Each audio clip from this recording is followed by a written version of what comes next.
cheaper. Grab food, saver won't make it roll. Yeah, oh yeah. Grab food saver is the one to choose. Yeah. Grab food saver meals 99 plus. Grab food saver 99 plus.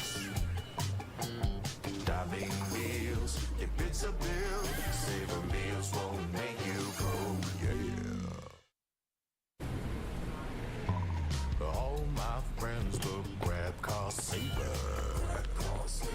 The grab cost saver is a lot cheaper. Grab cost saver. Grab cost saver won't make it roll. Yeah. Grab car is the one to book. Yeah.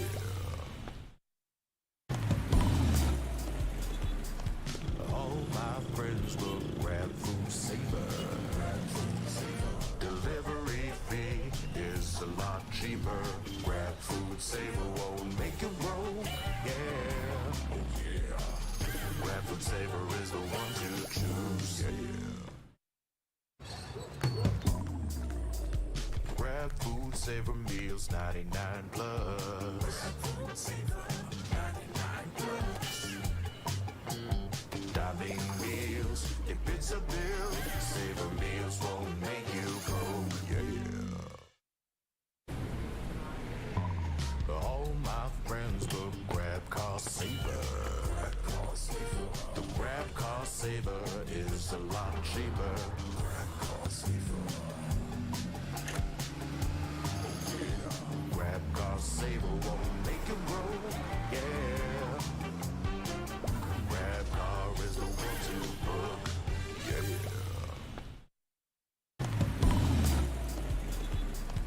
All my friends look grab food saver. Delivery fee is a lot cheaper. Grab food saver won't make it roll. Yeah, oh yeah. Grab food saver is the one to choose. Yeah.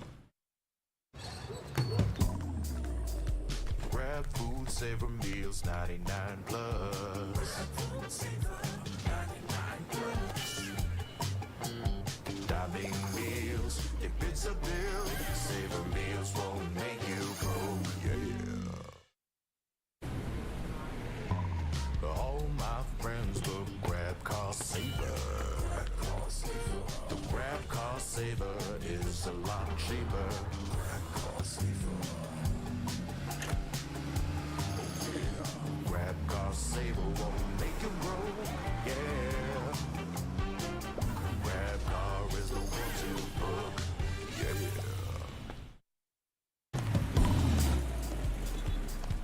All my friends look grab food saver. Delivery fee is a lot cheaper. Grab food saver won't make it roll. Yeah, oh yeah. Grab food saver is the one to choose. Yeah. Grab food saver meals 99 plus. Grab food saver 99 plus. Diving meals, if it's a bill, saver meals won't make you broke. Yeah. All my friends look grab cost saver.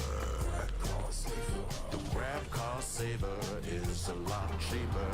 Grab cost saver. Grab cost saver won't make it roll. Yeah. Grab car is the one to book. Yeah.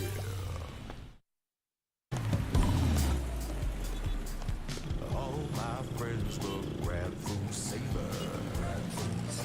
Delivery fee is a lot cheaper. Grab food saver won't make it roll. Yeah, oh yeah. Grab food saver is the one to choose. Yeah. Grab food saver meals 99 plus. Grab food saver 99 plus.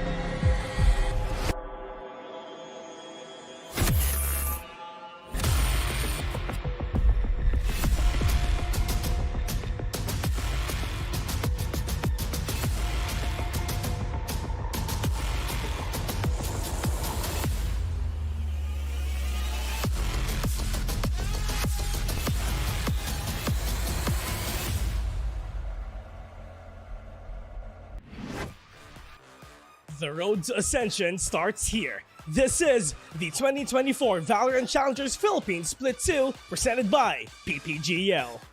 Brace yourselves for the ultimate showdown as the most ruthless teams in the Philippines battle it out for the lion's share of the 1.2 million pesos prize pool and seize the most confident spot to VCT Ascension Pacific Tokyo.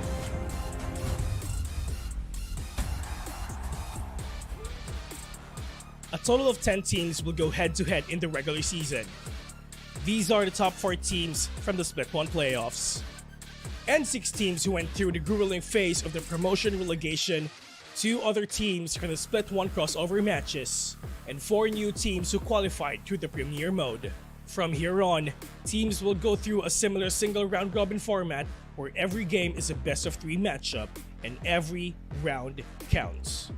The regular season concludes with the top 2 teams advancing to the knockouts, while the 3rd to 6th place teams proceed to the crossover matches. Teams will need to give it their all as they defend their slot in a single elimination bracket where only the last 2 survivors will advance to the knockouts. The higher the stakes, the fiercer the competition gets, as the remaining teams in the knockouts test their might in a grueling double elimination bracket, all leading up to an intense best of 5 lower bracket finals. Witness history unfolds as the last 2 contenders take center stage in an unforgettable best of 5 series, where we will crown the champion of VCT Challengers Philippines 2024 and our country's representative to VCT Ascension Pacific Tokyo. All these will happen at our much anticipated Land Grand Finals event this July. This 2024, it's time for you to take over. Resurgence is here. Welcome to VALORANT Challengers League Philippines.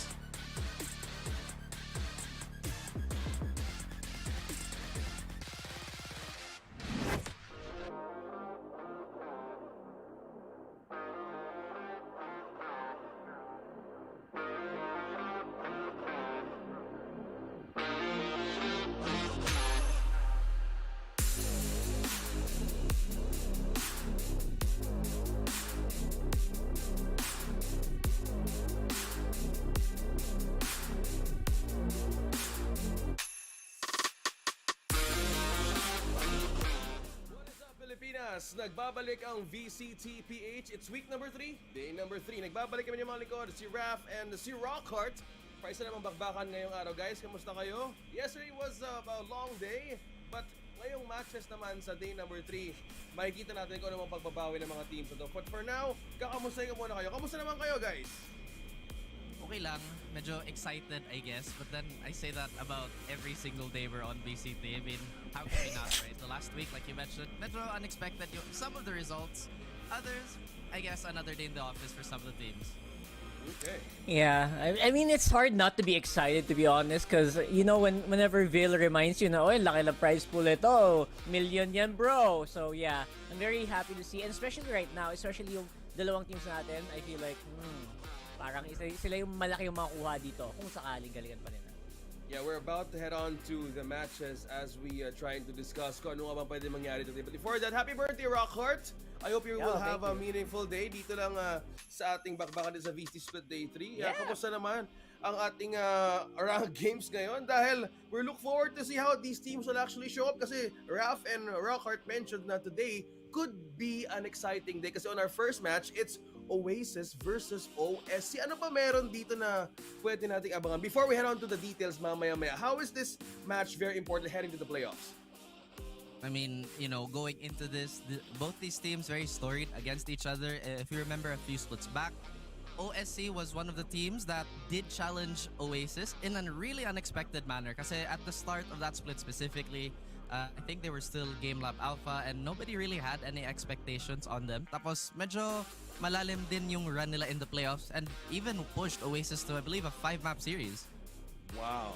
And to be honest, like, I feel like that's adding to that. That's only after that, parang dire-diretso na yung OSC, especially in their last few games. I feel like, wow, okay. So after such a, you know, no expectations situation now, they're one of the top dogs, I feel like, here in the VCT PH.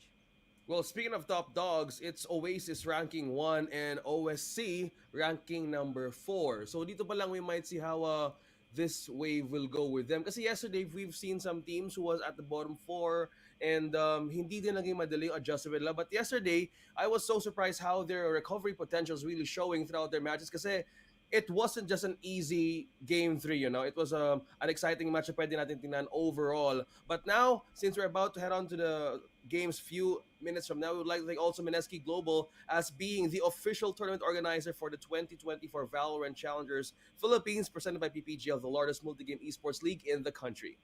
Of course, thanks to our official super app partner, Grab. Score Grab's lowest prices ever with up to 15% cheaper fares on Grab Car Saver, delivery fees as low as 15 pesos with Grab Food Saver delivery, and thousands of budget-friendly meals as low as 99 pesos with Grab Food Saver meals. Of course, please use our promo code GrabFood60 and get up to 60 pesos off of your order with a minimum spend of 550 pesos. So promo runs from 11 a.m. onwards. We are at, actually this is my watch arm, 144. So if you want to buy Rockhart a gift, you know what to do. Rockhart, what's your address? Tell the audience.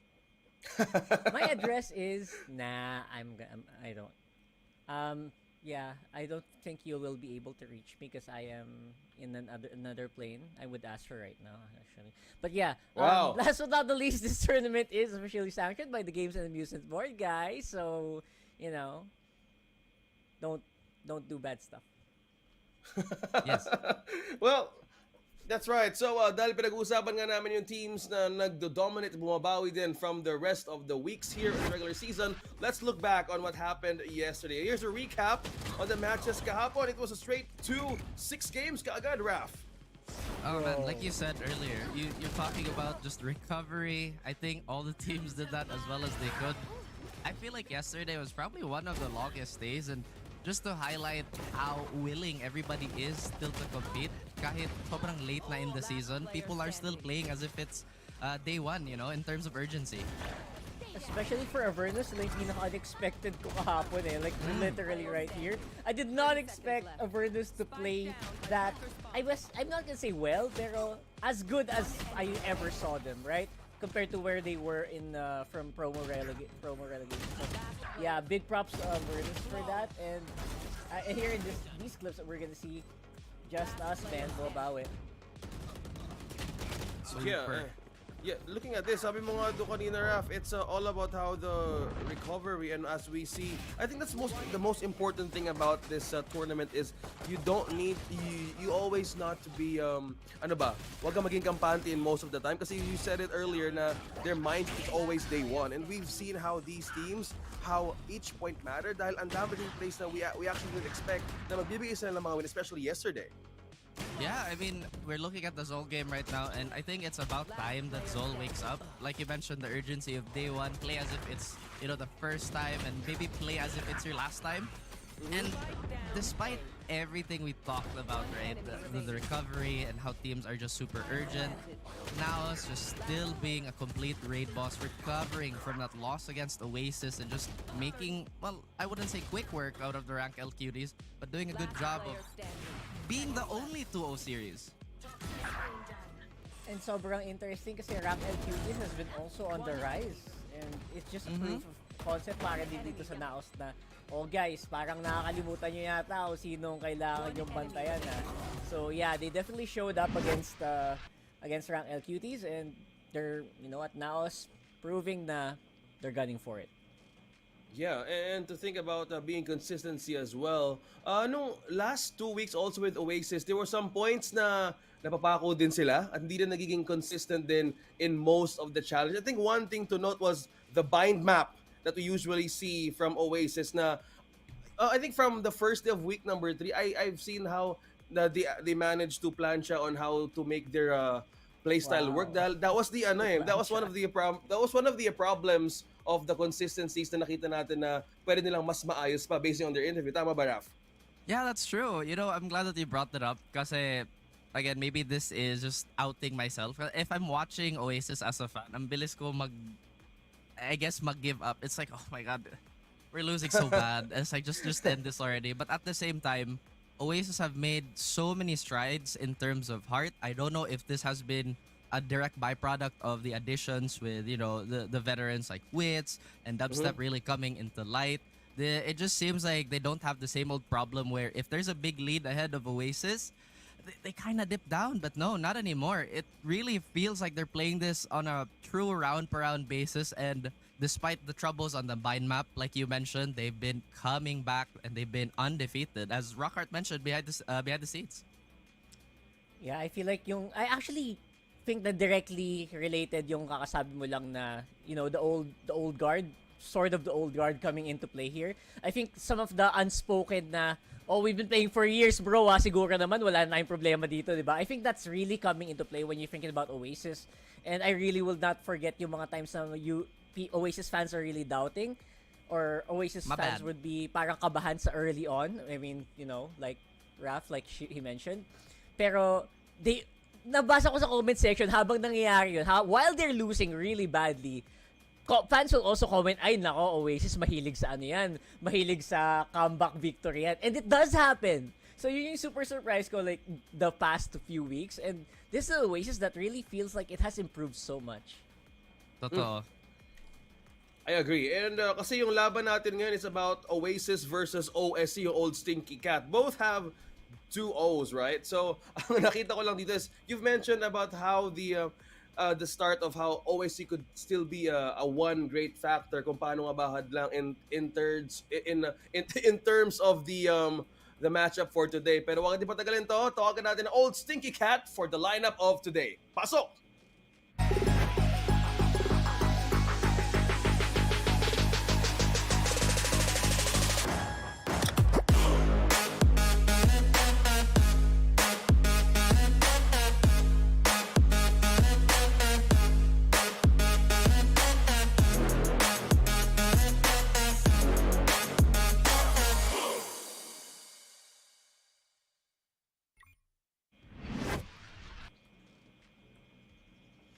And this old Stinky Cat, Aeonix, Dizzy, Fallex, Exotic coming in, and Owen Cutie. So, yeah, interestingly enough, we won't see Dignified today. And I really wonder if that's gonna come into play here later on. But so far, so good for old Stinky Cat. You know what? They have been working it as well against teams like Avernus, Subversive. Pero yeah, this is gonna be a big test for them today. Literally, the undefeated team here in VCT PH. Good luck, man. Oh wow. I mean, you know, that's a really big statement to make. And I feel like everybody shares the same sentiments. Maybe what's going through old Stinky Cat's mind right now is that kaya nila dati, siguro kaya din nila ngayon. But like you mentioned, it's number 1 versus number 4. Obviously, may gap talaga in terms of rankings. And maybe just refinement after all. If we look at Oasis and siguro why so many fans are emotionally invested and have high expectations for this team is that there's a lot of support staff behind Oasis. There's a lot of firepower in terms of just stars, right? So, like you mentioned, good luck to old Stinky Cat. Hopefully they can climb over that hill, ? But I know this is gonna be competitive. Well, sabi nga nila, the cat always lands on its feet, di ba? So dito pa lang natin makita na how can they perform up against an Oasis. So dito pa lang malalaman natin if they can have fully prepared for this one. Because as you've mentioned, the coaching staff, it's there. You have the buffs as well. So even the veterancy sa Oasis Gaming na pwede talaga mag-show. And how we saw them throughout the first 3 weeks of the regular season, nagkaroon talaga ng change in terms of how they want to play more clean sa mga takes nila in terms of the map. So dito pa lang, we would know on how will they be strong against Oasis. Kasi kanina, I want to dig deeper pa nga mamaya on how OSC could still be the one to break barriers at this point. I've seen also the teams and players who also look up to this team na pwede talagang tumabla sa mga top teams ngayon. Tama ba, Raph? That's true. I mean, you know, body language-wise, in that old series, you could really see that then Game Lab Alpha would play a really simple game. They tried to take Oasis out of their element, try to make a good lead for themselves, and just kind of, what's a nice way to say this, right? Make them tilt. Honestly, I think that's very valid as a strategy. Pero at the same time, yung sinabi natin kanina na Dubstep, Wits, and everybody behind Oasis has really improved. That we just really don't see that type of energy from Oasis anymore. They're always playing to win, no matter what the scoreboard is, and it might just prove to be a challenge. And for OSC, I feel like it sounded like I was like, wishing them like really good luck. But I really do feel like they need all the luck they can right now. I feel like OSC has, you know, it's just like, as sino ba nagsabi, mahilig magsabi nun, this is gonna be a litmus test for them. Like, if they really still are that team. Kasi we've seen teams like Zol, you know what, Zol is champion, pero they have been struggling recently. And I feel like if OSC don't want to suffer the same fate, you know, this is the great test for them. This is a chance for them to show up. Kasi, like we mentioned, I think we talked about this kanina, where, you know what, this is a one of those weeks, a very crucial week where teams are gonna show kung sino ba talaga sila. Kung saan ba talaga sila in terms of power rankings in our minds. So I feel like that's super crucial here for OSC. Okay, so since pinag-uusapan natin the second team, let's throw it over to the next one, Oasis Gaming. Pasok!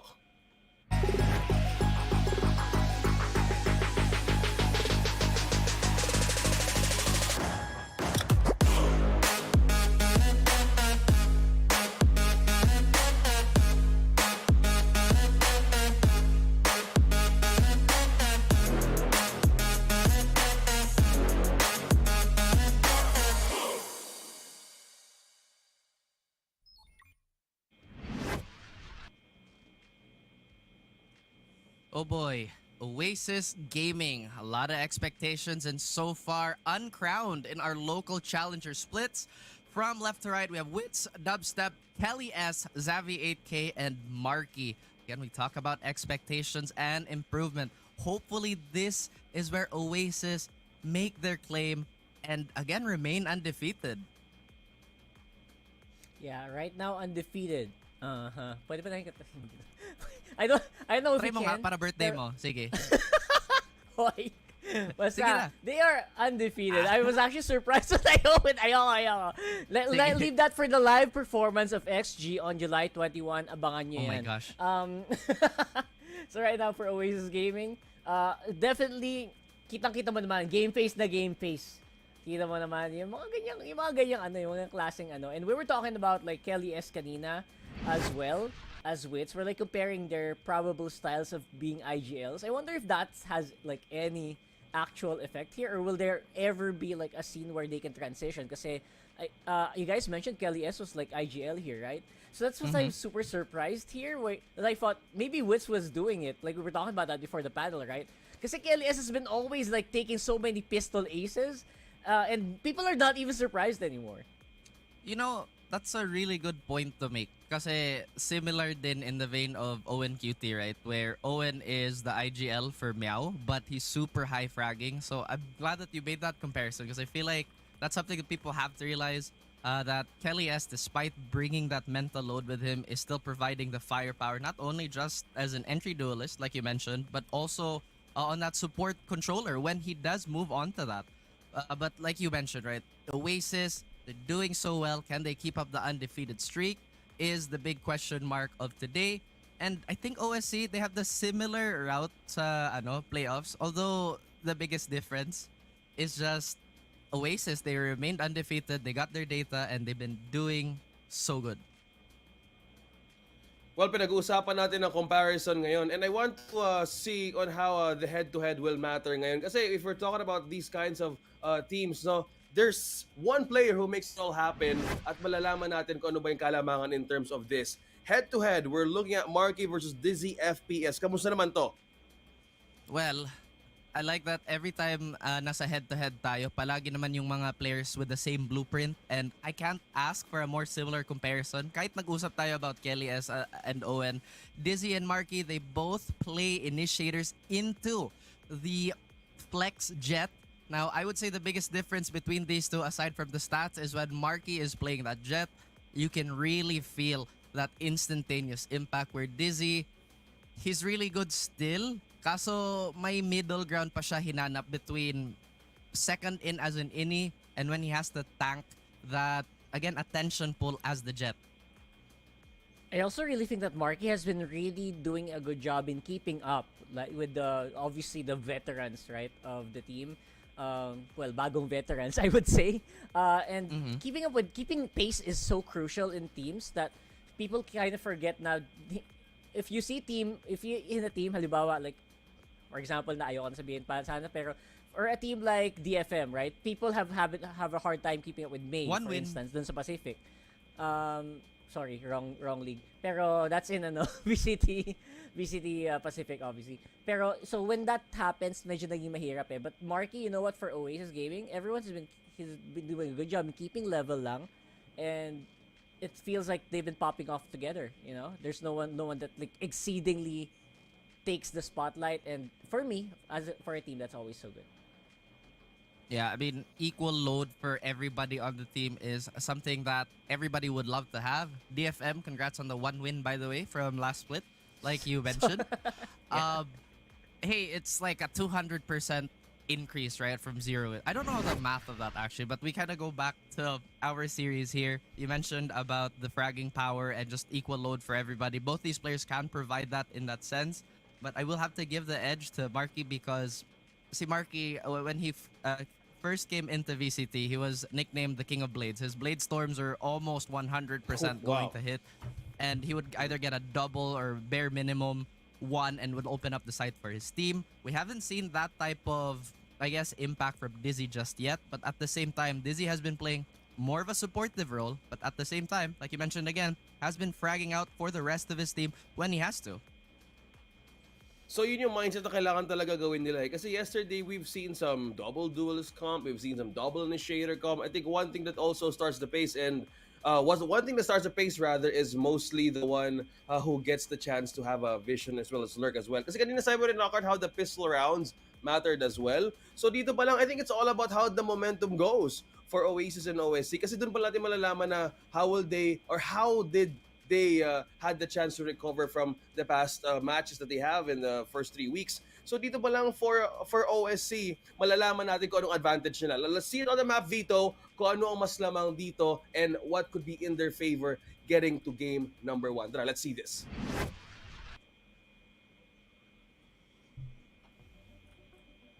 Map Veto pick.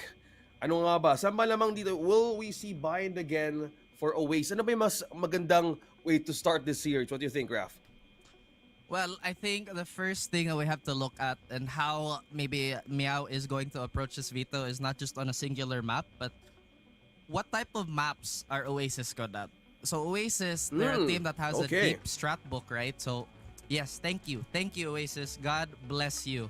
God bless this team for getting rid of this awful map. But again, the approach of the whole Veto, right, is since Oasis has so many set plays and just honestly so much better mid-rounding calls now that they can play around the likes of Lotus. So siguro if I was drafting for Meow, number 1 is to get rid of Lotus. I think Sunset isn't too bad kasi medyo may difficulties talaga din yung Meow when it comes to translating their game plan onto that map. And Oasis, like I said, so smart taking Lotus first. I honestly thought there was gonna be like a split ban here, maybe for Oasis, because you know what? So far, I feel like that's been a great map for Meow here, and it's gonna be picked up again. So 3rd time's the charm maybe for them. Para naman sa, I feel like bind might be up next here somewhere. I'm not sure who's gonna remove it, but yeah, I don't know if we're gonna see a bind. Icebox though, interesting. I was half expecting an Icebox game today. I think that would have been a decent choice too if you're on the side of Meow. But so far, these 2 maps, I think realistically, Oasis could 2-0. The similarities between Lotus and Split is that sobrang demanding ng playbook in terms of how you want to approach this map, how you want to take it. Attacking side is absolutely dreadful if isa kang team na palaging nagde-default and you just have to get that information slowly. Yes, you can play Split that way. There's absolutely no wrong way of playing these maps, but when you have a lot of set plays that cover up a lot of these holes on attacking, Split just becomes so hard to deal with, even on the strong side, right? The same thing could be said about Lotus, and now you add the fact that Oasis has that excellent mid-rounding call now. What does Meow plan on doing? Well, okay. So they got the bind for Oasis as well. Oh, so one more map to settle this if ever we get to a game number 3. But I think one of the things that you pointed out there, Raph, was a very interesting one. Kasi nga yung Lotus itself, it's a very difficult way to, have a great chance of pulling it off. Kasi kung pag-uusapan din on how your synergy and your comp will be in check, I think that's the map to go. And Breeze will be the settling down for this one. So I think mas nagiging pabor to in a way, both kay Oasis. But still, depends it gets for game number 3. Yeah, ang hirap din kasi if you're Meow, you don't wanna try and default Oasis out. Kasi Meow as a team, they like to play Valorant in a way that, okay, let's play super compact first. Tas kung may maagaw tayo na map control, then we'll save that for later. We'll try and, gather that space when they do spread out. But they're not the type of team that 2-1-2s a lot or even sets up so many lurk threats. And I feel like it also fits the style of Aeonix. When you look at this map, Aeonix super reliable as a sentinel if I'm not mistaken. And kung palagi siyang kasama sa death ball, the trades are always going to happen. But the thing about Oasis defense is they almost generally avoid a lot of unnecessary first contacts, and they'll try to util you out first and maybe get the other team to force. So that should be in the scouting report for Meow. And for Oasis, I feel like you're absolutely right. I feel like they're so calm and collected, more often recently. Kasi but that's what I noticed from the past games that they've had. They have been so tight in holding maps. And surprisingly, you know what? Meow is actually 88% win rate right now on defense for Split. So I think Oasis is map 1. But yeah, Meow could have a good chance in map 2 since they also like have a really good control of that. Pero yeah, yung problema ko dun I think is the attacking for Split. I'm not looking forward to Meow on that one. I hope they can get a lot of rounds on attacking for that and maybe win it out on defenders. Kasi I think that's their only way they can get a map 3.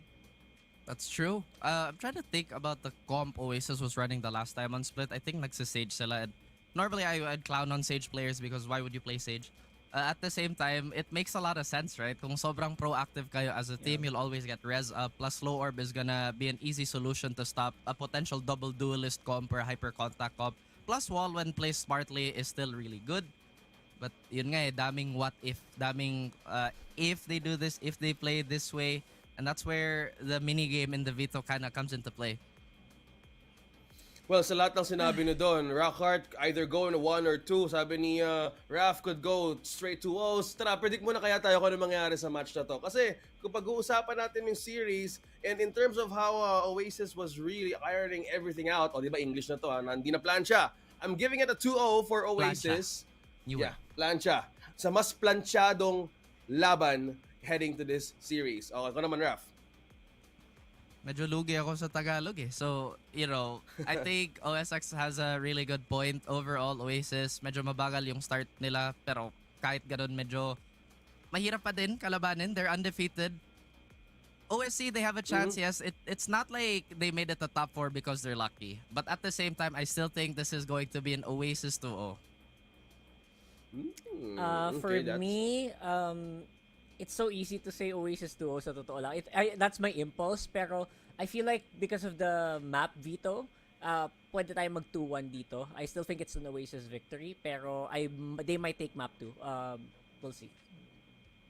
Really? Wow, okay, birthday boy. Sige, bigyan namin sa'yo yung yung 2-1 kasi kanina. How you were breaking down both of the strengths of these two teams could actually be in favor sa map Veto. So let's see kung ano nga ba yung magiging simula. So there's one who has a slow start and adapts quickly, which is Oasis Gaming. And for OSC has a way to get counter control in terms of having a coverage. Kasi sabi nyo kanina, their set plays could happen this kind of map. Lotus, as you've mentioned, Raf, as well, a very demanding map as well. So dito pa lang magkakaalaman on how they will gain control mostly of the sites and how will they have a chance to have a stronghold. So, okay, tingnan natin. It's 2 against 1 for Rockhart now sa series na to kasi dito magkakaalaman. Pero looking at this matchup once again, Raf, ano ba nakita mo dito? It's OSC and Oasis. What will happen if OSC takes the series away from Oasis? Man, I feel like it's more of like a pride thing talaga eh. Kasi parang, okay, nothing has changed since the Game Lab days. Nahirapan pa din yung Oasis sa specific na matchup na ganito. At the same time, it's gonna have a gigantic like morale boost for Meow going into the playoffs very soon. And I feel like we don't really doubt Meow naman in terms of ceiling. It's just the speed of getting there has been a step behind on teams like you mentioned, Oasis, Naos. But if they win today, then maybe, just maybe, they belong in that conversation. Again, the keyword ko dito is talagang litmus test kasi that's why we have tournaments like this. We have set power rankings in our minds, pero this is Oasis' chance to actually change our minds, right? To change our perspective on how we view the tournament overall and their rankings, not even not in numbers, pero at least in our favor, in our hearts. Wow, in our hearts. Wow. Ranking in our hearts, at least, diba? Grabe, forget rock heart by hearts talaga, di ba? Oo, hindi Happy kompletong... It's always about, Rockart, dahil birthday mo ngayon, hihintayin namin kung yayain mo kami after this day. Pero ngayon, let's find out who is gonna take this series. Casters, take it away.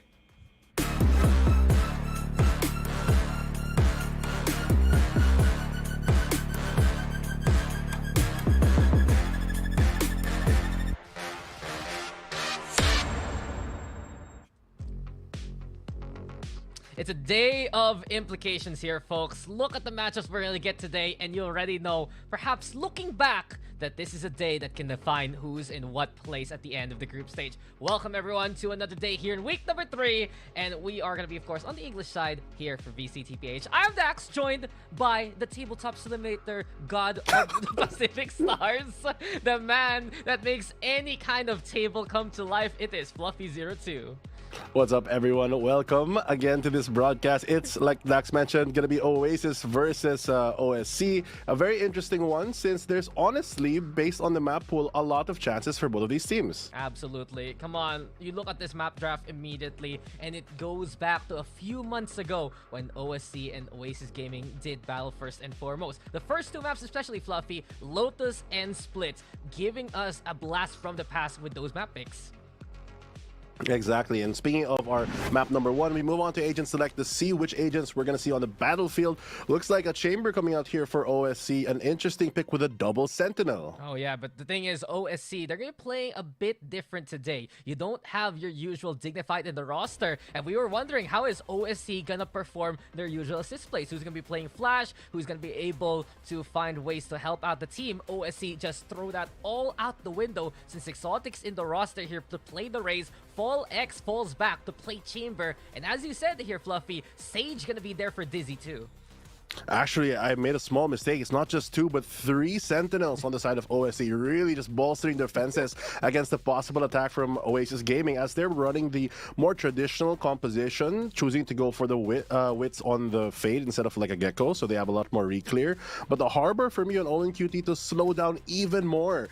A big fan of Harbor you are, Mr. Dax, so Yes, maybe sir. you have some expert opinions about this on this map. I mean, honestly, it's really hard to play Harbor solo control on a map like Lotus, given that you give away your position very clearly when you use the High Tide. It's honestly better for double control setups with Icebox and Abyss, from what I've seen so far in Ladder. But yeah, I guess the bigger question here right now, Fluffy, is why is OSC playing triple Sentinel? Probably one of the biggest reasons has to be that matchup versus Subversive, where they effectively threw away an 11-1 lead when they came into the defense. I mean, that's one way of patching up your defense, right? You just take every slow in the world. You got the Sage slow, everything that pushes you to the Harbor. But you have a good point there that with that one controller being Harbor, it's a lot more telegraphed whenever you do anything. But also, it does kind of give a one-dimensional attack. So the attacking half is where I'm a bit more worried since they have to play a bit slower. But the consequences is they have so much flank watch when they are starting to attack that Oasis Gaming might have a hard time re-clearing since the Prowlers and other abilities don't really do damage to a lot of these tricks and traps. Yeah, I mean, the keyword probably has to be post-plant here, right? The win condition for OSC is to make it to the site on the attack, to plant that spike. But Oasis Gaming, when they played, they love to get map control. And we are gonna get into our first map here. A wild composition for old Stinky Cats. Let's be real. Seeing triple Sentinel, kinda out there. Yes, double Sentinel between Cypher and Deadlock. It's been played in different regions like VCT and A, but yeah, Chamber, Sage, Killjoy. I wonder how this is gonna go for old Stinky Cat. It's going to be a bit of surprises for everyone here, especially since they are going for the attacking half first, and suddenly they just bolt towards that C side. They have a bit of a default setup, but that Harbor is going to be the big question. He has to kind of anchor himself towards B, or else he's not going to be able to affect the other regions of the map. Yeah, well, Meow. They're gonna have to prove a lot coming into this one. Their struggles on the attack apparently clear, or rather, with this competition, it's gonna be rather clear that it's a lot more difficult compared to their usual standard of attack. No flashes, no initiator utility, and instead orb control to begin everything. A single cascade to cover all their intentions so far. Meow right now are really hoping to find an interesting pick, maybe find a 1v1 where they can start and get that ball rolling. The problem is that I feel like Oasis is aware of this and they're not giving them an opportunity to get a free kill or duel. That way they have no way to really open up the map. I mean, yeah, Oasis is just like, okay, they're not playing the Gecko Sky that they beat us with before. Let's see what we can do against this Triple Sentinel. And Dubstep with a free gun, he's good with it. Fallex falls first. There's the wall to cover upstairs. Paranoia over on the doorway, but Dubstep is under threat. Alongside him, Savvy 8K is going to be there in position. A push on in, Dubstep not looking. Dizzy going to be able to get the kill. It's Dizzy with the clear on the tree, and Meow now with the sights. 30 seconds Oh, this left. is the problem, because now they can build a Fire fortress planted. with this one with all these sentinels and all the manpower. 3v2 at the moment. Oh, what's there? Hell player yes, standing. takes one down. Oh, and though on the board, leaving everything to Marky. And Oasis Gaming didn't expect those numbers coming into that A side. Marky now playing over from heaven. Does find a way to pick up that ghost. But given now, that Oasis is going to be swinging on in, taken down by Marky along the way at 2v1. As he tries to play onto the sides. A little bit slower, but this is effectively a double up. Swing comes in, They were Dizzy not surprises, good and a triple for the Sage to begin this game. Interesting start and explosive from Meow as they're able to creep their way onto that A site. The initial kill went the way of Oasis Gaming, and honestly, I thought it was pretty done for since it slowed down the push, but a great Sage wall after that cascade, really blocking off the defenses and rerouting them towards the back of the site, which is already where the rest of OSC gained a lot of control since they have taken tree. They've taken tree, they've taken everything, and it comes to the post plant to put up that victory. There's so many ways to fortify for Meow coming into this map, right? Once they get the barrier orb set up, once they even put the Killjoy utility, it's very difficult for Oasis to challenge. So this time, Oasis fighting for Mount, but the gun advantage is clear, and Dizzy, Fallex already on the board. Meow with a wipeout for Oasis so far. And just like that, it's reduced to just Dubstep. He's trying to hold the flank here, but the rest of his team already down. He has to find a pick here. Gonna get some value by taking the orb instead. It's gonna be a big recovery that Oasis is gonna have to do after this because they are so far keeping all their rifles alive, and Aeonix has a chance to go for a hunt. I mean, Meow is so confident with the flawless confirm. It will be Fallex finding three. We've never had problems with the OSC attack. We were wondering how they're gonna play the angles without those flashes, but just the dry peaks themselves, the challenges looking good so far. Might be different once the guns are out for Oasis. Well, that's going to be their chance right now. The gun round, all important for Oasis Gaming. They need to stop taking these early fights and maybe find a way to really segment the map and slow down. Once they can identify that harbor, which they should know is playing towards the middle of the map, maybe they can use that as to their advantage by just singling him out. But instead, they're going to push the extremities, and looks like when Meow are still going to head up towards the heavy seaside. I mean, it begs the question right here for Meow. What is the plan now coming into their bonus round? Oasis, though, they take control of Rumble and win it. Wits back to his usual antics. Oasis, they love to fortify B with the Viper setup. The Snake Bite also to stall the swing. And Meow already losing one early on. That's going to be a big hit towards the momentum of Meow. The tempo shifting towards Oasis Gaming. As they take a fight, the Wits gets another. Yeah. Quick little shot, and Oasis Gaming dismantling the Meow push bit by bit. They go into Rubble, but Dubstep already taken an elevated position. Smoke's gonna be out. Here comes Meow to try and push out of it. It's so awkward though. The Killjoy going first. Aeonix falls. Dizzy with the trade. And a small chance here for Meow to make it to A. They do have the resurrection available here for Dizzy, so they have the option to maybe find another teammate and get that up. They can take a fight. Spike down A. There you go. Exotic getting the double up there. And Meow still fighting on back. Big damage done here by Meow already. Oasis Gaming, the flank, it's being covered here by Marky. Left. Exotic looking that way. The timing, though, it's getting perilous. And given now Savage swings, the knife's out, and that is just the wrong place at the wrong time for Exotic. Oasis Gaming, they'll get around here. They do, but at what cost? They lose 3 rifles with that one, and Meow has a chance to retaliate after this. Look at the replay. We see Wits, good position. You've already mentioned the reinforcement of the east side, really strong for them, but W holding that corner was just one of the pivotal moments where they could really stop a lot of the aggression coming in from Meow. But I'm still surprised that they are trying to take a lot of these fights, since there's not a lot of info that Meow can really gain playing this composition, especially with Folex now the operator. Yeah, Folex. You know he's gonna be happy to play that up, bring out the tour de force when he can later on. But Oasis Gaming still back to their usual antics. And I gotta ask you, Fluffy, I like how Oasis is playing into Rubble. Do you think that's a risk here against Triple Sentinel looking for an opening? It could possibly be, because you're trying to pick a fight that you don't really want to take, and they are already ready to swing since they have more players that can attack the seaside. The thing is, a good heads-up play here by Savvy as he is just waiting to back off.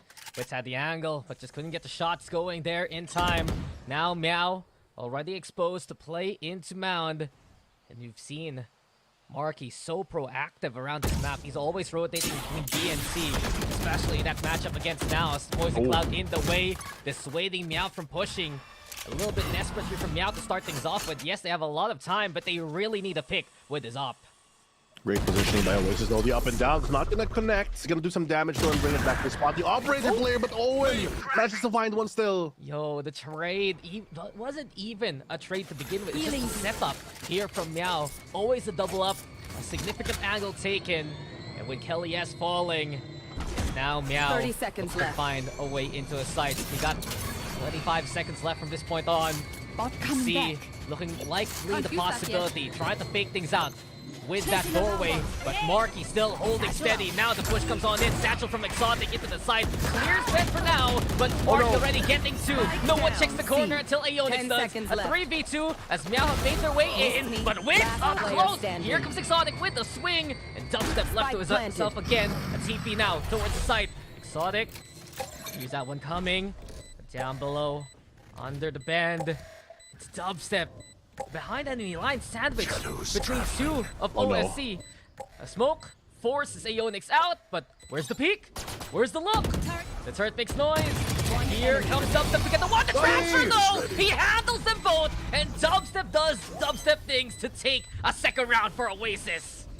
Expert way to get a 1v where isolating a lot of these fights and giving him a chance in that 1v2. There was a point where it felt like he was just surrounded and they had no way out of this, but he just fights through, and now they equalize and take another round from this game. That is just unreal though from Dubstep. The smoke, he said, so smart, but reacting there quickly enough to find both of them.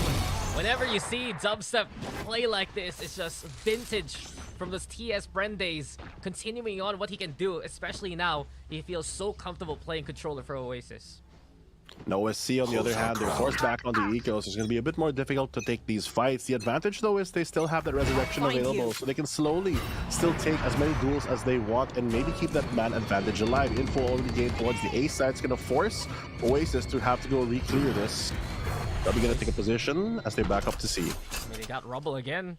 And Kelly is the one with the operator now. Thank you very much versus Fall X. Cascades there, shoulder seen. But it's not enough damage. Dubstep confirms the kill instead. Oasis Gaming, just effectively a high-low setup by this point. There's always going to be Dubstep there to pitch in to find the kill. He's played that position twice though, so maybe later on it might bite him. But still, they do spot out the turret. They can do a slow push on to C. The resurrection yet again still available, but not enough manpower to really take this, especially with these weapons. They have to have such a good opening, but there comes the showstopper. And there goes! There they go! Savvy 8K finding 3 with a little help from the turrets. But the showstopper immediately stopped. She saw Oasis hold things off. Meow. That's gonna be the struggle here. Easy contact points for Oasis when they burst in. Great read from Oasis there, stacking up their players and putting pressure towards the A side. They know that since Meow has to play this very default setup, they can just take their advantage and aggression on one of these extremities. So they pick A. I'm just really worried if Dubstep plays the same position over and over again, that they're just going to start pre-firing. But so far, it's still safety in for Oasis as they take a lead in this game against Meow. I mean, he's probably going to do it again and again until he does get punished there. But then again, Oasis now Watch out for Dubstep too. He's playing into tree. He's gonna open that door. No one home. Instead, Meow. They play for Mound and yet again awaiting what Savage will do on the other side. A shot from Kelly S exposes the operator and Fallex. He wants that gun back. Taking a lot of control here on Rubble. Or Mound rather. When they have a lot of chances to go for a rotate here. Might go for another C hit, but that's where all the utility of Savvy is gonna be. Poison Cloud subs there. Yet Meow. Yet again dissuaded by the Oasis utility. Those extra smoke so helpful. Savvy though, contact point yet again, but Exotic this time gets the clear. He needs Marky holding the lane, and with it, it's a double already. Ponytail of Dizzy's seen. The push will now come on in from Oasis to counteract Meow. Dizzy still in the heart of the enemy. But Oasis Gaming, it's their heartbeats that are heard here. 4 rounds now in a row here, Fluffy. Kelly S also making sure that no one can go for the long rotate with B as an operator. Just the discipline to really hold that down, and the faith in his teammates. So Marky and Savvy are really holding down the C site, but it looks like Meow's always trying to force the issue here. Yet again, they're going for a more default setup, still leaning towards the same direction. So hopefully with a better buy, they're going to be able to do something more, at least ultimate-wise. They do have the Reckoning that'll force people out of position, and only one Vandal on Aeonix, possibly? No, he's going to go for the refund instead. You want to play? Let's Watch out play. instead for the Tour de Force. Snipers about Aeonix. That's an outlaw in hand. And they really just want to get the tag. Case in point, Fallex gets one. But Dubstep, yet again, the stage is set for the Omen to take advantage. Honestly, one nice thing about that position as well is you can't hear the TP from that far. So you don't actually hear if he went up or down. And because he saw the player swing out already, he assumed that that's the player that opened the door, not Dubstep. Great play by Oasis Gaming as they creep to defend even more with Wits getting one. Yeah, and Wiz has been finding timing on B site multiple times already. Meow struggles to find their way in. Exotic and the rest. Scopes are out. It's the shot though. That's huge. Savvy falls. The wall is up, but Marky was ready for it. Spike Bring them down. up to the high heavens. Marky will just smite anyone in his way. And the triple kill there from Marky to keep things going for Oasis Gaming. Just a free delivery coming here from Meow to give Marky a highlight in the previous round. 5-2 at the moment. It looks like this is one of those maps that we thought that this team, OSC, could really do the damage to Oasis Gaming because they've done it before. But now it looks like the small improvements that Oasis had. They played this previously against Naos recently, so they have a lot of those small like percentage plays that have really worked out, and so far those rates have been correct. It's really been difficult for Meow to make any good moves after the first two. And Oasis, they've improved, yes, but you also have to look at the Meow composition right now. This is so wild from them. They're really relying on those contact points to give them the advantage. And case in point, Exotic's entry finally gives Meow a little bit of room to breathe. They want to play into A, but watch out because Kelly S is just nearby. You got Marky too, setting up the Viper, but he's on the outside. And Exotic finds the timing there. Nightfall now from Oasis to try and dissuade things, but Meow will make it to the plant anyway. They get the plant down, Cluck is going to tick down, and Wits is going to go down behind this box. Going to fire some shots, and that's a trade. Yeah, it's a trade there, 1-for-1. Kelly Esto still up in hand, but watch out, he has the showstopper here. Owen peeks. Oh no, he doesn't hit the shot. A nice crouch there from Owen, and a step too far. A 3v1 now, Savvy 8K waiting for the lockdown to dissipate. The jump peek there though from Dizzy confirms his position, and with the swing, it's Meow who gets back on the board. They've lost a lot of rounds along the way, but finally Meow, they get the space that they need. They get that space, they win the duel, and that's the important part that I was a bit afraid of a couple of rounds ago. When W gets punished, he's basically the only anchor for the A site's first contact. So when he goes down, not only is he the controller, but the rest of the setup doesn't help really deal with a lot of these A rotates, and the ability of this weird composition to just plug a lot of the directions that they want to just come out from, especially from stairs, for example, with the wall, or even the harbor utility for heaven, is so difficult once they do take the site. I mean, the post-plant percentage is almost a guarantee here for OSC. Making it there is the hardest part of the first place, and what was that challenge? Exotic gets in the face of Dubstep, tries to take the stage away from him, but Rumble still held by Oasis, and we go for the 1-for-1 trade to begin with. A lot of ultimates for the retake, even though it is a 1-for-1. They lose their controller in Dubstep, with Exotic being gone, meaning that's going to be their only duelist off the board. The Sentinel's going to have to fight their way through this one as they take more control towards the C side, and the rest of the team leaning on this left side of the map. Yeah, no space maker, and they have to deal with Marky still alive. A second option here for Oasis. Marky's going to attempt it again.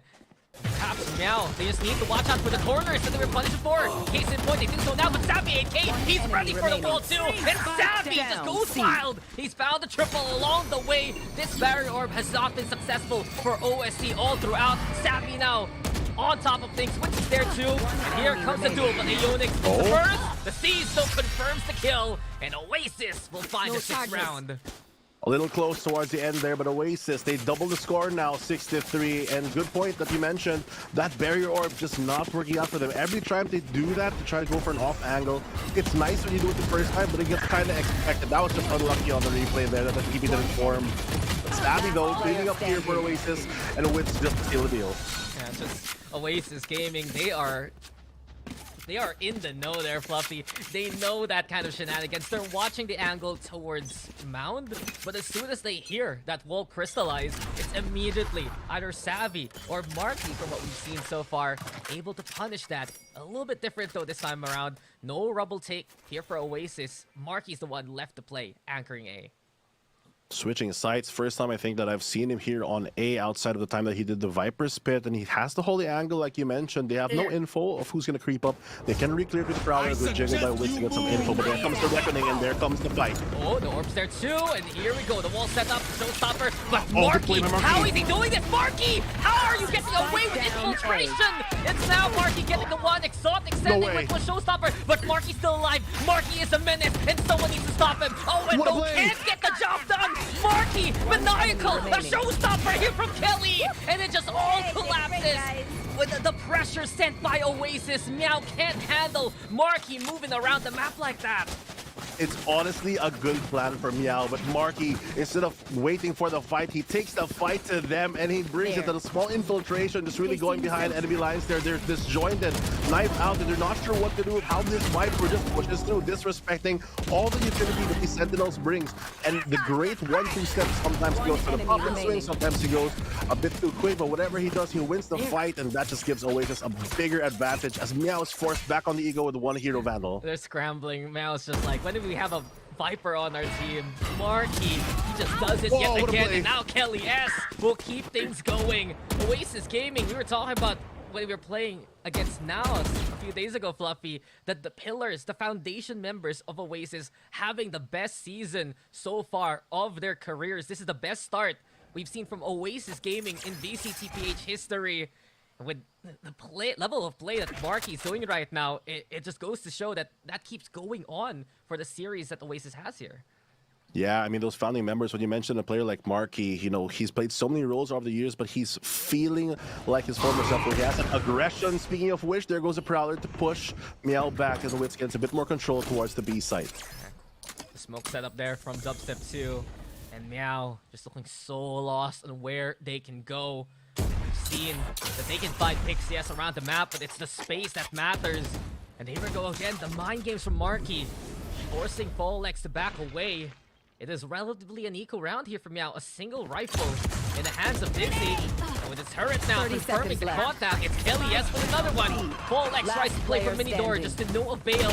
Oasis Gaming hunt down the last member of Meow there. And it's 8-3 now as Oasis get another flawless half here. Last round. You can really see how quickly Oasis is adapting to this weird composition that Meow's going to bring, regardless of the agents though. The fact that they realize, okay, we can do a play on Rubble with Dubstep as many times as we like. The moment it fails, they instantly just swap Marky to it, and then they just subvert the expectations of Meow, making sure that they have to guess every time. And good setups, using distractions or double swinging, just beautiful VALORANT coming in from Oasis Gaming. And Meow, they have a fighting chance, but they haven't taken a fair fight yet. Yeah, I mean, that's the problem when you're playing against double control with triple sentinel. This is where composition really matters, and Kelly S wants to keep things going. Dubstep though on the board. Exotic still fighting in Rubble, but Dubstep clears it. A nice seize from Witz 2. There's the res, and Folex no one will do all they can to protect their teammate. Savvy's left to his own devices, and up on the flank though should confirm that Meow can take the sights. Probably going to go for the fight and not the save here. They have the economy to really buy up. They don't want to give, and maybe an operator tries to go for a shot there, but has to back away. No point saving. Last round of the first half anyway. Meow, at the very least, should find the fourth round here. There you go. And this is where the tables do turn, Fluffy. It's a questionable comp, let's be real. But now on the defense, triple sentinel means you got one on each site. Very, very true. It's the simple math right there. Everybody's got a bodyguard. And right now, it's a fortress to attack as Oasis Gaming have to deal with a lot of utility. To their benefit, though, between the Rays as well as the Wits on the Fade, it is a lot of ways to re-clear through a lot of the utility. I think the only one you can't really deal with is the Killjoy turret. But other than that, that's pretty normal, though.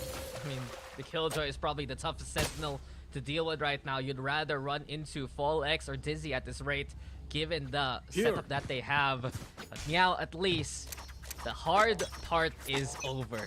That's the thing. If they're going to go on the defense, aside that we've seen them struggle with, but the comp this time around should enable them to do a little bit better. Meow also pushing for Rumble here, and Marky has to back away, give that space. Instead, the action, making noise towards B. Keep an eye out, though. Dizzy's taken the mount away. Kelly S with a push on it, and the Oasis, they find the entry. A trade, though, timing here perhaps inside the smoke. And Sonic with another one, but Oasis, they bounce back. They bounce back, they try to get position here, but runs into another one. Dizzy tries to take a fight here. Oh no! He was almost knifed there in the end, but it's Fall X versus 2. And the Wild Switch Dizzy. Nice shot from Fall X. Assassinates the first. Looking to find the second here, though, but there you go! Headhunter indeed! It still will be Meow taking the win anyway, as both sides get wiped out. I don't think I've actually seen that on broadcast in a very long time, where both teams end up with nothing. But still, the one with the big advantage is going to be OSC because they will get that better buy. I think low-key, it's kind of nice too because the chamber gets a lot of kills, and then you die technically to the body, so you're also going to ult orb, so it might help you with a tempo to get your ultimate back up. Yeah, but that swing from Dizzy just threw everything for a loop. Oasis Gaming didn't expect the one on site itself to die. They were watching out for Kelly S, marking that haul. And with it, Meow, they take a much-needed pistol here, Fluffy. They need to get momentum coming into this defense. I like the adjustment as well from Marky to the Viper wall. In the previous round, they saw him deploy it after the barriers dropped, so they already knew his position. This time around, though, they have to guess where the Oasis stack is, but they're not going to give any hint, or they're going to give a lot of hints, rather. Marky busy trying to play aim labs there, but Savvy, he's able to clear out C. They run into Aeonix, though, and that Bulldog will bite. A shot there onto the head of Savvy. Even sees with the rest. Glide across. Here's the spam to Bean Shell's gonna get locked. Too much pressure on Oasis. Kelly S with a sliver of HP to fight back in this 4v2 retake. Wits and Kelly brought in a very critical HP right now. Owen Cutie gonna mark everything. Too slow. Quick little peek. Easy for Owen. Sub step. He might have the weight to fight with that Bulldog. Kelly S also making him work for it. But with 10 HP in the classic, the odds are stacked against him. Fall X confirms the kill. And Meow now are making sure that this is still manageable. Only 2 rounds here to gap Fluffy.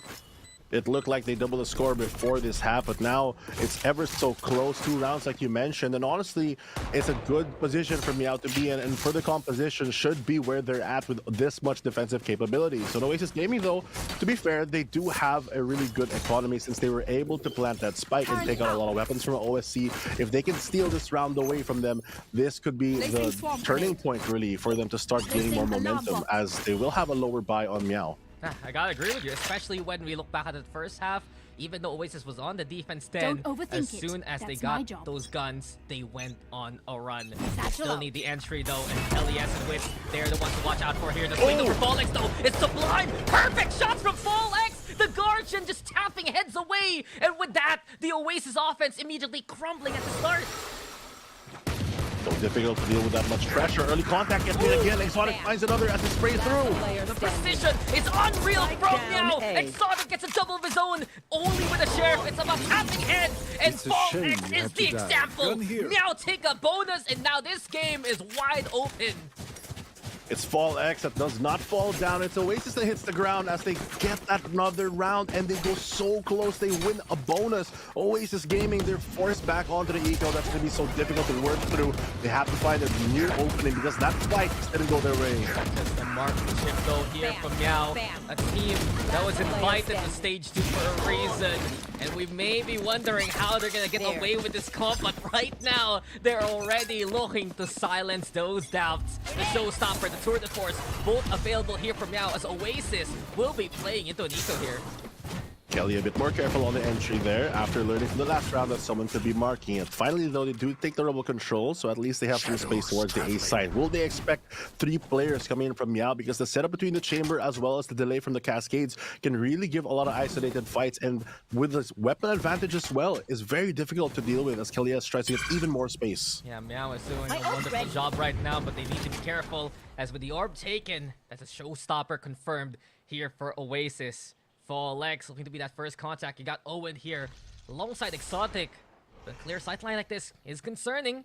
Toxic Serene try and fake out a bit of a move from the Meow side. But Oasis Gaming holding steady. They're looking to see if they can find a pick here. Oh, they have to be real careful with this one. More is going to be made. Opening shot. Actually, Folex doesn't click. And Marky gets it instead. Good opening for them. You're talking about picks right, and there you go. Marky delivers now. They're going into B, but Ionix just has the upper hand up close. Kelly has stopped in the show. Here comes Exotic also bursting on in, but Oasis Gaming with a fight back. Savvy with another cell shot, and Marky finds a rifle along the way. Oasis take the turf because of it. What a scrap there towards the B side. Both Rays just bolting through the door. But it seems like at the end of it, Marky again stepping up to the plate here on the Viper and getting these impact frags to really close the round. Great uses of the Sheriff there, but that opening kill really set the tone when Folex wasn't able to find one. And also Savvy there playing into B so well timed. He was lurking for that angle, waiting for the rest of Oasis to burst from the mini door. And with that, he was rewarded with some incredible headshots. Oasis Gaming back in the driver's seat, but wait, there's more from Meow as the tour de force and the rifles are all out. This is a great off angle from Kelly. Maybe Folex will not expect this. If he pushes out here, it could be very dear. He's walking into the crosshair though. Might be a free kill here for Kelly, and he does get it. Absolutely on point from Oasis Gaming. And with that pick, Seaside looking a lot more clear. It's still that assumption. Every single site will be taken by one Sentinel. And the Ionix will have to seed B here to just try and hold off the Oasis push. You have to be a bit more mindful with all the utility possible. The KJ already rotates all the way onto the C site. They hear the orb, so at least they have some info. At least one player's there. The step's going to be made as well, confirming the heavy-handed hit of Oasis towards the C site. The rest of the defenders going for the rotate, so they're going to buy some time here.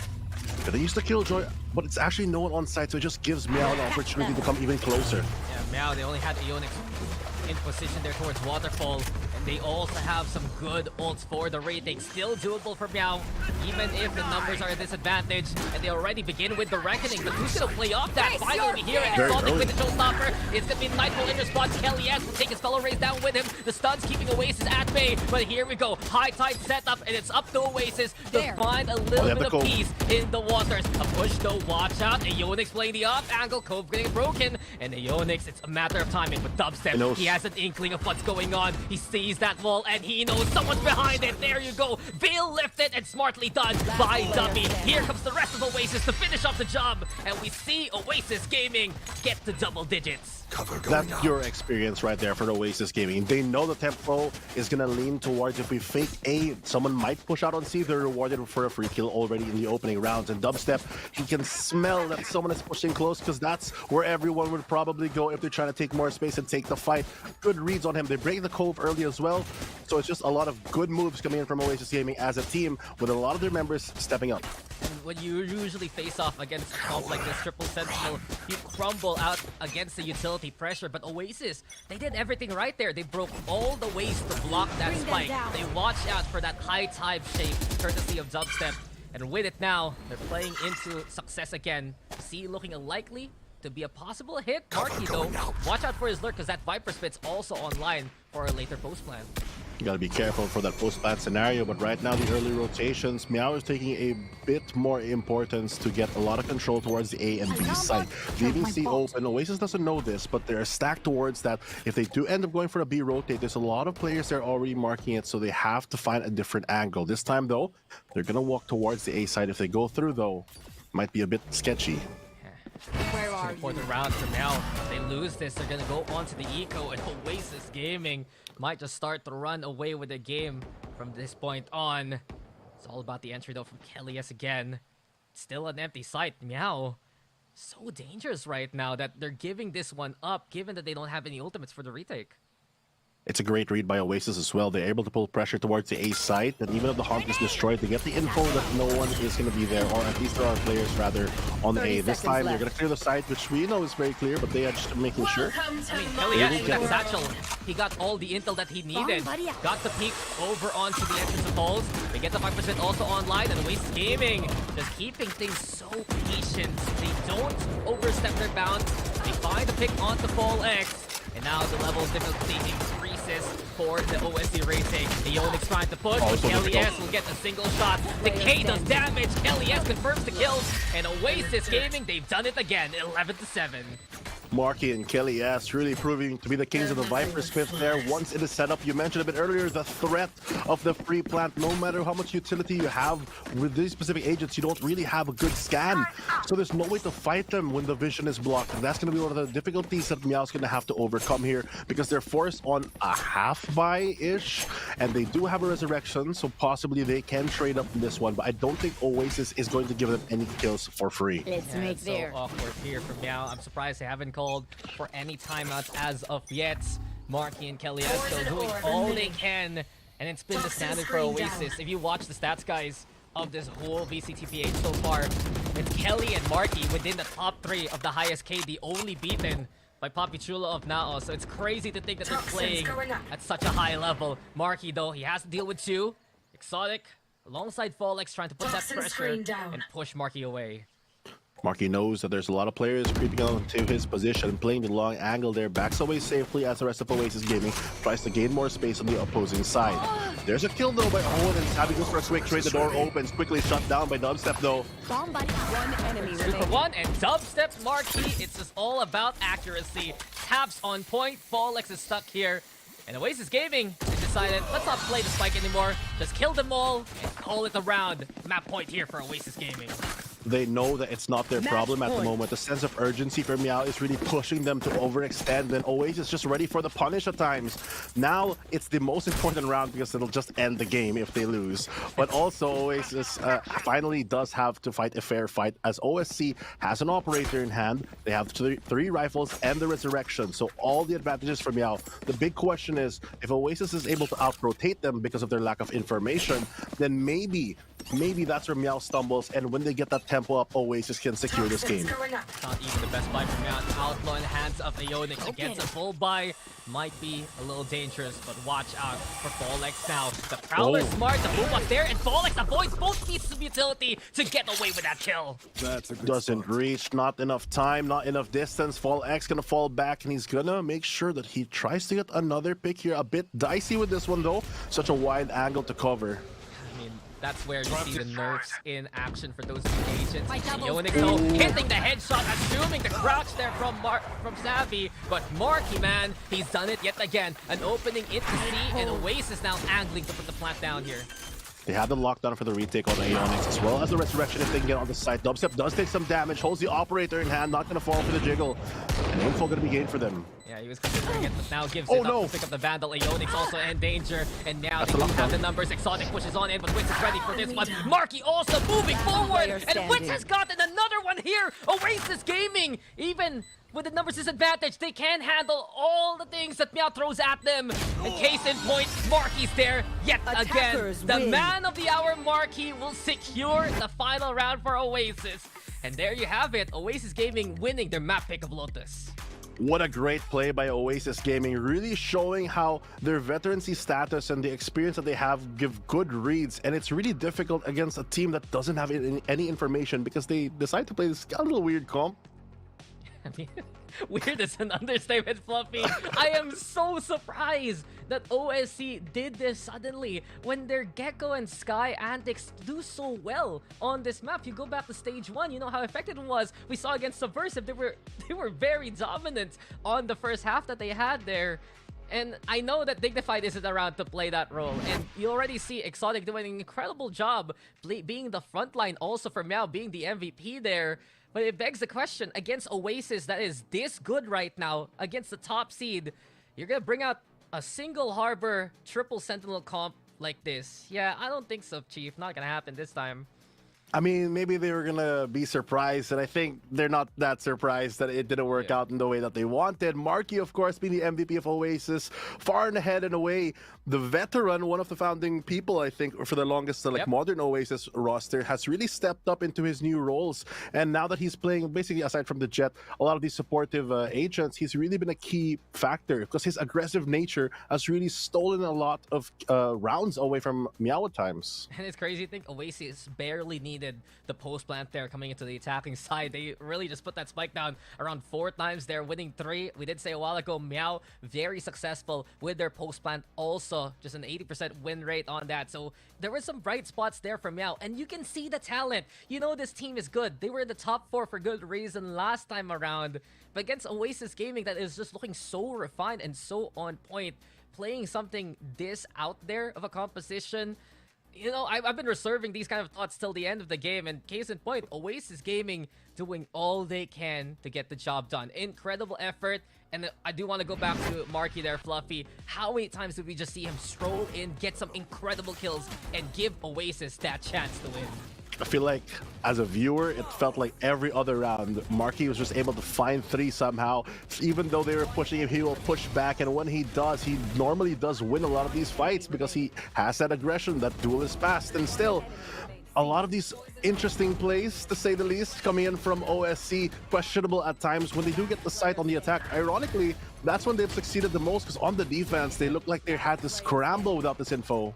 Yeah, they just didn't know what was coming their way, and while they had the staying power against many, it's too much to handle as an army.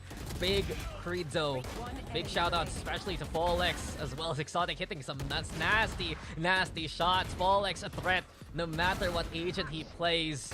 At OSC, they play a very good utility game, and we didn't see it here because they just didn't have it in the first place. I mean, we were talking previously before the broadcast of how looking at the maps in general, to be fair, it did look like anyone's game, but the statistics didn't tell us that they were going to pick 3 Sentinels. So it's a different story for map number 1 here on Lotus, and it looks like that map number 2 has a very high chance that Oasis Gaming could take this in a clean 2-0. I mean, this was the map pool last time around for the first 2 maps between OSC and Oasis, and we are going to be going into splits in just a bit after this break. A lot cheaper. Grab food, saver won't make it roll. Yeah, oh yeah. Grab food saver is the one to choose. Yeah. Grab food saver meals 99 plus. Grab food saver 99 plus. Dining meals, if it's a bill, saver meals won't make you go. Yeah. All my friends look grab car saver. The grab car saver is a lot cheaper. Grab car saver. Grab car saver won't make it roll. Yeah. Grab car is the one to book. Yeah.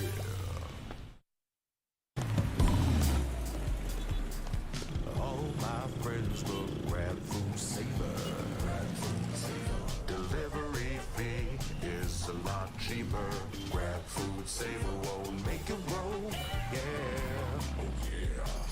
Grab food saver is the one to choose. Yeah. Grab food saver meals 99 plus. Grab food saver 99 plus. Dining meals, if it's a bill, saver meals won't make you go, yeah. All my friends look grab car saver. The grab car saver is a lot cheaper. Grab car saver. Grab car saver won't make it roll, yeah. Grab car is the one to book. Yeah.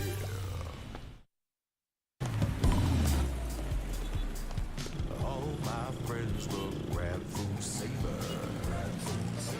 Delivery fee is a lot cheaper.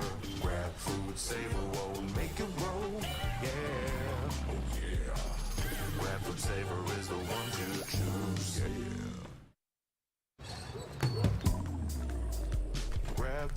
Saver Meals 99 plus. Dining meals, if it's a bill, Saver Meals won't make you go, yeah. All my friends look Grab Car Saver. The Grab Car Saver is a lot cheaper.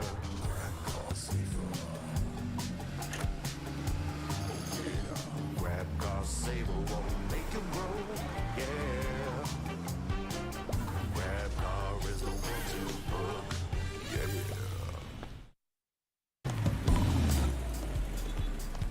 All my friends will Grab Food Saver. Delivery fee is a lot cheaper. Grab Food Saver won't make you roll, yeah. Oh yeah. Grab Food Saver is the one to choose, yeah. Grab Food Saver Meals 99 plus. Dining meals, if it's a bill, Saver Meals won't make you go, yeah. All my friends will Grab Car Saver. The Grab Car Saver is a lot cheaper.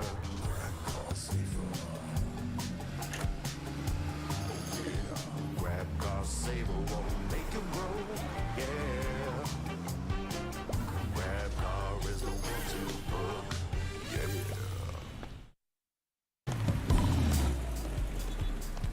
All my friends will Grab Food Saver. Delivery fee is a lot cheaper. Grab Food Saver won't make you roll, yeah. Oh yeah. Grab Food Saver is the one to choose, yeah. Grab Food Saver Meals 99 plus.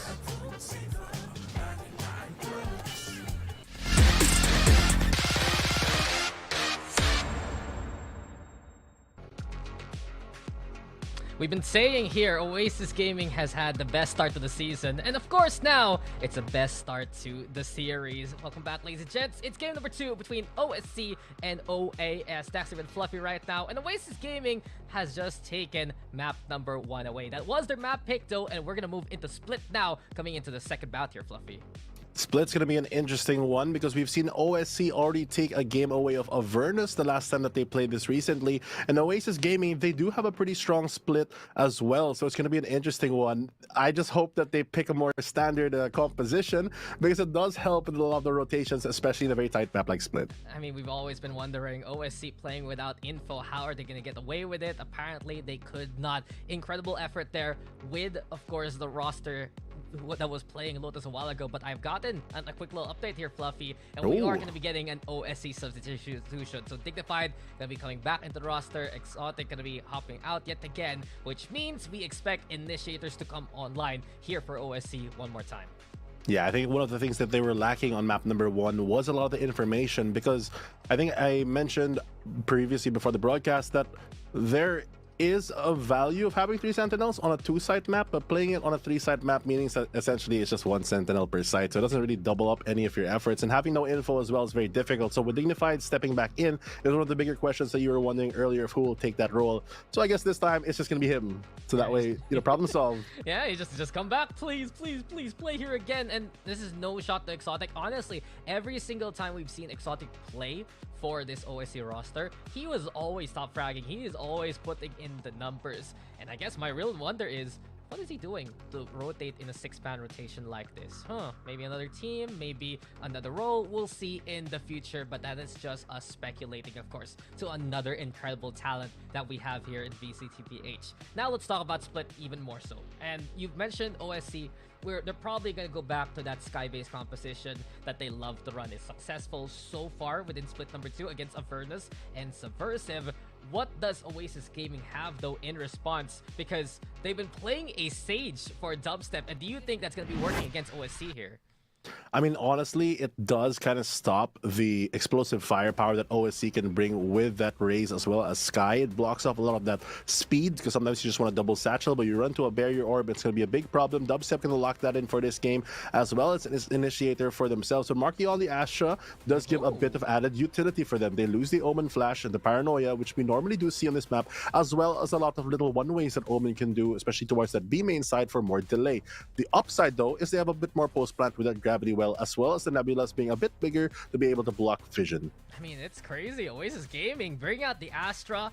There's a Fluffy a little earlier than expected coming into the series. We know the next map after this is Breeze if old Stinky Cat forces the decider, and we do expect Oasis Gaming to bring out that Astra Yoru comp that is so good there. But going back, Oasis Gaming now, they're gonna be lacking some of that blind pressure by having the stun, having the suck available for Marky. And I do wonder if this is gonna be an addition to what Dubstep has been doing, because if you guys have been watching the past few Oasis Gaming games so far, his first habit is to throw a slow orb as early as he can coming into an angle at the start of the round and see if he can get a pick there early on.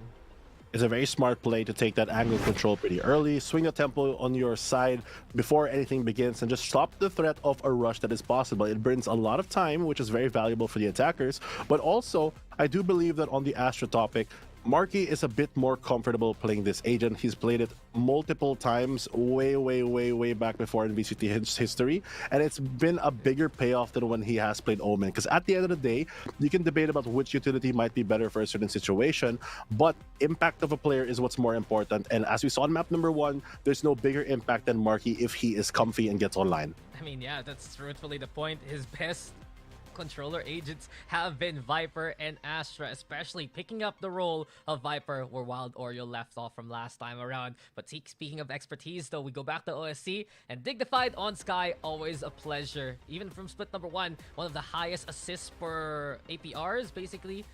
In terms of the stats, I do expect him to put up those numbers yet again, that OSC can go back to their classic plays, right? They're going to be playing the double duelist here that they love to run on split, but with those flashes, these angles are going to be a lot easier for old Stinky Cat. On the upside for Oasis, though, they have a lot of slow potential coming in from their team between the traps and the tricks of Sage. But also, like you mentioned, OSC, they are bringing that double duelist, so a lot of aggression coming their way. It's nice to see Dignified because, honestly, his utility usage as well as his own aim has always been impressive to me, especially for a very young player that's just gotten into the Valorant scene. Yeah, I mean, Old Stinky Cat, they have 2 incredible assist players right now in those roles. Owen and Dignified, top 8 and top 9 respectively within the assist per rounds stats here in VCT PH. And in layman's terms, it just means that they're always there to help their team.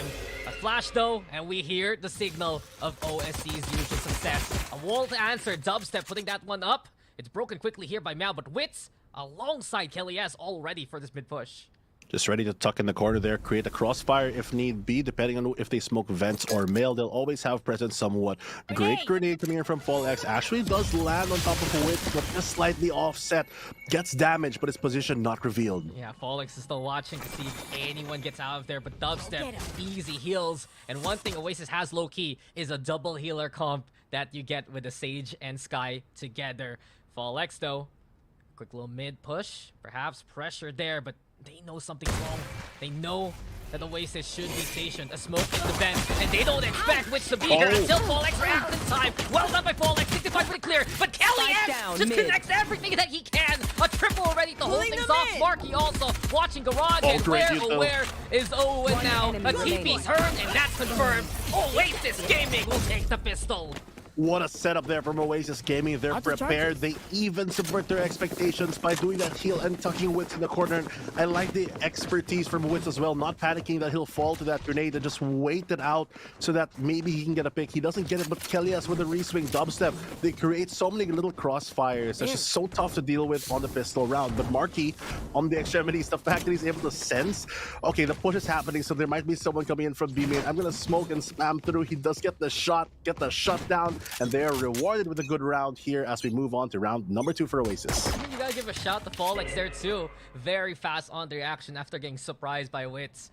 But Oasis Gaming, just layer upon layers of defense coming into mid. And Wits, he wants to continue what he can, but he's immediately sucked out by Meow. A beautiful stack And Oasis now, they're gonna have to contend with the gun coming their way. Whereas the Spectre, it's in the hands of Digny, and Meow will look to reset themselves after putting pressure onto B.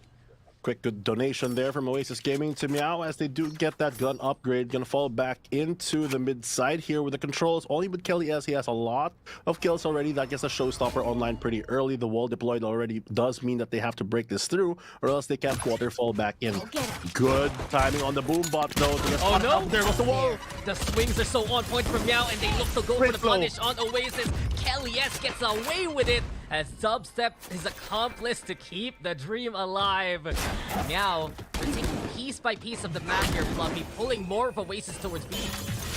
What a great support tech there from Dubstep. The 3-pointer from the middle of B site. But there we go, Bloody back on A. It's going to be up to Stabby to hold this yet alone. 30 seconds He left. has everything he wants to grab the defense, and now he's hitting the shot onto one. The swing for Folex is so good, and Meow, the response rate is so on point. If they were a seller in Shopee, you know that you'll always get a message.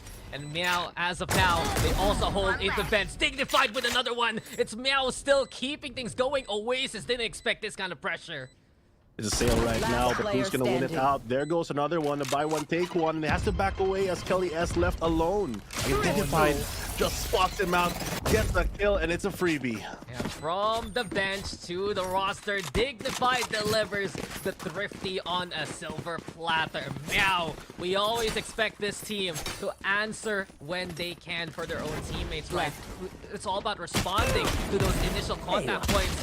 And case in point, the swings from Meow, from garage to mid Last to player A. They went on the standing. world tour there, Fluffy, to answer Thrifty. Oasis Gaming. Great rotation coming in from Meow, and Oasis Gaming kind of caught off guard there. That Spectre proving to be very impactful of taking out Savvy, the freebie in the start, really setting the tone for that one. But it's around reset 1-1 aggression still on this garage side.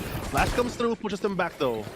Go for it again, and now still have the numbers in station. Owen, though, very careful, so close to being sucked in by the gravity well, and it satchels the Folex to hunt for some new members to kill. But Oasis, they do back away. It's a good stack so far. Kelly S also repositioning, and Folex, danger if he peeks. There you go, Marky with the punish. Oasis Gaming getting the one and getting away with it. Trailblazer, the timing perhaps from Kelly S. The numbers here from Oasis do look heavy. Good market trade of weapons here from the previous round, and now they donate one for themselves. They take a bit more mid-control, but Dubstep's already there to watch out Dizzy's lurk. When he wants to try and do this again, a second chance here. no. And Disney's timing is impeccable. Owen on the board, the gun's too much, and Meow now clear B away.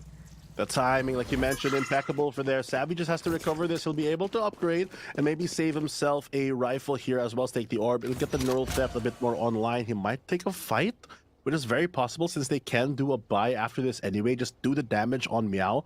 So either or, Savvy does have a good 30 position seconds to maybe left. try something. But with 60 Spike HP, no planted. camera, no utility, it's going to be very difficult to creep his way onto B. I mean, man, as Vandal, let's see what he can do from it.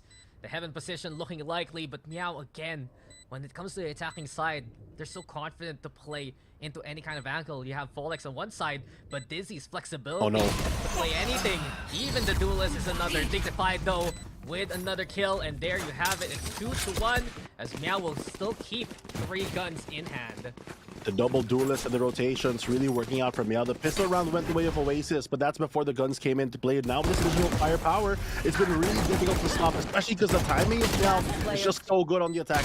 Dubby caught off guard in the start, and even though they get that first opening pick, they fight for that rifle and they don't want to give anything away for free to Oasis. I mean, we were wondering, Oasis Gaming they get away with the early angles that they love to run. It seems like Meow always with the answer. Good homework here for Meow, especially. And Oasis now. We've seen how effective they have been.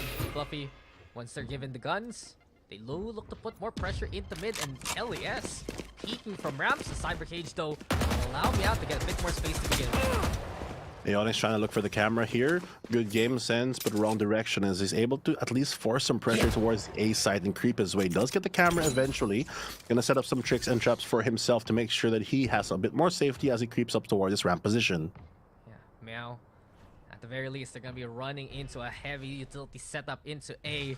They've done a good job, though, avoiding Savvy so far in this game. But it's only likely to pivot into that heaven position. Kelly S, though, backing away. Oasis already sniffing out what is possible here from Meow. I love the passive play though. He just places the camera to gain the info so that the rest of his teammates can waterfall through fence. They only have to mark the top left box, which they're already getting spammed through. And here comes the attack towards the A side, but Savvy's already waiting behind the wings though. Is he also wow. that fly? And Folex though finds Savvy. The opening is left. immense here from Meow as they're gonna get the plant down immediately. Time ticking away for Oasis as they have to scramble for this retake. Kelly S gonna try to make contact here on the camera. They have this already spotted out. Oh, there you go. It's broken. The Ionix, though, still sticking around ramps. They check vents first and foremost. And Oasis taking their sweet time to look for these angles. Ionix, though, he's tempted to peek. Now he's seen and cleared by Kelly. Showstopper. Lead to a 4v4 showstopper, as he said, at the ready. But immediately the shutdown here from Meow. This window has been shuttered by OSC. And Marky will be seeing the next round because of it. It's OSC with a 3-1 lead. It's like with this composition, the way that they play their positions, just really, really strong. The biggest impact as well is able to remove Savvy from the equation before he even gets a chance to go for a fair fight. Getting spammed through his own Cypher Cage. Good game sense coming in from Meow to clear that site effectively. Now, Oasis on the advantage side, on the back foot, as they are struggling to really counter the movements, especially because that mid side has been so difficult for them to control. You have the barrier orb, but once that comes up, it quickly goes down, especially against all these rifles. It will be so easily shattered here by OSC, and Dubstep doesn't even bother. Wits instead though on the board now, but Dubstep gets his aim back, and the slow orb doing all it can to give Oasis those picks. On point accuracy, and we go for more. Trailblazer, Showstopper, and Kelly S wants one now. There you go, Owen Beauty falls. A bit of a scrounge here for Oasis as they set up the wall too. Great play from Oasis to recover that round. Not only do they get the opening picks as the veterans do put the bullets in the right places, but they're able to reinforce it middle with the rotations from a lot of their players. Yeah, Fluffy, you said a while ago it's so easy to break the barrier orb. That's the answer from Oasis. Just kill 3 of Meow so the wall stays up for longer. True. Just put it after we do the stuff. That way, we don't have to look at it for the next 4 to 9 seconds because that's all that they have to work with at the moment. They have to find a way to make it on the site. They do have the ultimate as soon as possible, but look at the stack from Oasis though. Oh no, and they are forced to play into B because of that timer. Here now, Ionix and Dignified. They back away because of the paint shells, but they should be aware that's a whole Oasis group ready to answer them immediately. Smoke's gone, and with it, Meow will dissipate too. Oasis Gaming, a Thrifty again coming into the second map here. Great positioning rewarded, but those opening 2 kills proving to be the biggest impact for Oasis. As those Sheriff shots in the chain healing of their healers, just really providing that sustaining power for that middle side. Great play also towards the end. You didn't get to see it because they had to go for that push, but Dubstep was even ready for plan B, which is to go for the flag there as he's holding out that rotate. So good awareness by Oasis for the macro play, and Meow slowly getting figured out here. I mean, we've seen how impactful Thrifties have been in this series, especially for Oasis. A while ago on Lotus, they got one and they used that momentum to just win the game. Now, this is their chance to rebuild their economy. Meow, though, with the rifle still available, and this time they're a lot more careful of these mid plays. Gotta be a bit more careful. Advantage of this Ash Smoke. Oh, is that bigger area? But I think he did see that away. So the kind of one way not working out anyone's way right now. That's standard play right now. The barrier orb coming up, and there it goes. Wits though, catching alert. All legs now, fighting for mid again. Oasis Gaming doing all they can to hold things off one bit at a time. The 2 rounds that the Oasis have taken, success in mid and their pinch play. Now the flash gonna come in from Wits. It's a triple stack that we expect from Dubstep, Wits, and Kelly S. Meow is very wary of it. Both sides being watched out by Meow. Olex now creeping out to the side. It's a big kick off the Wits. Opening down mid. Ionix also gonna catch on the Kelly S. And with it, the showstopper gonna get hurt. Marky hounded. It's not enough though. The rocket's not gonna be good. And Savvy instead on point for the hole. Savvy 8K has put this site on lockdown. And the spike is in control of the Oasis clutches here. A 2v1 in this instance because Marky's far away. Dubstep already catching the first contact. And we are tied up. What a round there by Oasis. You thought it didn't go their way as Meow had a great opening towards that B side, but the fact that Marky was able to dodge that showstopper, stay alive, and create so much pressure creates a semi-pincher in a sense here for Folex. He's left alone, like you mentioned, but the hold from Savvy here really putting the final nail in the coffin to their attempts towards the A side. The Sentinel play from Savvy 8K. This goes here. It's just another one of those musical chair arrangements for Oasis that has worked. Marky on controller, good. Dubstep on controller flex, good. You also see Savvy doing wonders in the backline, just shutting down any kind of push his way. He's been a one-man army on A for so long already here, Fluffy. Early nade as well to force out the smoke, making sure that no one can clear it. They have double slow and W, but they don't have a wall. It's already pre-placed towards that middle side. Actually giving themselves a bit of a gap and subverting a lot of expectations. Maybe even get a cheeky kill off of it, as Wits is now a bit more careful because they can creep through. He gets smoked off. Wits paying that. Timing. No avail. It's already 2 though from Dubstep. Aeonix finds one of his own. The flash is there. Wits doesn't realize it's a mirror image beside him. And Dignified somehow, someway gets already a double of his own. Seekers out to search for Marky and Savvy. But Owen also finding a target for himself. It's an easy clear for Meow in the end as they get into a fight. It's a 1v3 and no stars to recharge here for Marky. He has so much ground to cover still. He has the Cosmic Divide, but in a 1v3 like this, it's going to be so difficult. His last information already know, and Dignified still has a lot of utility to smoke him out. What is going on here?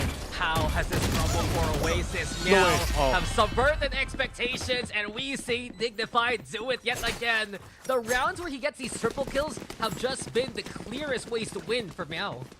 The utility usage as well, confirming the locations just with the Trailblazer, adding that layers of pressure for Oasis Gaming that they could crumble under. 3 to 4 right now, advantage swings back, and Oasis Gaming, they have a lot of ultimates, including the Resurrection, but it is still a lot to work with. The biggest deal right now is if they can get a good pick of the Operator, but sadly it is on that B site.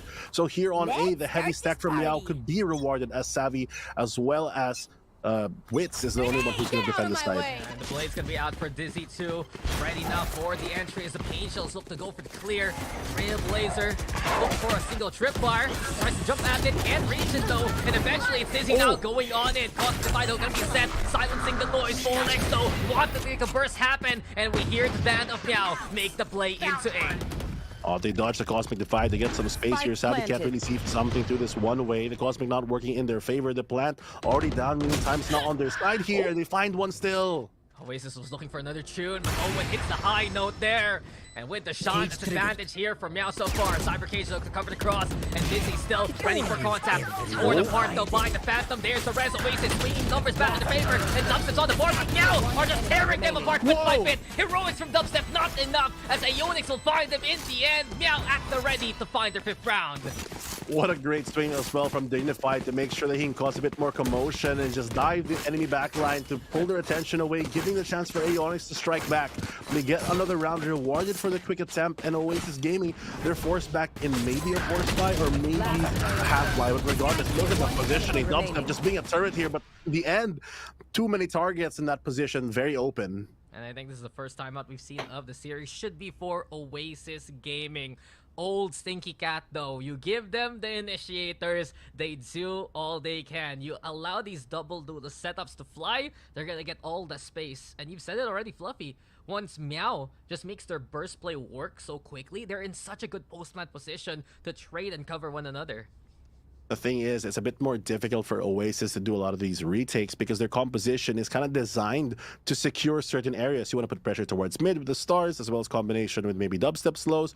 You can stop a lot of pre-aggression, but once that aggression begins, it's really hard to go for a retake. You don't have something like a breach or a double initiator to have that fighting power. All you can really do is take quote-unquote fair fights, and that's really difficult when OSC has this many flashes and this much firepower. Yeah, OSC looking on point, and we said it before already. Split was a map that they confirmed their series on versus Oasis last time around. It was one of the biggest shocks really of Split #1 with OSC taking down Oasis Gaming like that. And as of right now, they want to try and do it again. But it's for map #3 here, Fluffy. Meow looking to fight for survival by winning this map if it's possible. Marky just trying to get some info when he can here on the Astra, going for the jiggle here as the rest of Meow kind of stacking towards the A site. You know, if it worked one time, maybe we can do it again because they are on a lower buy. They just have to be aware that they hopefully don't get punished by this because it could be very expensive for them, especially because they have to go through all this util. He has to clear the trip bar by himself. And it is a free site for Meow to take. The landing zone is set, the permits are here, and OSC make it an easy pulse plant now. But Savvy, he's considering it. The Boombot will keep him at bay. Oasis will stack from CT here. Timing not in the place here for Oasis Gaming. They are stacked up towards the CT like you mentioned. The smoke does fade, gives them an opportunity to shoot back. They have to wait for another dark cover here. Gonna bounce through this. Oh no! We've seen this kill zone happen before. Aeonix, though, he's in trouble. Great and it's shot. an easy kill from Kelly S. And W slower on point. Here comes Kelly now trying to make his way in. Dizzy, though, knows them down to fall through his hand. And Oasis, they're stuck in the choke. And they just can't breathe. Dubstep, though, a breath of fresh air. But that's all he'll get as he is just snuffed out by Meow. 6-3 now as OSC will keep the lead going. Not enough space. They're really suffocating in that position. They're forced to waterfall out because they don't have the time to really take that re-control for the heaven of A. Not enough rifles as well. So they're going to use the man advantage to their perfection. Great use of utility to get that first kill, but Dizzy really holding his ground there towards the elbow, making sure no one can pass, creating so much pressure just by merely staying alive. You can't Old catch Stinky us. Cats just back to their old ways, and it's always been successful. A team that has made those waves, even from last year with a different name. That core the same, but this year even more so now. Dignified Dizzy, incredible additions from Split number 1, continuing on that trend. Oasis though, it's an up attempt from Kelly S. He's the one playing at the garage. Camera though spots out Owen, and Savvy will realize that there's pressure towards the site again. Has to be a bit more careful here. They are pressuring the A side like you mentioned. They do get the trap triggered. That's going to be some value for them as they can just wait that out with still a minute remaining on the clock. Dubstep going to hold heaven here, but with this stack of 3 players, they have the paranoid to use as well. Reinforcements coming in from Wit. Oh, Dizzy taking a step ahead of Wit, but Dubstep with an instant trade. And Dubstep has been so on point with his shots so far, especially in this map. Can he find another one? No. Oh, Meow. wow. Whoa, Spike Dubstep down actually getting A. away with it. You'd think that Meow could just do the same kind of angle twice, but Dubstep at least doing the damage there. At 3v3 now as the Sonic Beach online. The drill theft though exposing that position, but he doesn't care. You may know Spike where he down is, A. but he knows he can shoot you down. And Savvy, AK, a warrior of the site, confirms another triple to his name. Oasis Gaming bounce back here. He's been playing that position for the past couple of rounds, and even though when he adjusts on screens, he ends up going back onto the A site. It does not matter. He fights through the pain, and still they try to bring it. But this opening kills here by Dubstep really doing the damage, as that pincer could have been brutal for Savvy. His teammate, though, reducing that damage does help Oasis out secure another round, 4-6. But honestly, still a pretty good half here for Meow as they're able to secure at least a 6-6 for this half here on Split, nonetheless. I mean, it's an incredible half so far for OSC, and especially that if you look back at their history, they still succeed on the defense anyway throughout the year. Meow, though, now with that push. Get Jet coming on in. Dizzy trying to challenge Savvy. The Cloudburst is on point too. Keep it covered. Oh, no. And Wits can't get the kill in time. It's a 1-for-1 though. Savvy has to deal with Fallix now. Neural Theft gonna be the play. Savvy still a menace on the site. And Owen in danger. Here comes Aeonix to clear the awkward. Savvy. And Dignified now doing some damage there. It's a 2v1. Kelly S. Difficult retake as he has the up in hand, and he's gonna pick up a rifle here.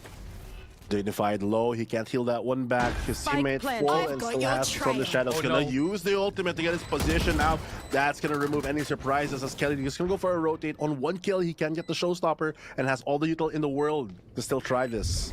Needs to isolate one of these angles. The Seekers don't move his intentions, and Owen on points by taking points and moving into screens.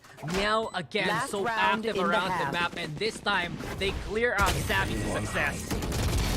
Savvy, he had his magical round previously, but this time he tried his best. He gets the dig, he does the damage, but it's just not enough to hold them that site. Good read, heads up by Owen to make sure that he is in position to take out that rotate. 4-7, a great half so far by Meow and Oasis to have their final chance of getting this better half. And this series heating up immensely.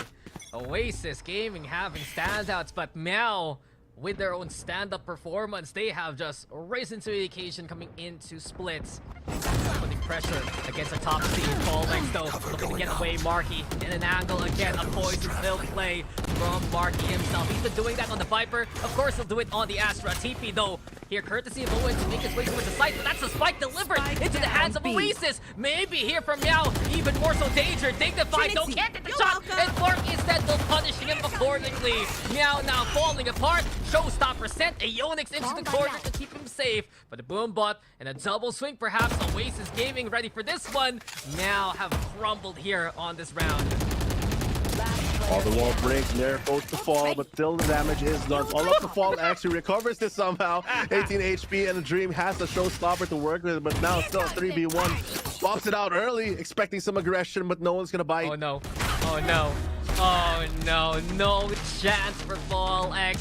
He'll get the kill at the end, but Oasis have already taken the round. And we ended 5-7 there, Fluffy. Meow though should be very happy having a lead coming into the defense. Especially since they only have a ways to go to hit that double digits, especially if they can win this pistol round. It's a great score to come up with, considering everything that happened. And Oasis, it's now them on the back foot. We're really gonna have to claw themselves out of this one and win this all-important pistol. It's been a great half so far there from Meow, but when they lose members early on, Oasis is so good at taking that advantage, and it begs the question now here, Fluffy. Does Meow play aggressive because they're playing double duelist still, given the fact that coming into their anchors themselves, they're going to have to rely on the Yonix to do the heavy lifting? It looks like so far they're going for attack on the mid side as they want to take that pressure away. Dubstep has a wall available to maybe get some value out of that. Marky backing off, choosing to only have 2 stars. Yeah. So it's going to be 1 execute left, but there's an early shot by Savvy. I mean, Oasis, if you've been looking at some of their pistol rounds so far, they love to play multiple The duels, classic. 4 of them in hand. Dubstep, though, he's been delicious with the classic, and another instance where Oasis just find the pick, go for the sights. Wits now with the Trailblazer here means he doesn't have the regrowth, I believe, but Dubstep taken down by the paint shells, opening things up. Oasis, though, finding a pick in response. Still a 3v2, so it's a good chance for either of these teams. A safe plant coming in from Wits does give them a bit more opportunity, and a great use at the start to block off some angles. Marky reducing this into a 1v3 now. Here comes the paint shells to push him back. Yeah, I think the Fido all up to him with the flash there. Tries to swing, but stuck in hell. It's Wits saying hello. This time around, Oasis will take the pistol, and I think it's one of their first ones here so far in the series. Very true. I was just very amused with the 180 there with the bird, just trying to get a play out of him. Good effort, A for effort, but unfortunately for Meow, it is Oasis that ends up on top, and they're going to be able to reward themselves with a good buy. Kelly S immediately with a full armor, as well as that Phantom, adding a bit more firepower to the roster, especially against an unarmored squad like OSC, where those headshots and the amount of bullets you can just rain down could prove to be the fatal moves of this match. But the OSC have the stack here, and watch out. Great Owen, read. why are you there, sir? Is it because you have a shorty in hand? Kelly S has to be very careful. Dissipate though. Almost baiting out OSC there. Dubby, please, not that corner! Dubstep, he's good for the one, but they will fall. Now on the other hand, torn to shreds by the Oasis gun. And it should be an easy round here, a 3v1 rather, as Dignified will look to play the hero again. It's going to be a hero story, or maybe a tragedy here. As does dodge the boom bot, so they might not expect him to come out at this timing. He does get spotted out. Shots do fire, but it's going to be so difficult. There comes the bird. Here comes the flash. Everyone is blind. He actually gets What? Okay. No way, Dignified. Almost getting the job done there. And you said it, Fluffy. Dignified doesn't get scouted by the boom bot. It gives him the element of surprise. The firepower, a little lackluster given it's the free gun. Here. But he still got 2. He still got 2 there in the end. And Oasis, they only get to save the Phantom there as they go into their bonus. honestly great damage done here by Meow. Even though Oasis does equalize the score, now they have the rifles, and like you mentioned, they're down 2 weapons. Dubstep and Wits can only hold the sheriff, and we've seen how powerful these 2 can be on those pistols. Dignified, again, a thorn on the side of Oasis Gaming, and with it, OSC should be feeling confident moving into this round. It's their gun buys. I must wait a moment. And Savvy scouts out Owen, playing into ramps. The rest of Oasis making noise towards B, and it's really a way to see how disciplined Meow has become as a squad. They do go for a few rotations. Dignified alongside Fallex now playing into mid as Oasis trying to psych out any of these setups so far. Gotta be a bit more careful, Oasis Gaming, with the patience, taking it on that mid control. They have a star for pressure. They can use that to creep up if they need to. And then burn the Trailblazer as well. Dissipate the star to get a bit more info. They have to be wary though that Fallex could be in that corner. And with his early skirmishes here from Oasis, they're feeling confident now that they pulled enough away from A to hit that site. And exactly that. It's 2 still here between Dizzy and Owen. But at the very least, it's more manageable for Oasis if they go for the burst. Savvy, watching what he can. Close to main. Instead, it's Dizzy, the one to watch out for. First contact. Looks for the spray. Needs to get away. And it's Oasis now looking to pile on the pressure. An overrun on Dizzy. The flood comes in from Oasis to take aim. It's an upgrade already, and Fallex gets a response here to take control of Ramsey again, but the speedy recovery here for the retake. Oh, Fallex just wants to say his own matter in this occasion.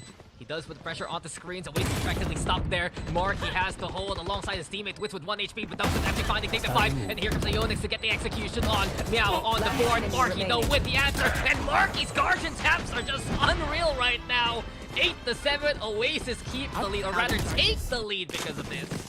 The damage was done in the previous round, but Oasis bring it back, and Meow, they lose their Byram. Now their force on the eco and the guns kind of refunded here for Oasis. They have the full utility, full armors, and just 1 point for a lot of their ultimates to just come online.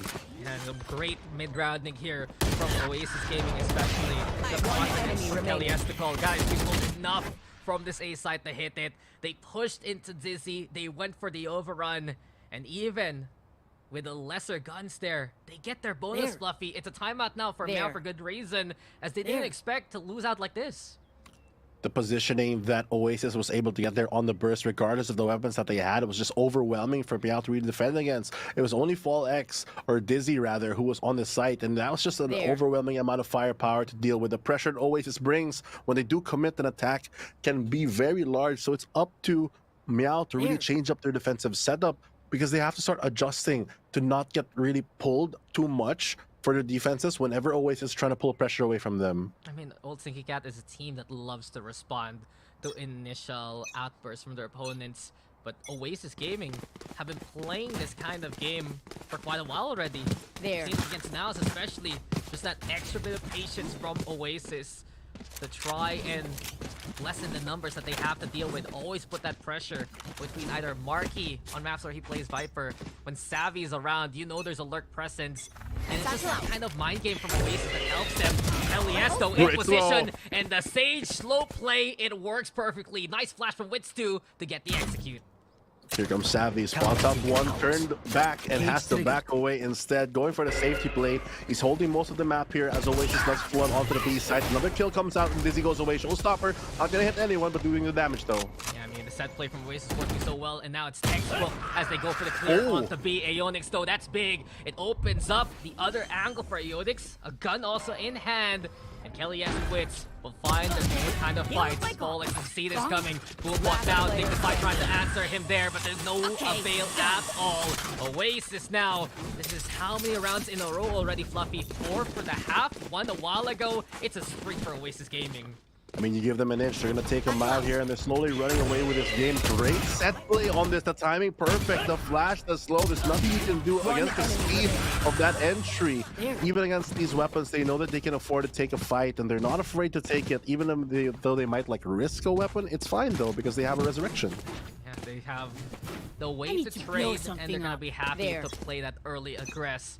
But now they're gonna have to deal with more numbers. Is this what Oasis wants to deal with in the first place? Paranoid gonna be the answer. A dash there from Dizzy, but he does get a pick. Dizzy with another one. Dizzy absolutely sharp! And there is just no stopping Dizzy right now as Meow have taken command of that initial engagement.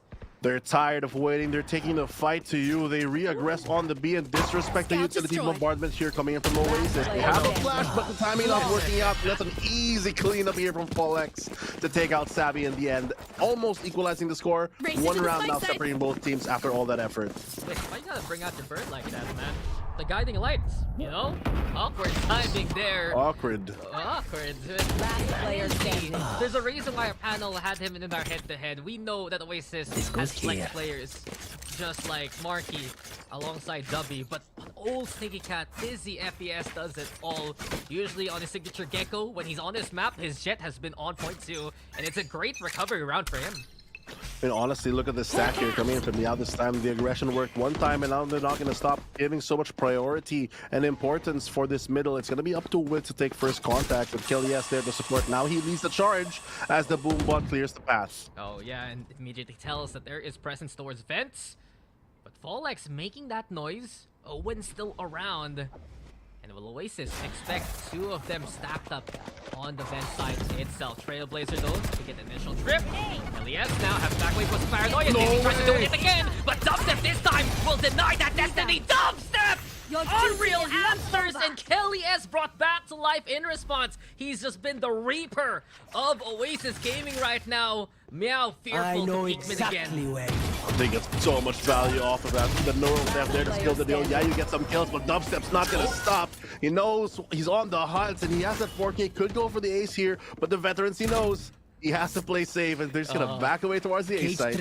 In another life, Dubstep would have pushed for that ace, but he wants to go for the plant instead, and it's so safe here for Oasis. They're not gonna overcommit 30 onto seconds A left. yet. They know that they have the 3v1 advantage, and I love the position from Ionix, but he's gonna have to deal with so much pressure in front of him. 20 seconds. Oasis now have the hustle. Noise made here, sure. And Dubstep, he's even gonna go for the wall. It's just so smart from Dubstep right now.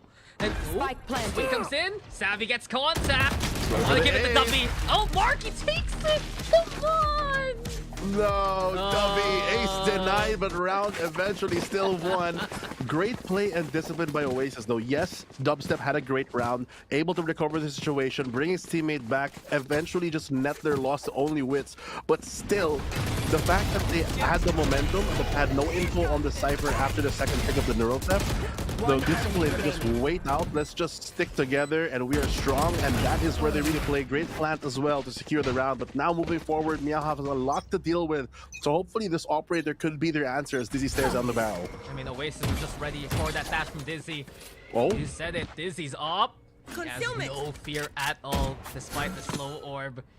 And Oasis wary to push that way, so this time around, with an off threat, Meow might look for an early angle. It's a big investment though here for Meow, and if they lose this, it's not going to be the best buy moving forward. great position by Marky as well. He just stays in the corner, doesn't force out the peak, knowing that something could happen. Savvy gets a freebie right there. Might be able to back away, but they're forcing the operator to run out of position. It's in CT right now, giving up this B main side. And here we go again. Oasis Gaming, the poll is looking stellar so far.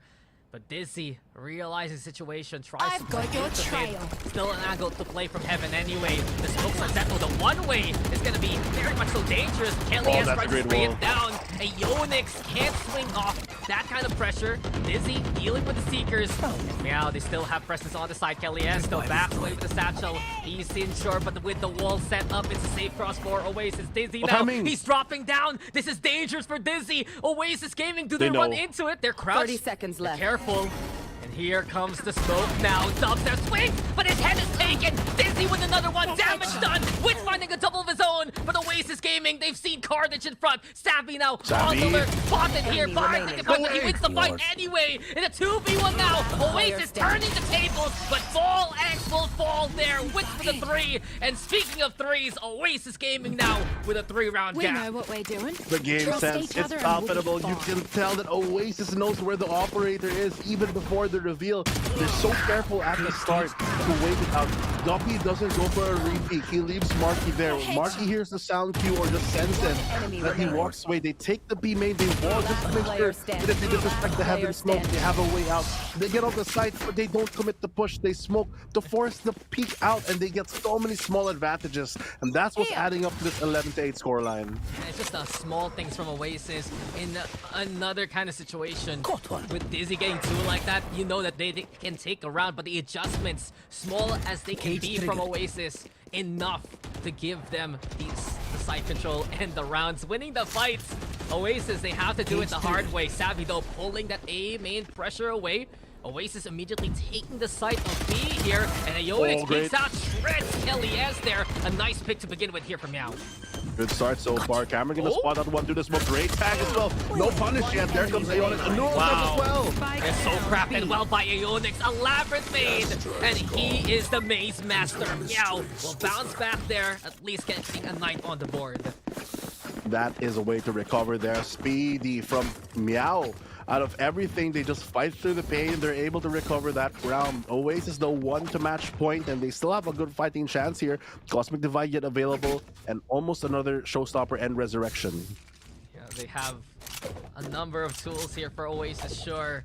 But old Stinky Cat, man, they just need a single round, and they can bounce back. This will be a concern here for Oasis. Playing into the Aeonic setup again might be dangerous.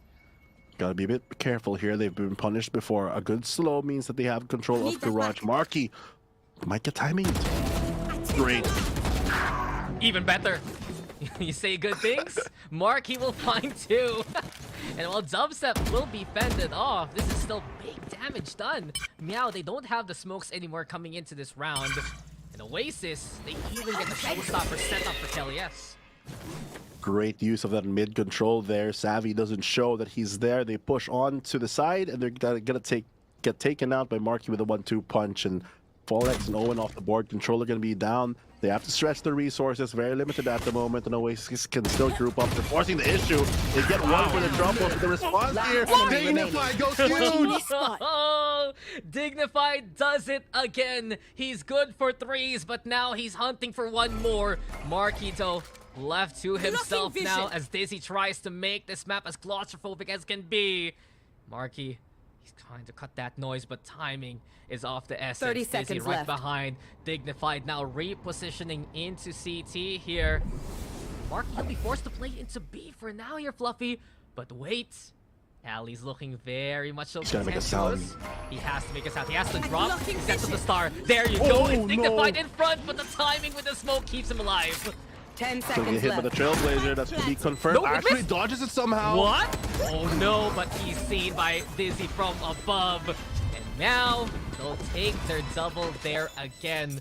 I'm telling you, man, if you get a triple kill for Dignified, they are all but guaranteed for the round there.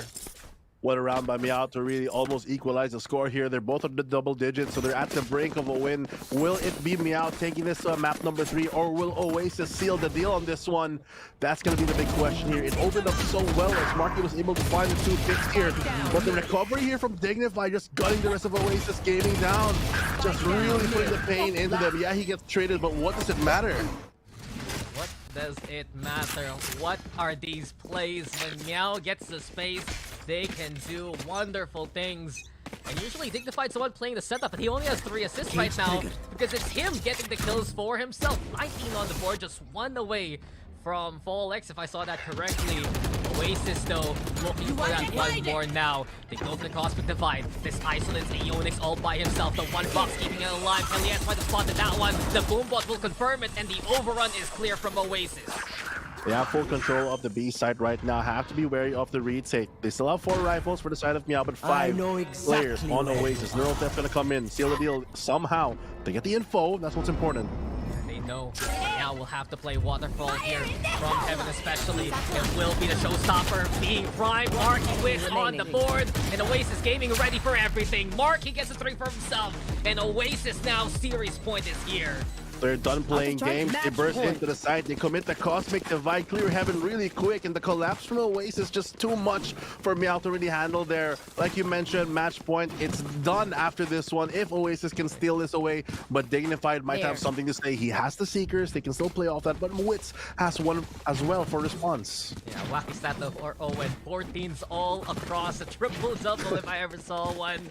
But Meow, they're seeing their chances of a map number 3 dwindle here. Oasis Gaming just looking for one more. And we go for the Oasis default again. This time though, more help from Savvy means that they're gonna be more confident to play into mid, and Heaven already taken here by Oasis. The pacing just gonna be brought back up by Oasis as they are pushing the issue here. It's only gonna be Aeonix onto the backside. He has to play his life and slow up for his teammates here. Dodges a lot of utility. They know where he is, and Kelly S gets his sight back. Just clearing things out, and Oasis already finding 3 along the way. Odd stack against Meow. And with the wall in the way, it's gonna be even harder. The Great Wall of Dubstep has been set. Dizzy trying to make a play with the dash, but Dubstep already getting ahead of himself. Last Window player up from heaven. He's cleared, he's bound, and Oasis Gaming are looking to continue the run. The season continues for Attackers win. Oasis in perfection. Another series under their belts. It's relaxing time here, and congratulations to Oasis Gaming. They get the round that they're looking for. They end the series for a clean 2-0, and it's a great sight to see for one of the top teams improving so far here on VCT.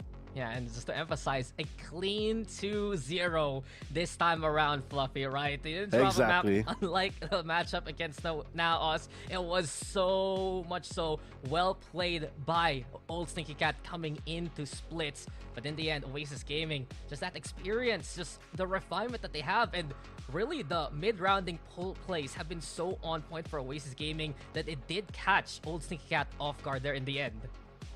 Exactly. You look at the post-game statistics, and we can really see the difference between both of these teams. We end up with a final score of 13-10. Meow doing so well here. OSC striking back with Fallex leading the charge. Dignified, he steps in on this game, and he steps up to really bring a lot of firepower, as well as his supportive nature to the team.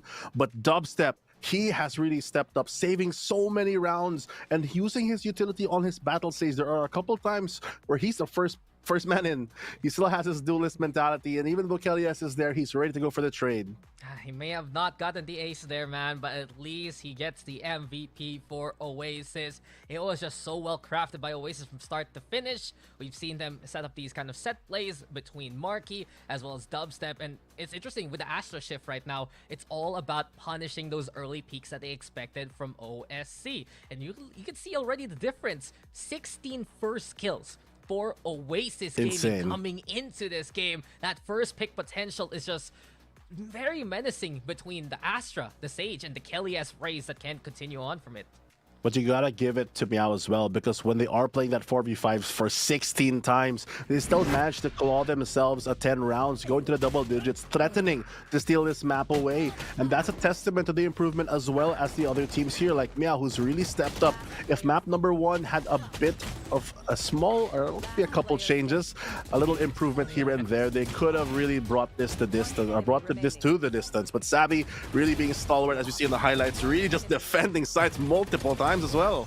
I mean, I think Val just overcooking really in the first map. It was palatable here in the second, but Oasis still handling that kind of pressure and getting the win. Big bright spots though for Meow, Dignified doing all he can. Honestly, the whole Meow roster is just filled with talent from first to sixth spot.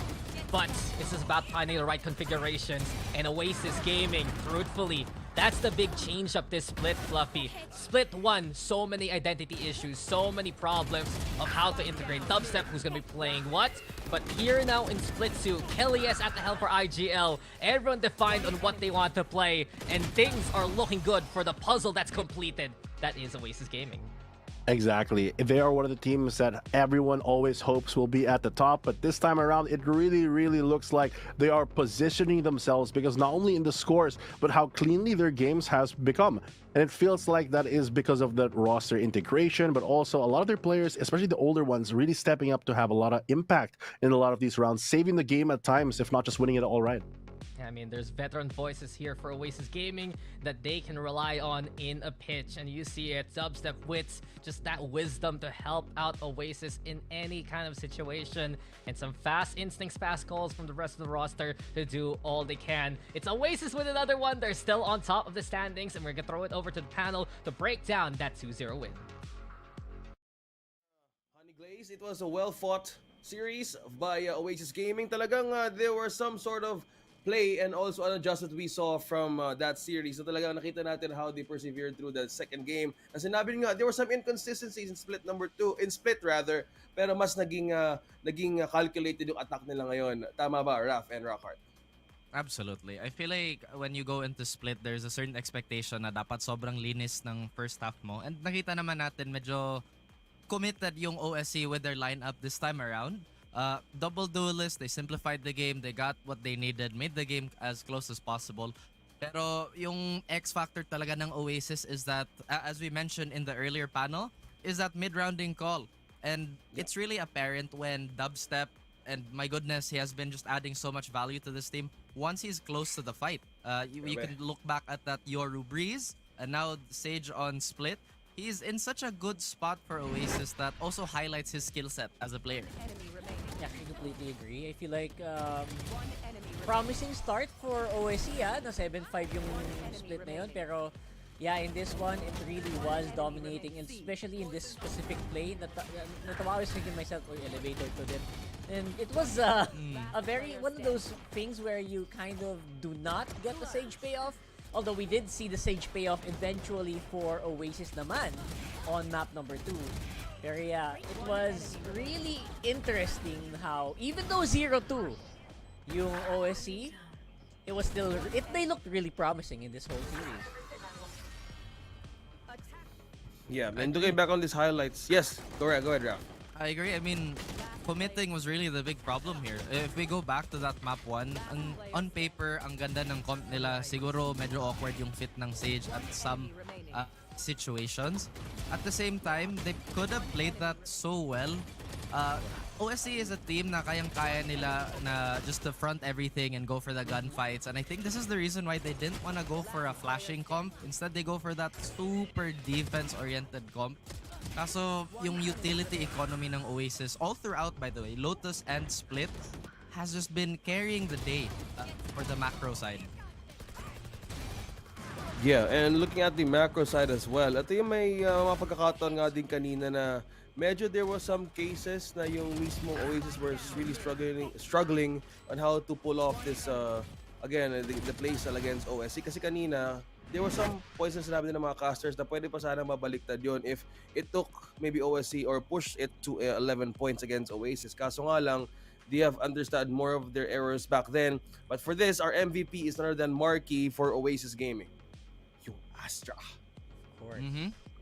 Picture perfect. I feel like ang ganda ng talaga ng mga pinapakita ng mga na-highlight na player natin. Nagkakataon lang ba yun? Parang ilang araw na to.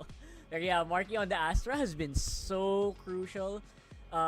Obviously, I feel like could definitely on the way up pa rin, trajectory up pa rin. There's still always room for improvement, but I really like watching this guy play. Oh yeah, I mean, he's the complete package, you know what I mean? In terms of being so smart with utility and just being overall really strong when you try to duel him. I mean, yun nga yung mga signature agents niya ngayon, Astra plus the Jet plus the Sovas. There's a lot of different demands for all these roles, but he seems to fit in all of those really, really well without dipping in numbers too much. Yeah, and even in the first game, as you said about the word demand in Lotus, yung mga pagkakataon din na OSC wanted to take some maybe a pwesto or courage out of that map alone. Pero the coverage of how Oasis really went in favor for the whole series na talaga nakuha nila yung first half, it was completely again a momentum start or a snowball din na ginawa nila heading to this game number 2. Kaso yun nga lang, may mga pagkakataon na nakabawi talaga yung OSC. So, kausapin na natin ng Team Oasis Gaming for their win ngayon para malaman natin kung ano ba naging preparations nila heading to this match. Tara! Yon! Hello po! Good afternoon! Marky! Congratulations po ulit! And 2-0 against OSC. Ito, matanong ko lang. Kanina, we've seen how you guys progressed from week 1 to 3. There was some inconsistencies, pero ngayon, you kind of like performed. No, not kinda. You performed really good. At talaga nakuha niyo coming from week number 2. How was your preparations now compared to the other weeks? Ngayon siguro mas kinalmahan namin, mas nagtiwala sa isa't isa. Kasi alam namin ano yung maibibigay namin. Kaya yun, unting linis pa. Oh, I love it. The trust in each other, talagang gumaning synergy rather this time. Congratulations again, Marky. Here's Raf and Rockhart for some other questions. We're interested how you guys won this. Congratulations again. Grabe, Marky. Mukhang suki ka na dito sa mga interview last week. Ikaw din, tas ngayon. I agree with all the points you made. I was actually gonna ask a similar question on your preparation. But right now, specific teams that you are preparing against, aside from, I guess, the obvious now, are there any other teams that you need to prepare for in a different way? Siguro lahat ng teams pag prepare namin. Lahat naman sila malalakas. They are here for a reason. Grabe no, humble answer talaga kahit undefeated. Good job, Marky. Good job. Well, speaking of undefeated, we're all XG fans here. What is the recipe for being undefeated, and ano ba yung tingin mo pinaka sets you apart from other teams dito ngayon? Ano yung pinaka nag-separate from Oasis compared to everyone else? Siguro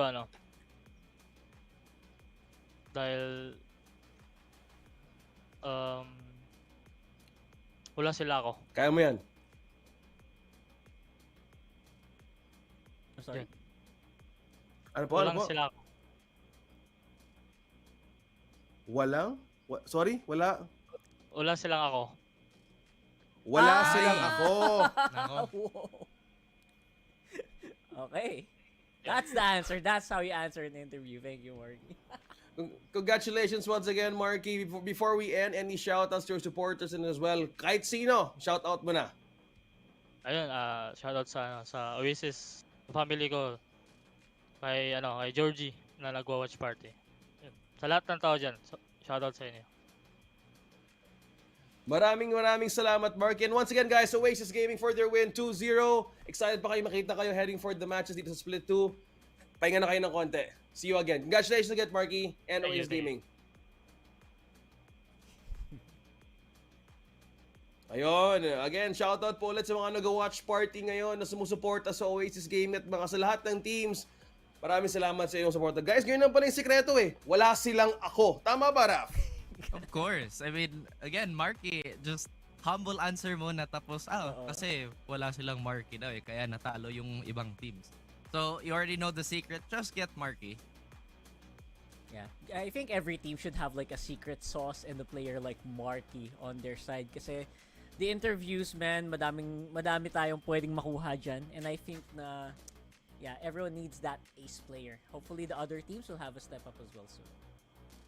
Yun na yung nakita ko din for this team, for Oasis. Yeah, alam ko, may angas din talaga sila. But one thing that also stood out from that, from what he said was, they're really preparing for each of the teams here in Split 2 dahil hindi nga din naman biro kasi even from yesterday, I was still surprised na the recovery of the teams being on the bottom has more ways to push it to a game number 3. I think that's one way of looking at this competition na lahat pwede umangat at pwede bumawi. Ilang weeks na lang baraf tayo bago tayo maabot sa playoffs kasi ramdam ko na rin dito yung mga preparations ng mga teams na parang they don't wanna miss a chance of ranking back up, right? Yeah, I mean, we are slowly entering the point of no return for some of these teams. And I think, if I'm not mistaken, we have at most 2 weeks before the playoffs, including now. So this is the perfect time for all the teams to elevate. At saka yung mga bottom teams, siguro dito na magsimula yung quote-unquote revenge arc nila. Yeah, I feel like if there's ever like a way for you to get revenge on a team that you're, I mean, dito kasi sa VCT PH, spicy, like wala silang pake. They will say whatever they think. I really like that about this league right now. Pero yes, even if playoffs might not be in contention for some teams, you still want to be remembered. You still want to make an impact, again, in the hearts of our viewers. So keep that in mind while watching some of these teams play. Nakakatuwa lang din kasi yung mga teams from the promo relegation as well as making their way through to make a statement or even an identity dito sa split number 2. I think this is the road to Ascension. Kahit kanina pinapakinggan ko pa ulit-ulit yung explainer yung video bago tayo mag-start ng series. It all leads to the greater glory in getting or going to Ascension. So excited kami kung paano yung mga teams babawing in. But for now, we're gonna take a quick break heading to the second game of the day. Huwag kayong alis, magbabalik kami.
Saver won't make it roll.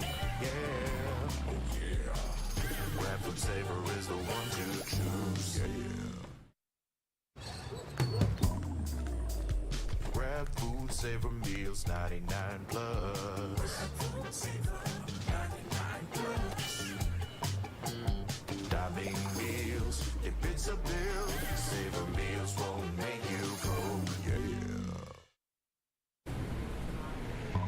All my friends look Grab Cost Saver. The Grab Cost Saver is a lot cheaper. Grab Cost Saver. Grab Cost Saver won't make it roll. Yeah. Grab car is the one to book. Yeah.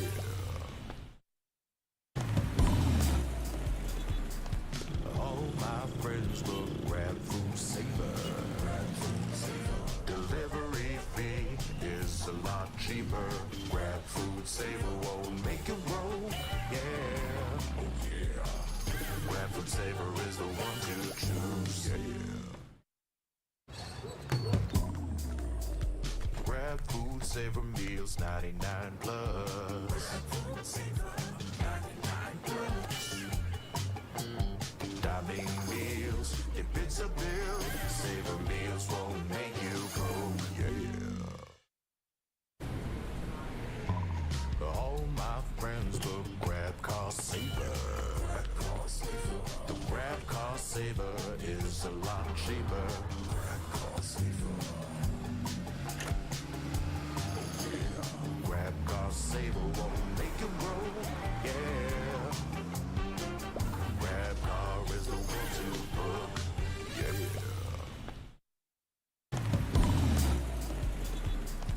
All my friends will Grab Food Saver. Delivery fee is a lot cheaper. Grab Food Saver won't make it roll. Yeah, oh yeah. Grab Food Saver is the one to choose. Yeah. Grab Food Saver meals 99 plus. Diving meals, if it's a bill, Saver meals won't make you go. Yeah. All my friends will Grab Cost Saver.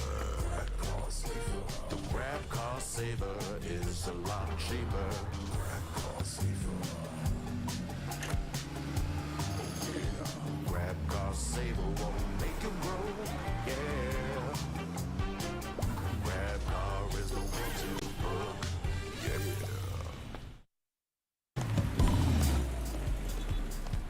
All my friends will Grab Food Saver. Delivery fee is a lot cheaper. Grab Food Saver won't make it roll. Yeah, oh yeah. Grab Food Saver is the one to choose. Yeah. Grab Food Saver meals 99 plus. Diving meals, if it's a bill, Saver meals won't make you go. Yeah. All my friends will Grab Cost Saver. The Grab Cost Saver is a lot cheaper. Grab Cost Saver. Grab Cost Saver won't make it roll. Yeah. Grab car is the one to book. Yeah.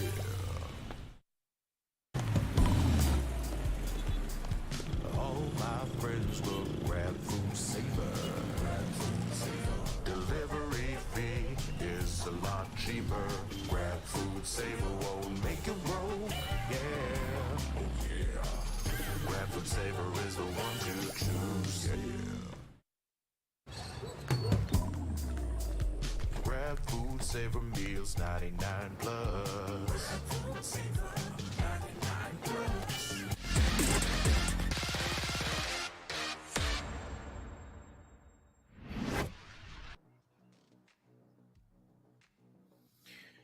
What is up, Pilipinas? Nagbabalik na naman kami for another game for day number 3 for week 3 ng split number 2. Ako si OSX, I'm the Shadi Glaze, and also si Fluffy for another expected series na mas mainit pa sa pagbabawi nila ngayon. But now, we're talking about two teams na pwede maglaban-laban for sa kanilang ranks. One is in rank 3, one is in rank 5. So this is between Carti World and Zol. Kamusta naman to, Honey Glaze and Rap, for you guys?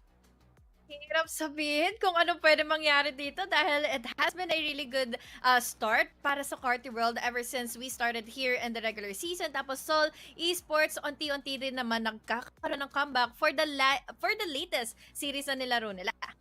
Yun nga, tapos between both of these teams, like you mentioned din, the placing very close. So that's gonna be in that top cut. Lumalaban talaga sila sa position, hindi lang para sa game na ito. I think one thing also to note is, I think we're, sabi kanina ni Raf, even from Rockhard, I think, are we reaching the point of no return na ba? Dahil naman sa playoffs, kasi kung saan gusto mag-ipon ng points for these two teams, ano bang, what do they have na pwede pang mawala ngayon? Kasi for the teams who's fighting to climb back up on top, it's the placing, right? As you guys mentioned. Pero ngayon, sa mismong matchup na to, what are they really fighting for this time around? Well, for me, unahan ko na Fluffy dahil ang nakikita ko kasi dito para sa Zol and Carti World is yun ngang nagiging nabibuild up nilang momentum na pwede ngang mahabol pa ng iba pang mga teams. Dahil yun nga, as you mentioned, OSX, we have here's couple more weeks to go before pa sila makapagbuo nga ng kanilang synergy to go into the playoffs. But again, it's really a big disadvantage kung sakaling kayo ang matatalo pa for this week, for this series pa. Exactly. Aside from that, of course, yung seeding na sinabi ko earlier, it is very important yung sinabi ni HG na momentum, especially since both of these teams are very, very competitive. Andun sila sa parang edge na kaya nila mag-top 3, pero nahihirapan sila because of some maybe over peaks. Yung mga maliliit na bagay that we've seen on a previous team like Oasis that has really refined, but they don't have the time for that. So every game counts from now. Yeah, so the little things really matter sa itong teams that was really climbing themselves to be on top of the food chain. But now, we want to give a special shout out to Mineski Global for being the official tournament organizer for the 2024 VALORANT Challengers Philippines, presented by PPGL, the largest multi-game esports league in the country. Yan. And syempre, papasalamatan din natin ng ating official super app na partner nating si Grab. Score Grab's lowest prices ever with up to 15% cheaper fares on Grab Car Saver, delivery fees as low as 15 pesos with Grab Car Saver delivery, and thousands of budget-friendly meals as low as 99 pesos with Grab Food Saver meals. Ito pa, meron pa tayong discount, meron pa tayong promo code na pwede nyong gamitin. Grab Food 60, get up to 60 pesos off if you order with a minimum spend of 550, simula po yan ng 11 a.m. onwards. Ayun. And last but not the least, this tournament is officially sanctioned by the Games and Amusement Board. And thank you so much sa inyo for making all of this possible. So habang pahaba pa yung ating araw sa mga 2 games of the day, well, going back kanina, I think you guys mentioned about the little things that could matter. Kasi yesterday, if you want to talk about Zol first, Avernus got a point out of them from a best of 3. So with that, may nakita tayong some sort of growth then from Avernus Esports, and this was against Zol yesterday. So nag 1-2. And maybe from that, we could actually see a potential way of showing, or we can expect a preparation having from this year's will go against Carti World. Don't you think, Honey Glaze? Yun nga kaya naman ipasok na muna natin siguro yung Zol OSX, no? Para at least makita na natin kung sino-sino ba maglalaro ngayon. Tawagin na natin ang Zol Esports para makita natin ang lineup of today. Tara, pasok!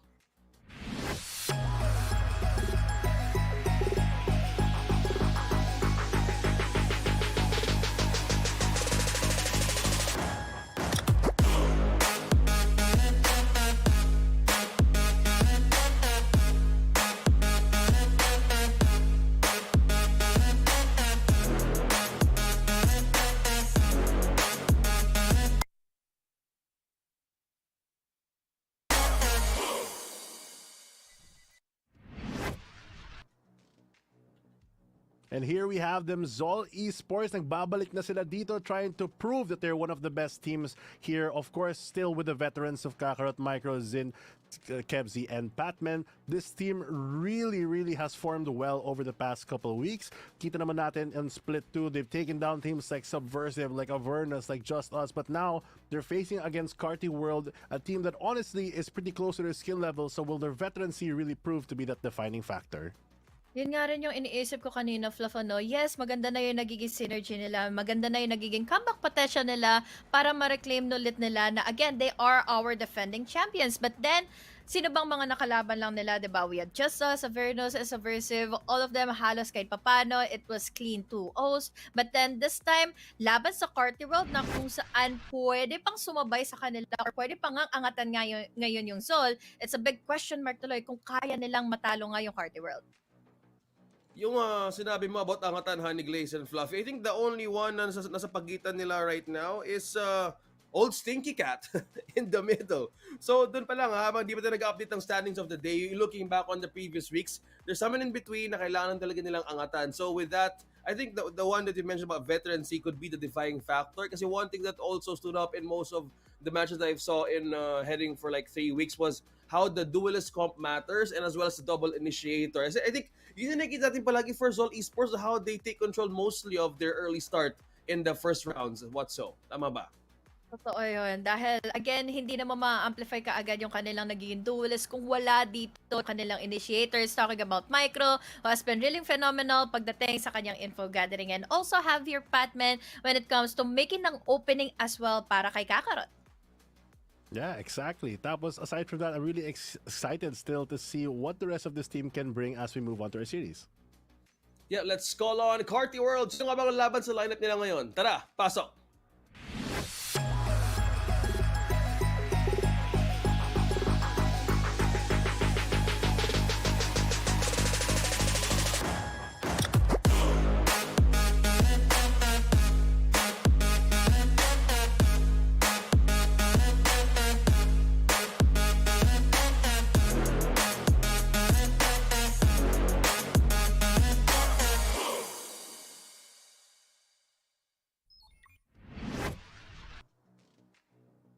Party World, as we mentioned, really definitely a great start since our first week, since we started off in the regular season. But the biggest question is kung kakayanin din ba nilang talunin ngayon ang mga bigger names, ang mga bigger teams. Yes, we have such a team here, such a players here set up para nga magambala sila throughout the standings. Shani Boy, Patrick Watson, we have Asaworld, Uyen as well. And to the point na pwede natin ting masabi na isa sila sa mga underdogs because underdogs ngayon na pwedeng tumapat sa kanila. Exactly. I mean, speaking of yung mga underdog teams, against every single team so far outside of the most veteran ones in Naos, dun sila talaga magaling. They've really taken 2-0s, 2-1s. They've won every single game and they've only really struggled against dun sa top. I feel like that's in part because of that core roster talaga. They have Chani Boy, for example, who's a great initiator.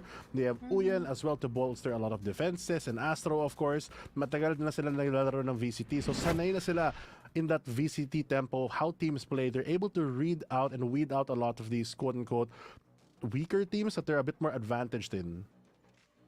Nung week number 2, I think one of the chances na na-interview ko din ng Carti World was they have this great support system with their coaches and as well as how they maintain that kind of adjustment. Nung week 2, it's all about adjustments for them. So I think lahat ng gusto nating sabihin ngayon about how they're gonna be in par with Zol Esports, that is veterancy na combining it with also the adjustment na pwede lang mas linisin pa in this certain week could actually tell how they're prepared for to make it all work this time around. Tama ba? Definitely. Dahil kompleto na sila sa mga arsenals. So maabot na nga sa puntong hindi na nakakabawi ng momentum pa. For example, is yung OSC. Yes, nahirapan sila sa Naos. But given the fact that that is already Naos, at least they were able to perform a bit more better from the previous ones. But then again, at again, this is Chatty Boy who has been really popping off, especially doon sa sunset maps nila na nilalaro nga nila dito all throughout their series. Yeah, they're a very aggressive team, and every time na may opportunity sila na pwede silang kumuha ng isang round, you give them an inch and they'll take a mile, and they really go all the way in a lot of these games. Nahirapan sila, yes, sa mga mas beterato ng team kagaya ng Naos, but it is the same story as well for a team like Zol Esports. That's why this match is interesting, because both of these teams have basically the same strengths. They have the veterancy in their core, they have the same sort of stats, and they have a very similar play style. Yung tanong lang is who gets that momentum first. I think that would really check everything out. Even in the first the first series kanina, it was all about how the Astra managed to take control of the places. Pero now, tingnan natin yung head-to-head kung sino nga ba ang lalamang sa mismong matchup na to. Tara, let's take a look at this. O tama nga yung sinasabi nyo. Honey Clay, si Chani Bay versus KFC, kamusta naman to? Super excited for Chani Boy, dahil nga, na-mention ko na kanina, sunset map, his breach was so phenomenal. The timings of the fault lines, everything is just well in place dahil sa kanya at dahil sa mga utility usage niya and all. Kaya naman, pwede talagang umangat kahit papano later on in the map Veto on Carti World laban dito sa Seoul Esports. But then again, Fluffy, this is the usual Seoul Esports kasi nakasama natin eh. Ayun eh. And one of their most stable parts of it is Kevs. I've always liked this player. There was a brief moment that we were teammates, but other than that, you've always seen in all the iterations of not just this team but other ones that he's been in na palagi siya may impact sa mga games niya. Matalino siyang player at palaging stable ang kanyang aim. A lot of rounds are always on him to really clutch out or hold a certain position. He might not be the most standout of players, but we've seen kunwari sa games na yesterday that in those clutch moments, pag kailangan yung round, it's really Kevsy that seals the deal. Yeah, and to also look, medyo yung kalamangan is by 50 points for that ACS. I think it's all about momentum. Kahit ulit-ulitin namin dito, these two teams would actually rise to the challenge. Kasi kahit nga kanina pinag-uusapan natin how this match will go, mamaya we will go in the prediction sooner on how this match will go ulit. Kaso yung nakita din namin dito, I think the smaller things or the little things would actually matter. Kasi for these two teams na sobrang halo na with veterans and experience, I think in the most cautious way na magkamali sila, that's what Zol could take advantage of against Carti World. Ito ba nangyayari, Honey Glaze, mostly pag nakalawan nila to? Actually, yesterday was also an amazing series for Seoul Esports, and then again, doon lang halos din nag-amplify nga for Zol na at least makikita natin, they're still there. This is the same amount of Zol Esports na lagi nating nakikita when it comes to their performance and all. And sabi pa ni Fluffy, is still Kevsy is there for the clutches. He is there as a main pillar for the team dahil makikita man natin siya minsan on the initiator or even on the controller. Pero he keeps things intact kasi para sa side of Zol Esports. Yeah, in that last series, especially against JustUs, in the two maps that they did win on Sunset and Bind, he was the final kill for both of those, so he really did secure a lot of the place there, the real closer in a lot of their games. Nahihirapan talaga ang Zol pag wala si Kevsy, so if he's able to step up, kita naman natin sa head-to-head statistics that he's one of the highest impact players that we can see. Yeah, and I think magkakatalo lang ata sa mapa, guys, no? Doon lang ata magkakatalo kasi let's see how the advantage will be in favor for these two teams. Let's go to the map Veto pick. Kung ano ba yung magiging lamang dito, because we've talked about a lot of things specifically for Breach itself, for the Sunset. So ano nga ba yung magiging advantage ngayon? Zol, with the first ban on the map sa map Veto pick, ano ba yung pinakaayaw nila laruan ngayon, Honey Glaze?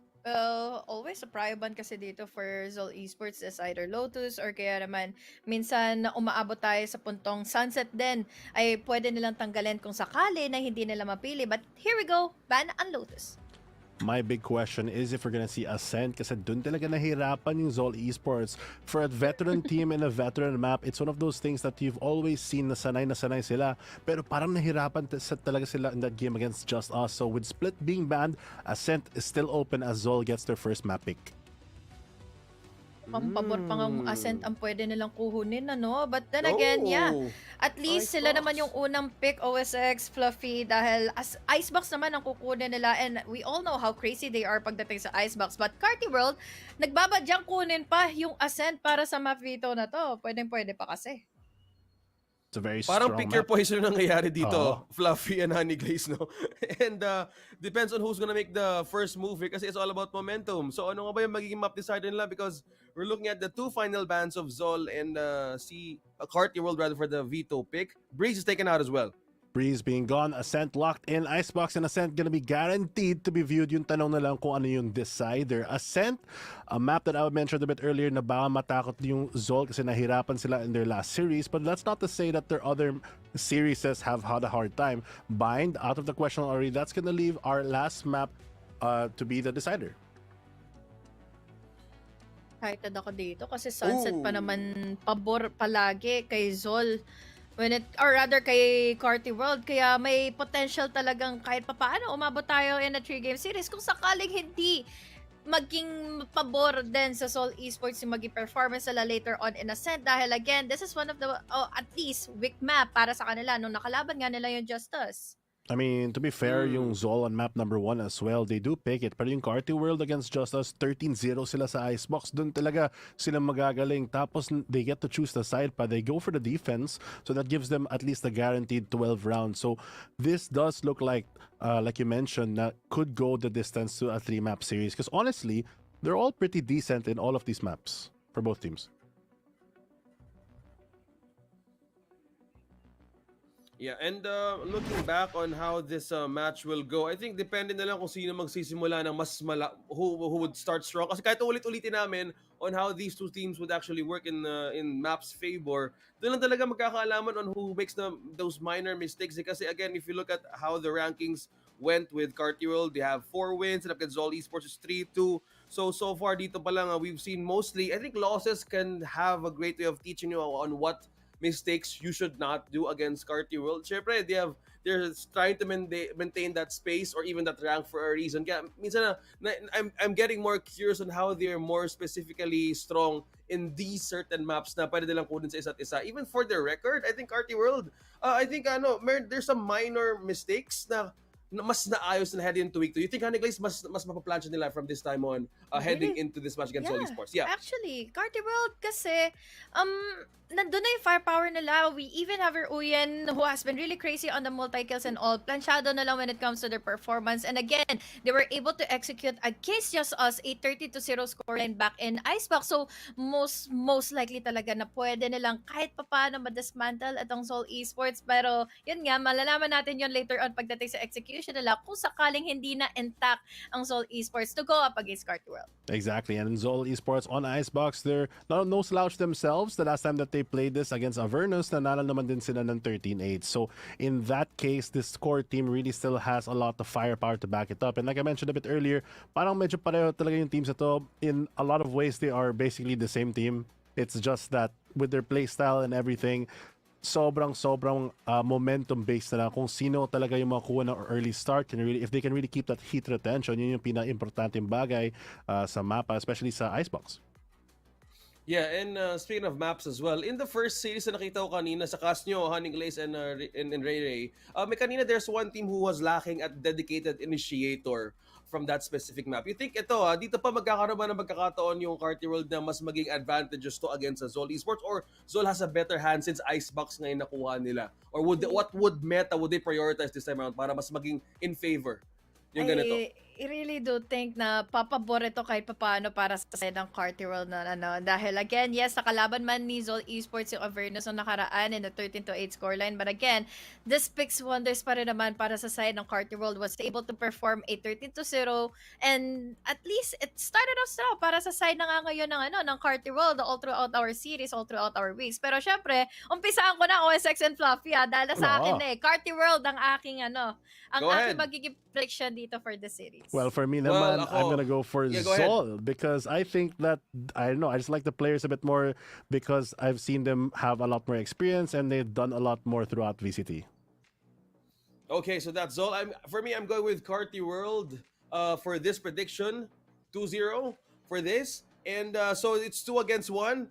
Fluffy, okay lang yan. Kasi it's good to know that there's a balance in this panel na there's teams who actually could have an advantage of showing or preparing more in the weeks coming to the playoffs, diba? So it's let's see how the execution goes. Kasi kanina pinag-usapan ni Honey Glaze to about the meta that will work rather for Carti. Well, for Zol Esports naman, Fluffy, since you're looking for them or you're rooting for them in this series, ano bang pwedeng mas lamang nila na wala sa Carti World? Like I mentioned earlier, I do think it's really just if they get the earliest momentum, there is a big chance Okay. na mawawala din yun, but you never know, so we'll have to see sa map 1.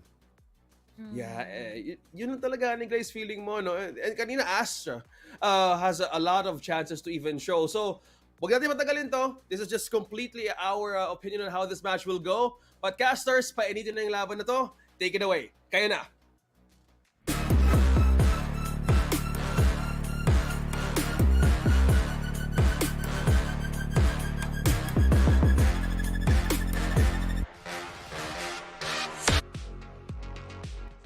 Ready for another monumental matchup here as we are going to be getting into our second series of the day. You can already see Raf is putting his heart into it, man, because it is going to be such a big matchup here. Ladies and gents, welcome yet again, as this is going to be Zol Esports versus Carti World. Dax and Raf together for this one. And okay, my friend, what's up with the gestures? Are you excited for the series? Is that what you're trying to tell us? Yes, absolutely. I'm not struggling with the hand signals. And you said this is a big matchup. Obviously, not as big as your place in my heart, Dax. I have to look for my other wallet where your picture is there. It's here somewhere, but it's fine. You know what Polaroid I'm talking about, Yes, you know? It's just like, okay, is that supposed to be a picture of your girlfriend? No, it's a picture of this casting duo right here. And while that may warm our hearts, it's gonna be a hot matchup just because, again, it's like what we said a while ago between OSC and Oasis. It's one of these matchups that can really define the positions of these teams at the very end. On one side, you have Zol Esports, our defending champions, finally getting the run that they need to bring themselves back up the leaderboards, right? But on the other, Carti World has been that one team that has really risen above and beyond to be such a big threat. Speaking of big threats, let's just address the elephant in the room, and that has to be Patrick Watson. Yes, Again, sir. a man that's existing on a different plane from everybody else, apparently.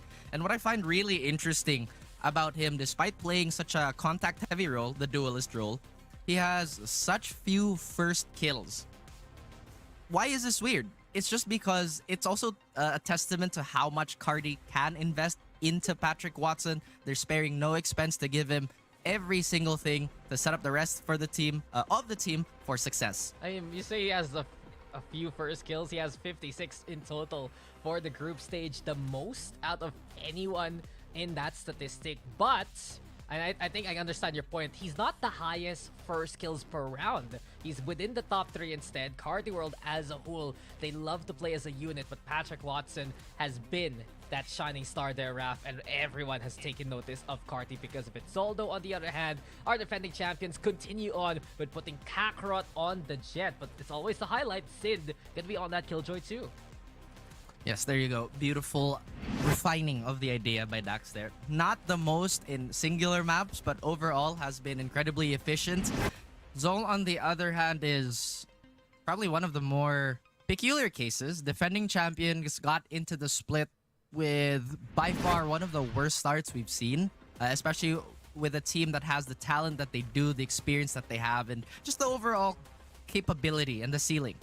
But once again, you did mention they're hitting their stride now, but they're kind of put in a position where they can't stop. They can't stumble anymore. Absolutely. They need to hit that gas pedal and never let go. But Carti World has been one of the biggest roadblocks so far. They won every single series that they had except the one versus Naos, and they were, I dare say, pretty much in the competition. It was a great showing from Carti World even then and there. They've really been refining their play as we've seen the weeks go. And it begs the question for Zol Esports now. Can they continue their streak? They've lost versus Oasis, they lost versus Naos, but they've been winning against some of, I'd say, the newer teams that we have here in groups.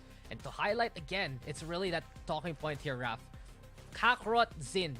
It's been a shift of roles with them changing positions from front to back respectively. And will it work now versus a team that is looking this good like Carti World?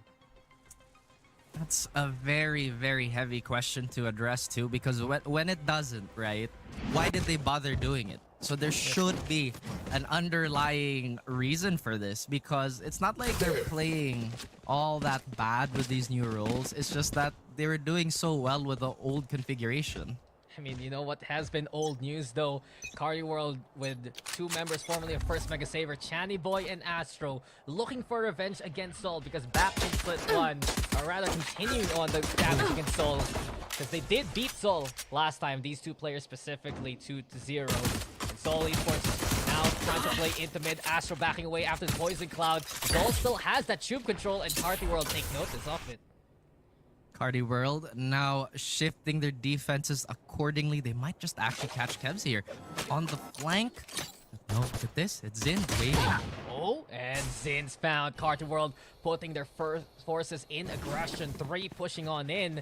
And with it now, Zol, they're going to be forced to play into B here. Patman, though, in a very perilous position.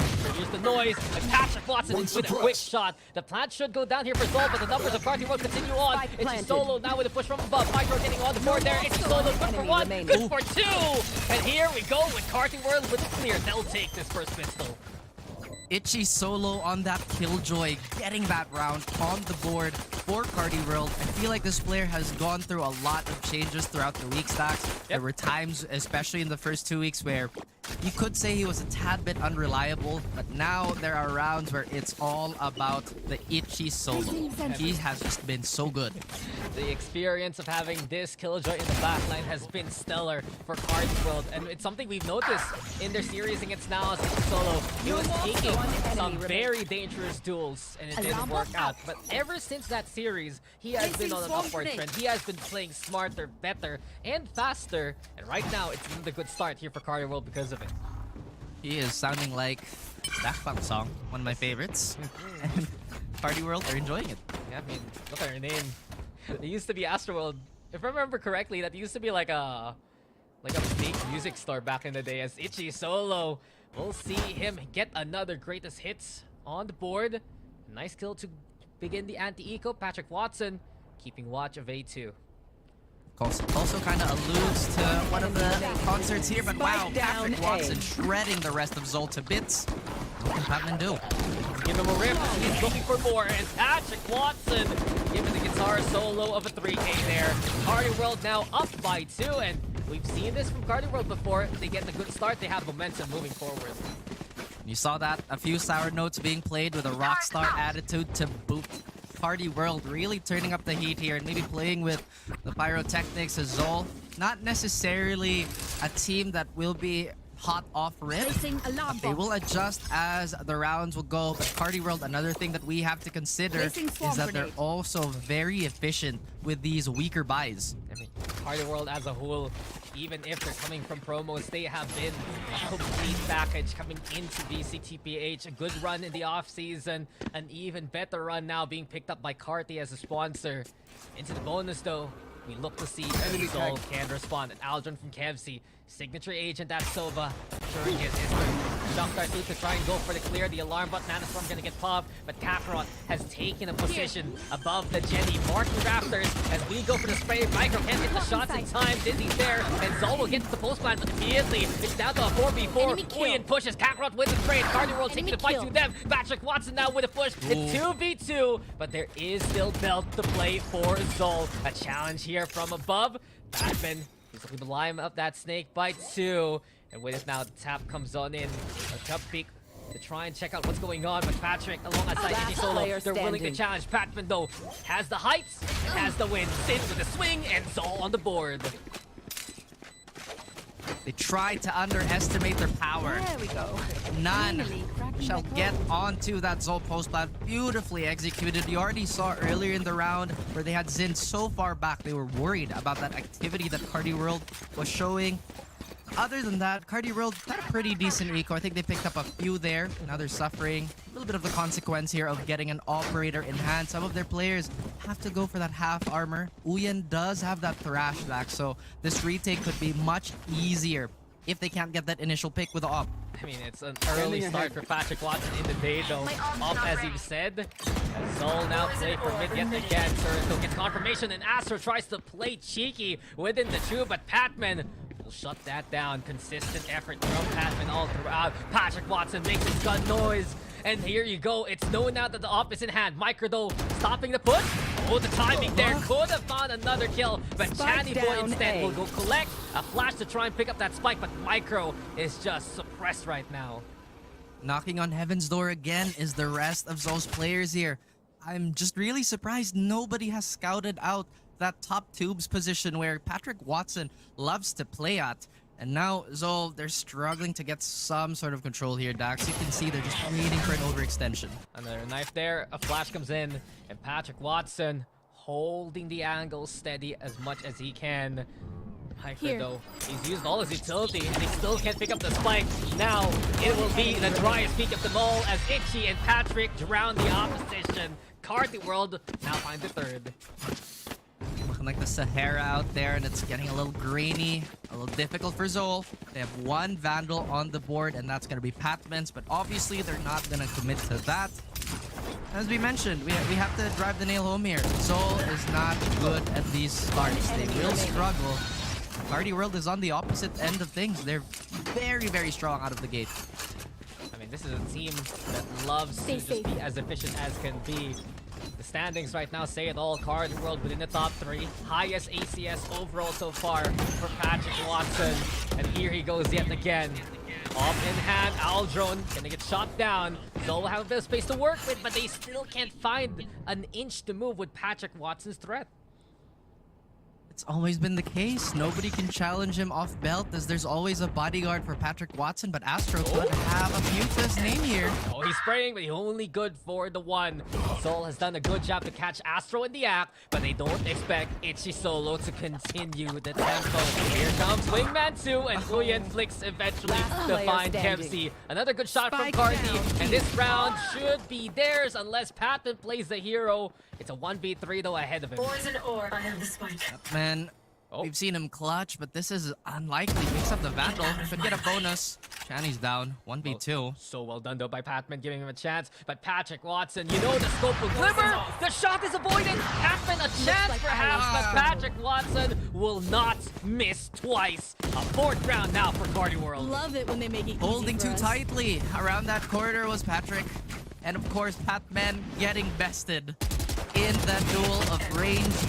Astro had a few close calls there, but ultimately will get finished off by the Classic. There's a lot of activity, Dax. They're just really not allowing Zol to adjust even on this side where they should be dictating the pace. Yeah, Carti World has just been so proactive around the map. They answer the mid takes from Zol. They look to push courtesy of Astro. And while he hasn't found much success with it, it's still that implicit threat. Carti World, the rest of the roster, they are stepping up to where the Viper leaves off. And Patrick now moving into B. We see Channy Boy though, just the confidence from Carti World, but this is dangerous. Kakarot knows once in tube, Julian's gonna be there. The wide swing though, giving him a chance, but Zol will get the punish this time around. That's 2 on board for Zol, and now the defenses have been softened. Carti World, they're looking to adjust again. Oh, but Itchy Solo wins the dance there. And Patrick, he just doesn't care if he does get tagged by the Aldrone. Willingness though to hold now in yellow. Bladestar available in a pinch. He do gets the suppress though, but there is just no stopping the power plant of Patrick. Micro eventually finds the blue screen there to shut the man down. And Astro seen by Sin 2. Eventually Zol, the punish play is what they need to win a round here. But that doesn't mean they can't opt to get another operator here if my math is doing the numbers correctly.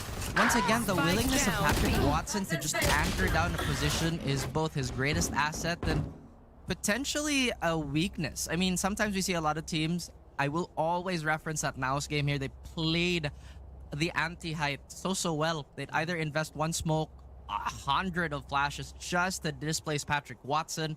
And we haven't really seen another team replicate this type of strategy. Yeah, and Carti World early on, just after that one, a bit of a timeout. Not many people know, but they do have a coach in AKG from the South Asian region. And perhaps this is just one of those timeouts to try and bring everyone back on the same page. It's been very aggressive from Carti World, but now with Zol able to play the punish, and truthfully, Raf, Zol is a very good team once they're able to play slow and steady. It's up to Carti World to adjust instead. Absolutely. They really need to re-kit and retool themselves just so they can kind of climb out of this hole. And like you mentioned, it's up to Carti to remain unpredictable. They can't keep going for the same plays here. And we've already seen that pipes play, or that hype play twice now in 2 rounds. Yeah, and Trub also being contested there by Zol. Very much so well done for Zol not making the same mistake twice. It's still the 2-round gap though. And Zol, they have a lot of utility moving forward for the post-plant. 5% on the Fury, both available. Camrot ready to lead by example. And a flash there to clear out half of A, but Carti World will give up the site for now here. Once again, unpredictable. They put their forward aggression towards B site, but the defenders on A are quite ready and have had heavy resistance. Is Zol. They do get the site here. Carti World playing towards screens. Micro though, he's in danger. Luckily, he gets out of the mosh pit in time. A Viper Spit setup, allowing Zol now to put a curtain in front.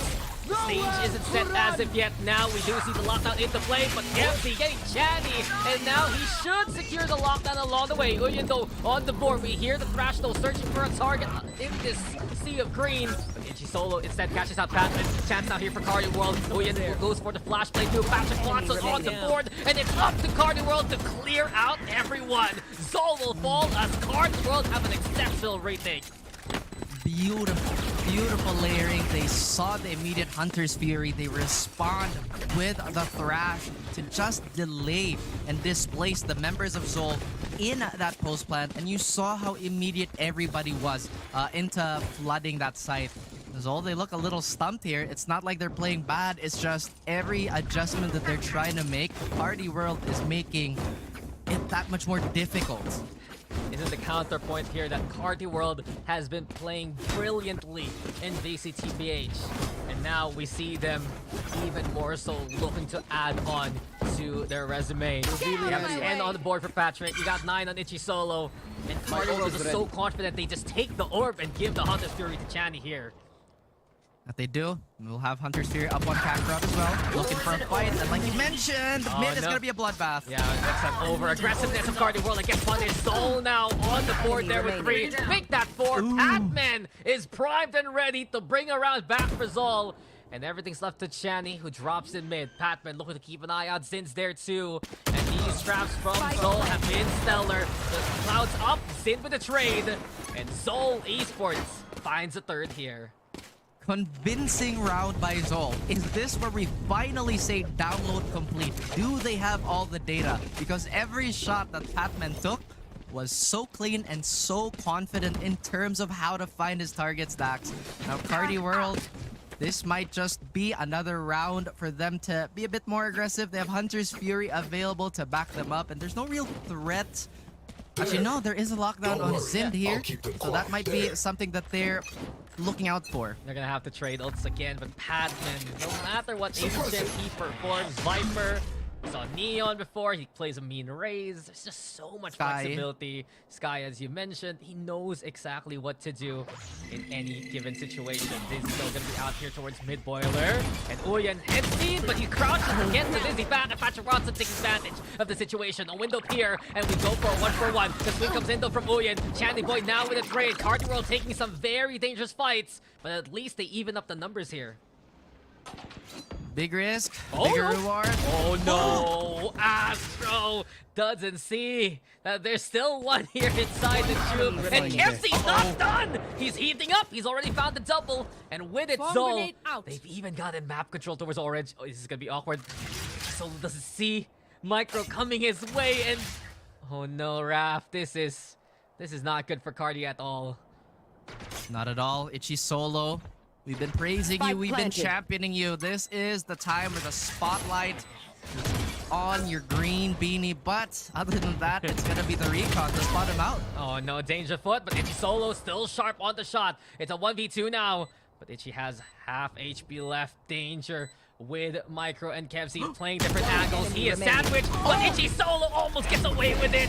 Could have gotten it into the site, but Micro says no. Zol will find their 4th round there. Record denied, he was about to steal. The security systems were just a little too sharp for our Sentinel here. Ichi Solo again providing numbers and impact. Party World, a decently rare eco on their hands. Zol is slowly catching up in a very, very convincing manner. Yeah, but Zol is doing so well with map control, and Carti World gonna burn a second timeout in the first half just to alleviate that. This is where you say, okay, Carti World, they're so good at hitting these shots. They're very sharp with these frames. But why are they challenging these kind of angles where Zol can still get the space? Instead, Micro creeped up into B so easily because of all the commotion in mid. I mean, that's the pitfall, right? Oh, because I know somebody in chat's probably going to say, oh, because they have good aim, they can take whatever fight they want. I'm 100% sure you're not smarter than Dax, first and foremost.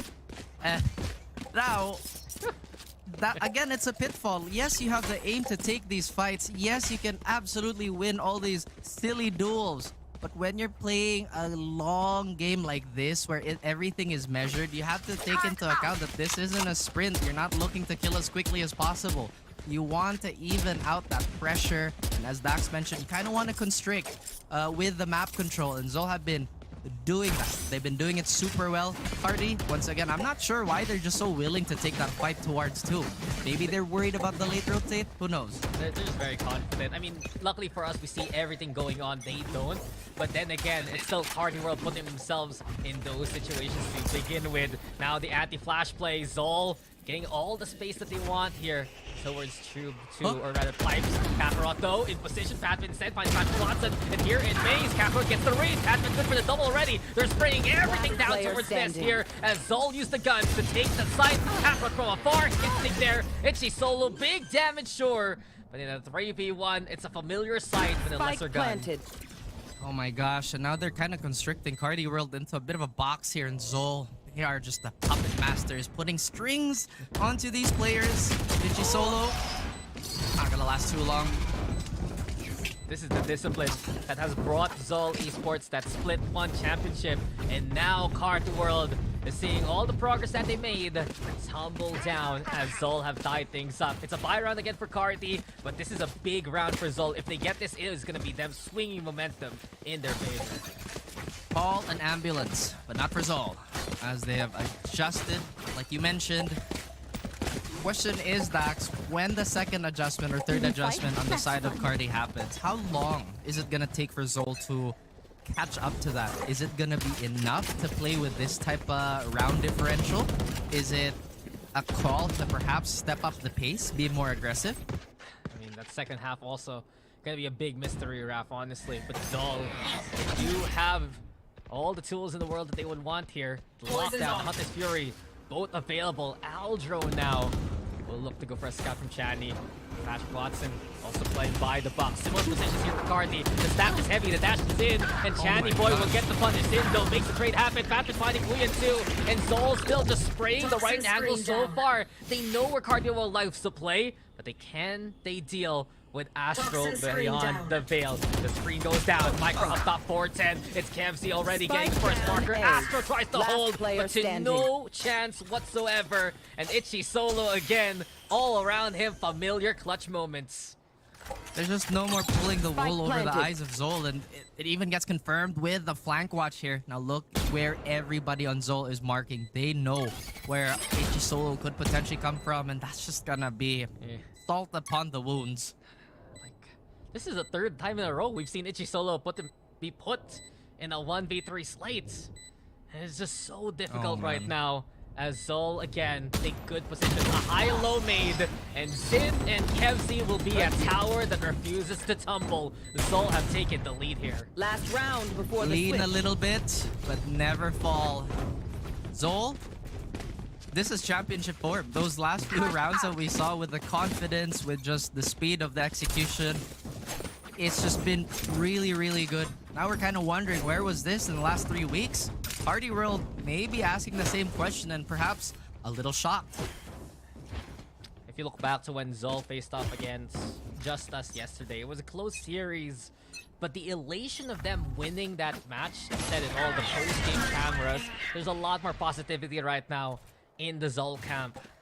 And I dare say that they need it moving forward, just to keep having the right mental state, right? Having the right calls at the right time, instrumental. against a team with so much talent like Carti World. Speaking of them though, Viper's Fit online, and not only that, they have 3 more ultimates to burn before this round ends. Maybe the real Zol was the friends we made along the way.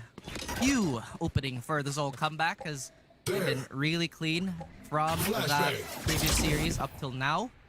They're even so careful, Dax. They know they're on a roll. They're just not going to risk that aggression. And they've scouted all these tendencies on the side of Carti World, and they're sparing no expense on choking them out and fumigating where the rest of the team could potentially be. Carti World did move a few players away, but Sin still finds Patrick Watson. And now Astro also hit by a stellar shot dart. Perfectly placed. Puts him to half HP. Uyen back in familiar territory, though he loves to play that maze. But with lockdown now into play, the pressure's on. Hunter Fury though gonna be called from Channy Boy. He's looking to shut that one down. Patton finding Itchy though along the way. And Zol Esports, they can just rotate away from this. They will leave Kakarot behind, who will die to the hand of Uyen, but all the space in the world. Nice shot from Channy though, finding Patman outside kitchen, leads to a 3v3 here. Even numbers, but positioning-wise, Zol is going to be in a far more superior situation. They do have a really long flank watch, so timing might be an issue later on. But look at Carti World, they're looking to front this. Channy Boy with a recon dart could plug into the site and get all the info they need. Oh, but Astro, this is making a time. I do believe Micro can't fight back here. There's the dart into play, and Zol, as of right now, they're gonna go for Wingman. Seems like Micro actually back in action. Sin in position. Zol good for 2. Channy Boy with the flank, but even the Hunter Fury will mark where he'll go. Micro, massive in the last round, and a great half for Zol to get 7 on the board. I feel like great is an understatement. Everything we just said about Zol being a little bit of a diesel engine, the start is really not their shining moment. But as you see that stability that you brought up just kind of come into life, there's a little bit of catharsis to that. And maybe a little bit of panic on the side of Carti World. What do they do now? They're stellar fraggers, but what is there left in the playbook, right? They're gonna need to prove it though on the attacking side, and even though there are struggles to play attack on Icebox, with Patrick Watson and Uyen's playstyle, you know that they're gonna look to get early space as soon as they can. Another thing with Zol is that they've been efficient with all that space that they've taken. Party, hopefully they can do the same on this attacking side. We talked about how Zol is so open to just 2-1-2ing it up until they get all the data and all the tendencies they need. Perhaps Carti World and their 5-strong pistol strat will rear its head again. Right there. But we're gonna wait for Ichi Solo to reconnect with the core of the team. I mean, it's very popular here in PH. Just the 5 ghost lineup, 4 on the other side of Zol. Everyone wants to just hit some nasty taps. And we begin with Patrick Watson. His dash is gone, but the will to play into A is still there. And Zol having to control Kakarot at first contact. Patrick Watson will get 1 on the board, but it's Kakarot fighting for his life. 2 there for Kakarot. Itchy Solo though with a nice shove on in, but Pac-Man, of course, attention, salute, and stand by. Pac-Man will hold them all at bay, as Zol will get this pistol here. Who is the real Pat? Please stand up. Was Patman laying his claim yet again, Dax, not allowing this pistol round to fall. An Icebox looking like a true fortress for Zol yet again. Getting distracted by little buddy there. Again, recollecting his thoughts and getting his frags. I mean, it's been 5 in a row from that last half for Zol. You add this one, it's another one.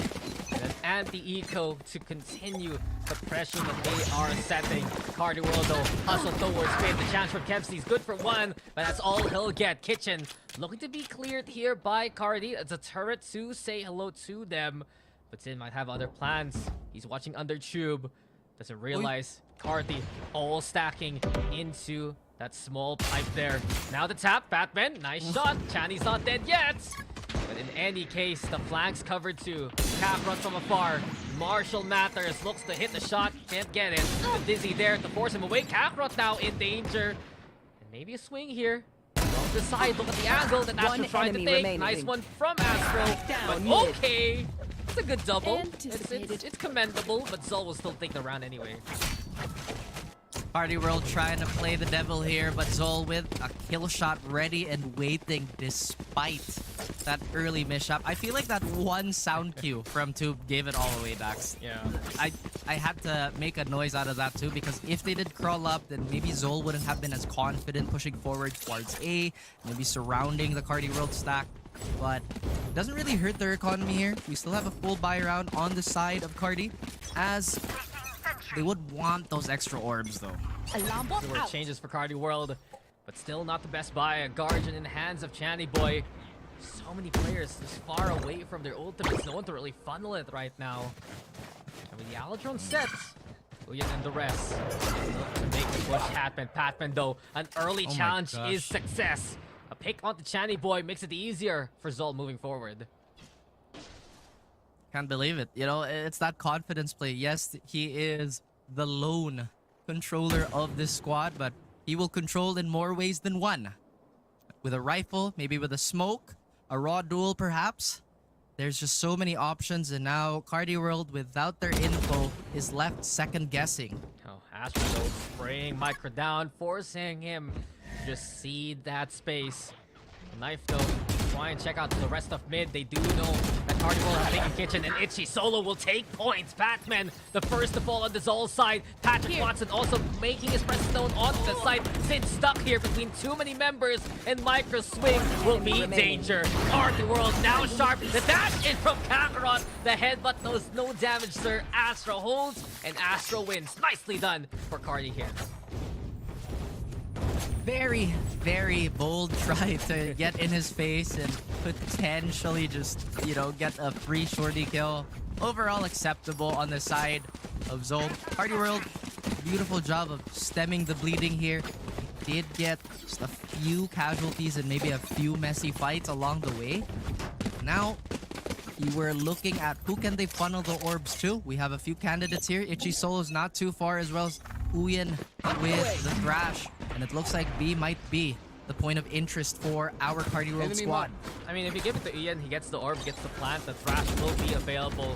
So I wouldn't be surprised if the Gecko gets all of that and more. They do flush out Patman though to begin with. The suppress from Micro confirms the suspicions of Zol quickly that Carti are stacking towards green here.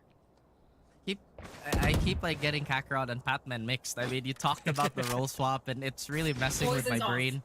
At the same time, Zol have to be careful with how committed they're putting their Viper, at least on this defense, right? Yes, we see the reinforcements onto the site itself, but once they lose yellow control, Carti World is very good at leveraging that, and we might just see that. Yeah, Patrick Watson's already in there. Clears out yellow, confirms that Zol playing towards the backside itself. They also see Patman over by Snowman, so long angles being the danger point here for Carti. Eventually, Uyan, he taps the spike himself. I like the play. He can save the wingman for a little bit later. Itchy Solo having a duel though versus Kevzy. Kevzy the one sharp on the shot. Kakarot trying to go to the swing too. And Zol looking to make the timer run on out against Carti World here. Patman finds the one. Kakarot double up with the Guardian. That's great here for Zol as they get to double digits. The Senzu beans are working. Kakarot not having the greatest starts, but now he is fully alive and healthy. The Blade Storm here, slowly catching up to Patman, who has 8 kills ahead of him. Now Viper Spit could be a realistic threat coming into this round. And we're talking about how can they really get past this yellow position when the rest of Zol are just so confident in chucking all the utility to once again roadblock Carti World. This was mentioned time and time again. Yellow is just such a dangerous spot if you let Carti World take it. Yeah, and Carti World, a nice try. I mentioned a while ago, they look to use all they can from Uyan, try to bait out Zol, but that extra bit of discipline right now. The calls from Zol have been so sound compared to their first 2 series in this split. Perhaps now they want to continue on, but Patrick Watson has had enough. Stomps on Sid to begin with. Patrick Watson, here he goes. It's a double only as Kakarot will answer back. Microphone above Patrick, still sharp with the shot, but Kakarot wants to continue the thread. Thrash getting primed. Here comes Wingman on the plant, so if we go to a 2v2 as Zol will have to see that space first. Oh, they secure the Thrash again just to keep this post plan alive. And like you mentioned, that Hero Vandal paying off in dividends. Kakarot and Patman, they're trying to walk up here, Dax. Nobody behind them, but who's in front? Oh, yeah, he's gonna get the thrash soon, but no, he dies before he can pop the ult again. And Patman and Kakarot primed, ready, and precise. It's Zol now with 11th round, but you can see it's always a game of recovery from Zol, and I think it's so commendable, Raph, that, well, Carti World puts the pressure. Zol will have to think outside the box and think smart to win these rounds here. Unfortunate. It feels like Carti World is a newer model of Terminator, you know? Maybe it's the T1000, a bit more fluid, a bit more aggressive on that initial hit, but Zol has that classic T800 tankiness. Yeah, we'll take a few bumps here and there. We're gonna keep on marching forward. The artificial armor is gone, but they are gonna keep trucking, especially with Patrick Watson nearly busting the side open himself. That's a bunker buster, and you already know he's a threat. 16 on the board. Carti World, the stats don't lie, they have been very much so vicious, but the score is a completely different matter. It will be Bulldog and the Blade Storm here to bring up the rear of Carti World. The suppress already stopping Patrick Watson before anything else. Screen allows the creep. Kakarot, he gets away with his life, and for now Zol will know that's a heavy A push coming their way. A lot more things to slow down Carti World here. A flash, maybe a few bullets on Patrick. And very close, but he finishes it. Just so on point. Patrick Watson with the one. Ouyen will continue on, and here comes the march of Carti World. They're good for the site already. They got in the picks, and with a plant going down, it's Zol who has to try and salvage this. Once again, Patrick Watson, the bunker buster. Explosive and strong, but maybe getting chipped away. Yeah. 2v4. That was his own teammates too, so a little bit careful here for Carti World. Zin now putting the alarm bot there. They know someone's down and out, but Carti World, they just line up for him. 2 for Zin, and Zin's not done! Itchy Solo will silence that so swiftly, but that got way too close for comfort for Carti World. Getting a little too excited there. Oh my god, they nearly lined up for that Dax. Having a bit of a moment, taking it to recover. I mean, again, despite the efforts of just trying to barrel their way through, Zol taking a heavy loss. Zind showing how he can be super clutch, but is met with an Itchy Solo that's hungry for redemption. It's the Carti World raw talent. It is undeniable. It's up to the execution, though, to make sure everything is as on point as it wants to be. And with an early dizzy, Kakarot's in danger. Sharp again, absolutely in position. Kevsey, the one with a classical play. And with it, Zol, they will take advantage of the stitch. Kevsey, hungry, sure, but that is just absolutely deadly, Raph. 3 on the board already. The founding father of the fragging Sovas of the Philippines. That's a mouthful, but that's what Kevsey is. Chatty boy, can he recover? Oh. Gets one. But that's all he gets, maybe. And the pinch is there too. Kevsey, he has just made his mark into the round. Bad friends will spray down the corpse of Chatty there. And Zol will make it to map points on their map pick. Lest we not forget, Kevsey would get an easy 28 to 35 on this map back in his heyday. He's not even playing bad by any means or has slowed down by any means. It's just he's gone on a more supportive role. That doesn't make him any less lethal. Beautiful Hunter's Fury to push them to 12 rounds. I mean, if you look back at history, right, Kevsey was one of the best to challenge Jesse Vash with that ultimate. And he continues on as he gets 2 on the board, 13 overall for him. And with Zol now looking to wrap this one up, it's Carti World who has to find an answer. He gets a post plant here, Raph. It's still very much so doable, but making it there has been the hard part to begin with. Patrick Watson with the Guardian has been making it possible through all these weaker buys, but now Zol, they respect how accurate this man is. They play a bit more reserved.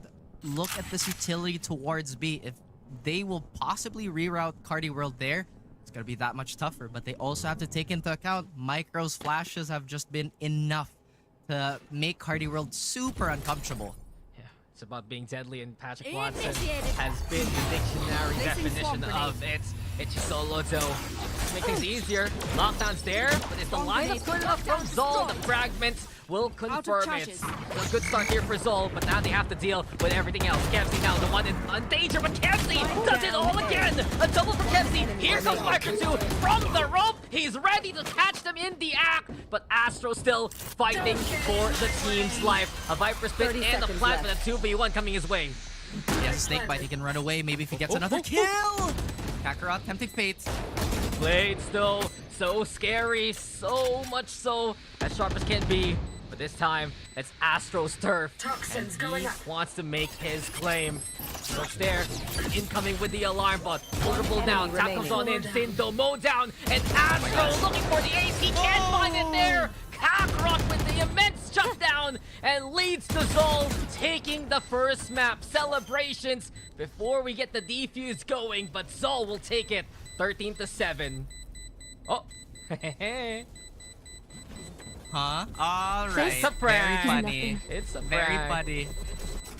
Oh, again, I love the bravado Zol is bringing into this matchup. And, you know, it might have been scary if that was an actual DC, but hey, you know, all fun and games here till it's not, apparently. And it shows that even our more veteran teams are ready to play that game too, if you poke them and prod them enough. I mean, it was a slow start there for Zol Esports, but eventually they woke up from hibernation there, good sir. And from what we've seen so far, it's just about that kind of game knowledge that we get from Zol, between them getting map control and immense trades, from them finding more value with utility courtesy of Kevzi and Micro. Those were immensely important for them to take this victory, but Patman still on point no matter what. Agent 22 on the board for him here. What a player. Again, how many splits has it been where we've been talking about how much he's been getting better and better? Meanwhile, on the other side of the world here, we do have Itchy Solo topping that scoreboard, but it does kind of beg the question, what if he was in the fights faster? What if he was a bit more present? Would those clutches been closer? But then again, that was a valiant effort. Again, we don't want to harp on it too much. This is map 1 after all, but Zol, they look like they are back in championship form. And Zol have done the homework. I am very impressed by them reading the Carti world positions, especially in that first half. They knew that Uyan loves to play into maze. They knew that Patrick Watson loves to play around the site itself, and the sprays beyond the smoke, they just knew exactly where to look at the right time. And it was such a big part of their success there, having that streak to get that lead and continue on. The highlights though, of course, the first part was all Carti world. You can see early, there's so much talent for this roster. I think they're some of the best gamers that we've had in VCT PH in quite a while. Patrick Watson especially, Itchy Solo also. Those names should be remembered. But when it came down to the adjustments, that's where Zol Esports was able to bite back with. Exactly, and it's really, really a sigh of relief for not just the Zol fans, not just everybody who is, again, worried for their performance, but for Zol to pick this up. I mean, Carti World were dominating a lot of the other teams, and this could have been the solidifier that they are maybe number 3 right now. But Zol, again, potentially humbling this squad. This is probably the first time, maybe one of the few times where we saw that style of Carti World where, okay guys, we can definitely just power through everything and just not overcomplicate the plan. My goodness, what a tongue twister. Just not pan out for them. Yeah, it's a rare shutdown there of Carti World, but Zol has been good with those kind of situations before. And with that map number 1 win, they will take the lead of the series. Carti World, though, we can see the glimmers of hope. It is very much so challengeable in this series. Will we see that fight back, though, in the next map? We'll find out after this break. Is a lot cheaper. Grab food, saver won't make it roll. Yeah, oh yeah. Grab food saver is the one to choose. Yeah. Grab food saver meals 99 plus. Grab food saver 99 plus. Dining meals, if it's a bill, saver meals won't make you broke. Yeah. All my friends look grab car saver.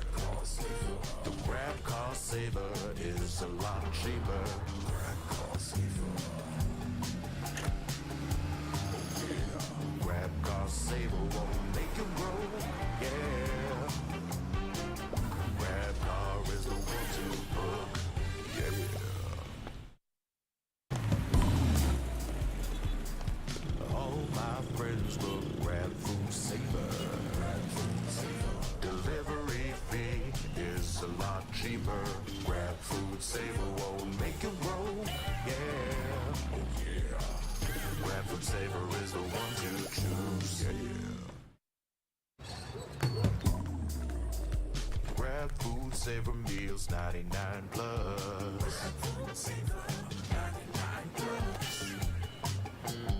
Diving meals, if it's a bill, Saver Meals won't make you go, yeah. All my friends will grab car saver. The grab car saver is a lot cheaper.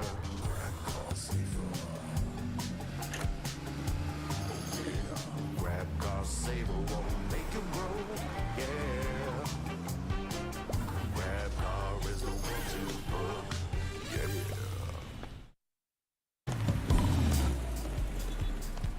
All my friends will grab food saver. Delivery fee is a lot cheaper. Grab food saver won't make you roll, yeah. Oh yeah. Grab food saver is the one to choose, yeah. Grab food saver meals 99 plus. Diving meals, if it's a bill, Saver Meals won't make you go, yeah. All my friends will grab car saver. The grab car saver is a lot cheaper.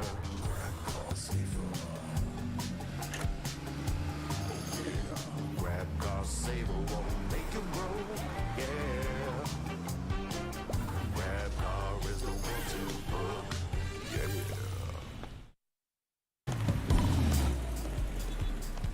All my friends will grab food saver. Delivery fee is a lot cheaper. Grab food saver won't make you roll, yeah. Oh yeah. Grab food saver is the one to choose, yeah. Grab food saver meals 99 plus.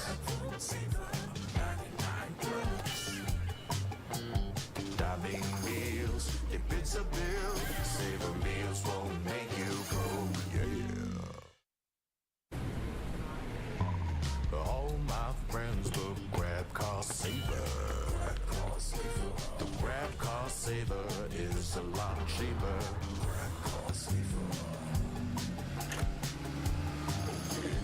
Grab car saver won't make you roll, yeah. Grab car is the one to book, yeah.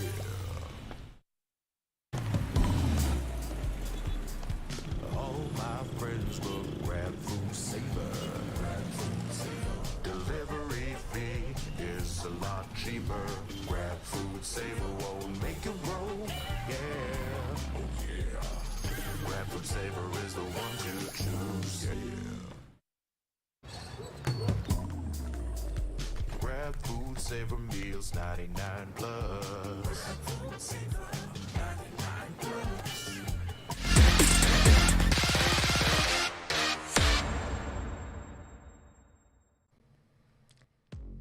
It may have been a slow start, but it was an incredible rally there for Zol to take map number 1. But we're going to be going into a sec next, and that will be Carti World's map pick. So we're very excited to see what will happen there. If you guys are just tuning on in, though, second match of our second series here for the day. Dax and Raf still on the cast for this one on the English side. And Raf, come on. I think we were talking a lot about that last map in between the break, and I gotta ask you, what has to be the biggest reason how Zol came back from an incredible blitzing start there from Carti World? I mean, we talk about this a lot, and I think everybody says this on broadcast either. Adjustment is finite, and I feel like we are at the wit's end for Carti. Or maybe they were just being stubborn, and you know how Zol are. That is a team that thrives on stubborn teams. If you keep doing the same thing, they'll keep doing the same solution. And maybe we can attribute this to Carti being really young, or maybe if they're trying to gain back that confidence of that super dominating early 2 weeks. These are just a lot of possible questions that could be running through their head. But at the same time, you are in Challengers League, you know, you are supposed to be fighting for the very top position. So you can't expect any less from the enemy teams, and yourselves, really. Yeah, there's just so much talent in this roster, but they're facing off against a talented squad that has already won a VCT PH crown before. So again, defending champions looking to continue a streak that they have built so far. And as we move into Ascent, we've been talking about this also before we started the series. Truthfully, this map draft, very much so even. But coming into Ascent, I do feel like for Carti World, things are going to be a lot more simple. Fundamentals on a map like this, very much so important, especially for a squad that can be the sharp. Oh yeah, Sharp. And speaking of Sharp, I just got the news that my cousin is a doctor at, I think, 22. Congrats to her. Oh, congrats. Good for you. Anyway, hopefully we move on with the day, and we might just see a more surgical approach, a more tactical approach on the side of Carti World, and maybe they leave the scrubs at the door this time around. Other than that, Zol, you know how they are. That was an honest to God, very patient way to play the game. They're like, okay, guys, just take it, tank it for as much as we can, and if they don't adjust, that's kind of their fault. Well, the adjustment has to be the point of concern here. Carti World, they love to run the usual comp on Ascent that Raph loves with his heart immensely. His favorite map is Ascent, and he loves KO and Sova together on Ascent. Please confirm, Raph. No. Okay, there you go. But then on the other side, my real point here is Zol. They played a weird composition last time around. It was pretty wild. Kakarot went on the Raze. He had Micro on the Gecko. And you understand that these agents can work on a map like this. But it didn't work out versus JustUs then. Yeah, I mean, Ascent, despite the sheer amount of self-control I have to exhibit to say nice things about this map and pro play on this map, is that yeah, I just have to smile and wave. But anyway, going back to my original point, you know, you talked about JustUs, you referenced all the other teams that could make this a really good map for themselves, and maybe to an extent our newer teams that have their own twist. It's really the depth of this map. They'll play the same comp, but you will see agent mastery, and I feel like game mastery in general, just because you could be running the same thing over and over, but it never really renders the same type of situation. Despite having so many controlled factors, like you mentioned, there's the Sova, there's the KO. Some other teams like to play the Phoenix. What else did we see? We saw a Viper pick here. It's like, it's a good try, but then you see all these obvious like gaps in the armor. I mean, the only innovation I've seen really work on Ascent so far has been in other regions. Not so much here in PH, but you want to talk about the classics here, man. I look back at Carti World and the performances against Avernus as well as JustUs, absolutely sublime. I think really the only smudge in the record was that game versus Tyrant, where they almost brought it back on the defense too, but Tyrant just had such a big lead from the first half anyway. So it's still a very confident pick for Carti World. I wouldn't be surprised to see the usual antics there from Patrick Watson and the rest. You know that they were getting some great entries a while ago on Icebox. And given that, I don't think Zol will have the best tape for this one compared to Icebox. If you spam certain angles on Icebox, you can get some good picks because you know that they love to play there. But here on Ascent, it's a little bit different because it's all about that execute value that Carti World gets so much from their jet. You know, I'm glad that you referenced that Tyrant game, and I am all for younger and newer talent. But one thing that we can take away from that specific matchup, you did say that our tape on the side of Carti World on Ascent specifically is very, very thin. But we have to take into account that what Tyrant was doing was surrounding, getting that map control, which we already saw Zol do on Icebox earlier. And that's just been a problem. I mean, yes, absolutely Carti can do the same thing. Yes, they can once again flex their ability to just outduel everything. What are you doing? Stop biting me. And we have a special guest on the desk today. Hello again, Miss Manju. What is our agenda? Yes, Who do you think is gonna win? Manju third caster. Bark once for Carti, bark twice for Zol. Nothing. Oh, she's shy. No, you asked her to do something. It's because we don't pay her, unfortunately. Yeah. But anyway. Wait, what was I saying again? Yeah, shoutouts to? Shoutouts to Manju. You were saying about map control, and I agree with you. It was one of the biggest weaknesses, really, of Carti World in that last map. And I think really that's been the testament of Carti World. In teams that are willing to challenge them, Carti World will outmuscle you. It's like an arm wrestling fight, right? But suddenly, what if you go for the legs? What if you go for the head? And that's what Zol did in that last map. Exactly. We have to look at this as an entire body of work in more ways than one, because Valorant isn't just aiming and you know, sorry to all Reina Chamber players, ISO players out there. There's That's you. there's really thinking involved in this game. I'm so sorry, guys, but you okay. have to think. Well, spoken like a true Reina main man, but we are going to get into Age of Select. Thank you for everyone who's been patient as we are done with the pre-show there. We're going to be getting, of course, into our agent comps, and Zol Esports has had enough. They're back on the standard composition, but yet again, given that the role changes that we have in this split, you can see Kakarot in the Jets, Killjoy here for Zid yet again.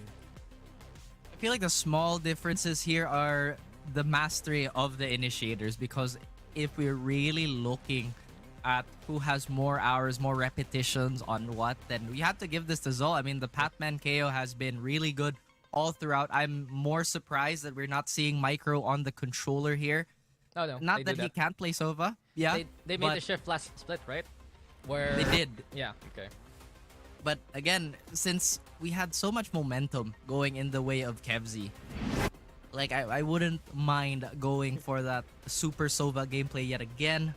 Carti World, like you mentioned, they may just have a different idea on how to approach this. And no matter how we look at it, Dax, no matter what agent we have to pinpoint, I think the suppress is gonna be of the utmost importance for this matchup. It's always been about the suppress when you play the KO, but I dare say, if Zol Esports had a winning formula from Split 1 and they made the adjustment with that micro Kevzi roll swap especially, why not just bringing it out again here in Split number 2? There's that pressure, sure, that you're the defending champion, everyone's looking at you, and maybe teams are specifically anti-stratting you, but Zol have learned a little bit of their lessons so far. They do stick around with Kakarot and Zin's roll swap. That's pretty much it. And Carti World, on the other hand, will look to topple the Zol crown here. Patrick Watson and Channy Boy, watch out for their flash plays coming into this one, as B is the first target of our first round.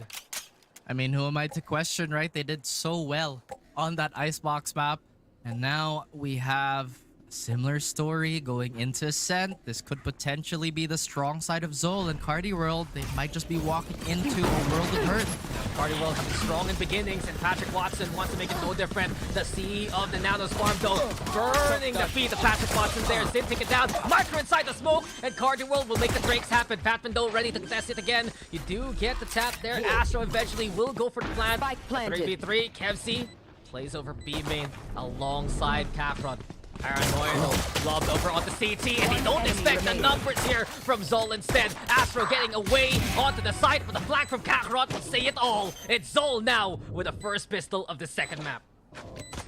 Oh my goodness, what a high octane start, and just make sure they don't rise up from the dead.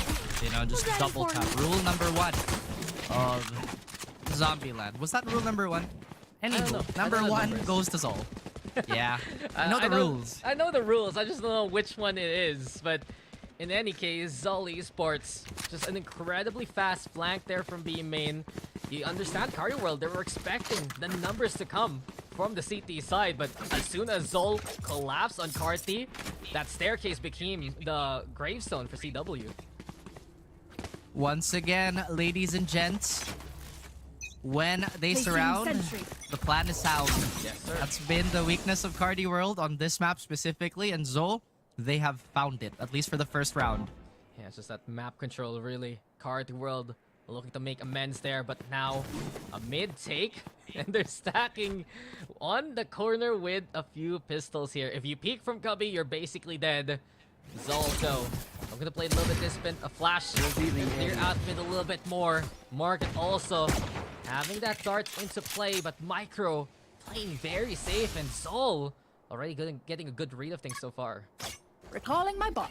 Carti World now getting stuck in no man's land here, Dax, and maybe they're pushing into a place where they're a little funneled to. That is not gonna be dodged. Well, I spoke too soon, but look at this, maybe a crossfire. There's a paranoia, fragments there too, but Channy Boy already getting killed. Patman will decide to go for the swing as he separates Uyen, and Kakarot covers main along the way. Dash, though, is the pressure. Kakarot now finds his own, but a ghost in hand. I don't believe the Alpha has any bullets right now. Ready in the chamber. And Astro shot will say it all. Now a rotate here for Carti World. Sind has the 30 fight. seconds But left. what is that now? A 1v2, a CW go to B. Bomb grenade out. A brawl towards Tree, giving Carti World a second wind on the second round. They do have that Spectre and that Sheriff. This could be potentially be very dangerous and difficult for Sind. That's the caught out, but got sprayed down. What an eco from Carti World. As we get a slight spoiler there. Carti World, this is what we've always been saying about them. They can be a threat, and in a map like this, where it's just about how they play the fundamental angles, that distraction from Patrick Watson threw everything out the window for Zol to try and hold against. Said it all right. Out the window. And Zol may be a little too overzealous, committing towards that triangle there. Again, we talked about the basics of Valorant. They got one kill, they got an advantage, they could have backed out. And it just shows nobody is immune to these types of mistakes. Zol, again, reinforcing this side of the map. In Carti World, they could have a few freebies here if they play their cards right. Yeah, Patrick Watson and the rest ready to go towards A, and Kemsey is just torn to shreds. Uyan also spraying through the smoke. And could this be the beginning of another sense of suffering here for Zol? They had to deal with this on Icebox, and Carti World will never let go of the pedal. The plant goes down, the Aldro's there to scout at Patman, and it's already Carti World in command of the site. They're on fire. They're going to look. They're looking like they're. I am having a hard time with words, but they're not having a hard time fighting the shots. He's hacked around for the classic. Will recover, but the weapon stacks is just a bit too much. And I was just about to say that map control that Zol wanted so desperately hits them in the back. Again, you have to take into account the weapons you're playing with would also dictate where you can control and how aggressive you can be. You know how hefty the execute will be from Carti World. If you split up your forces like that, Carti World will take notice, and Patrick Watson will say hello to start everything off. Channy Boy and Astro, though, doing an incredible job on the second entry too. As of right now, Carti World have made some lines to build themselves up success onto the site. Here comes even more. One-way smoke there from Kevsey. Astro inside, and Carti World preventing the A main contest from Zol. I have to wonder, what does Zol have to do to persuade Carti from hitting A repeatedly? They've done so well on their B take so far, but A has not been as consistent.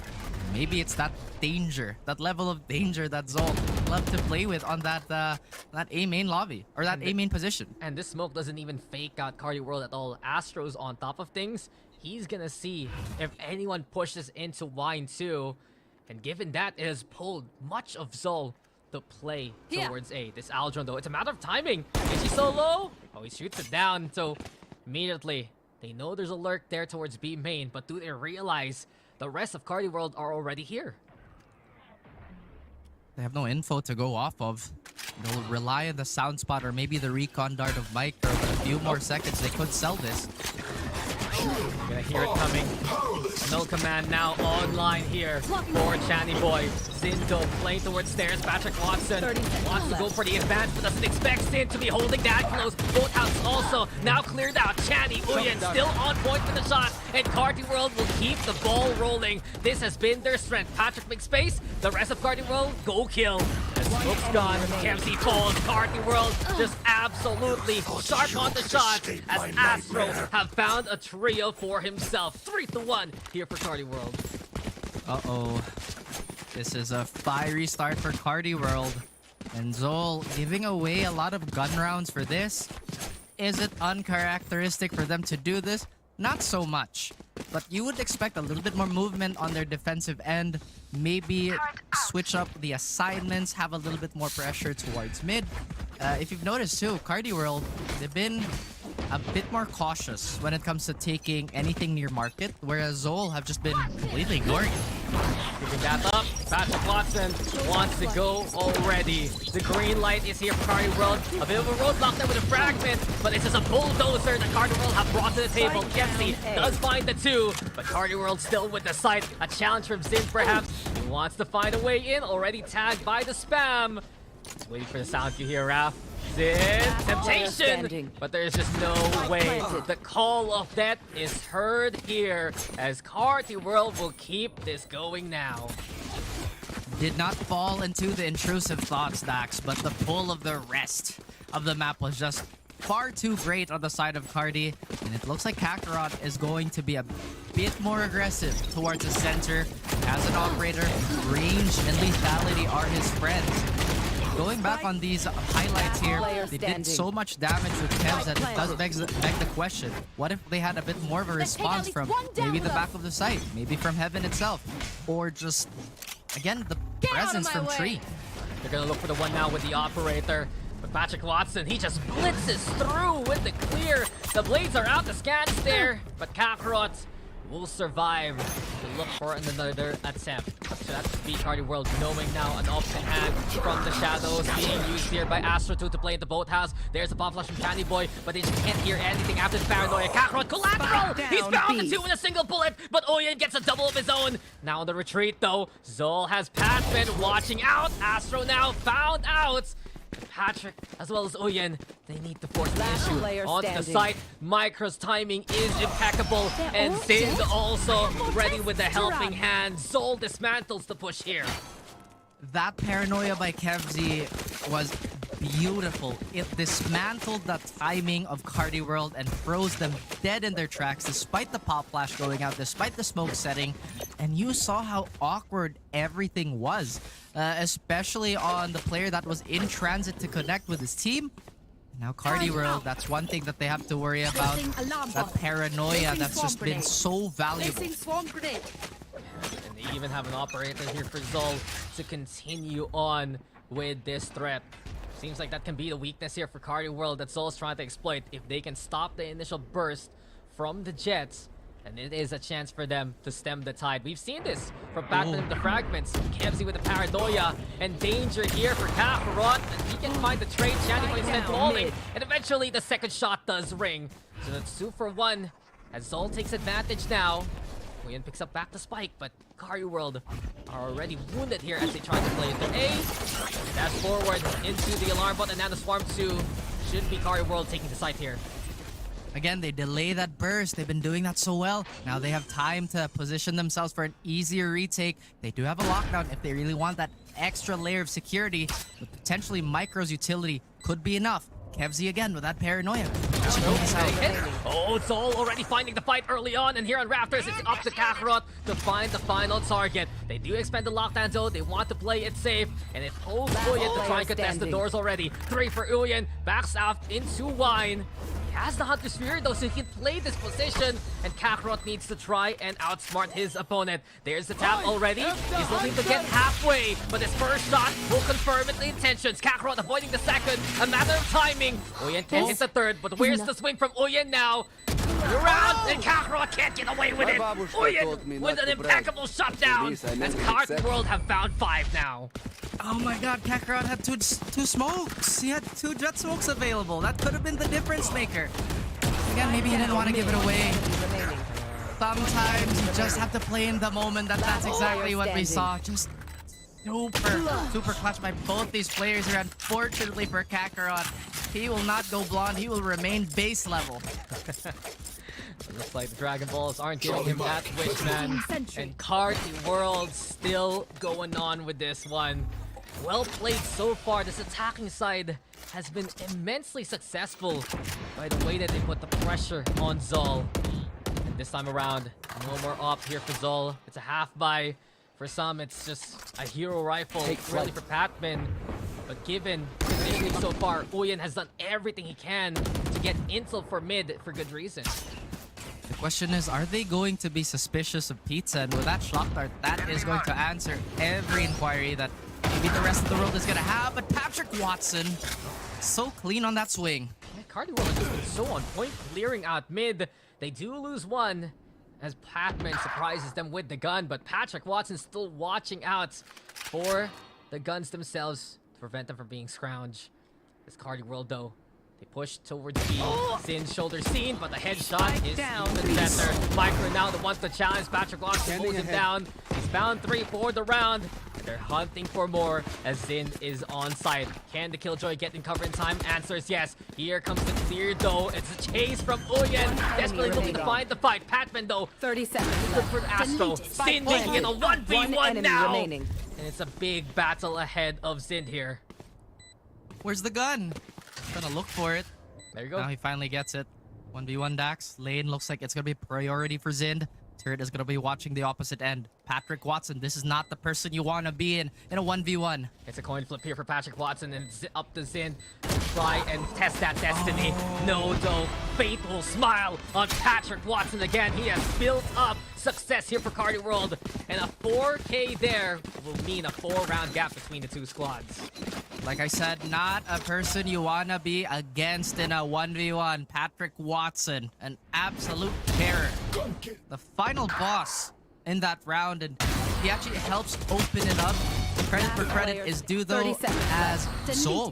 They've been super sharp on these ecos, not necessarily winning as much as they would want to on these lesser buys, but they're doing considerable economic damage, keeping that operator rounds away from the opposition. And a timeout now called by Zol as they're scratching their heads trying to find an answer to shut down the jet here of Carti World. We've already talked about before, even when we saw Carti World, one of the biggest threats really in the squad.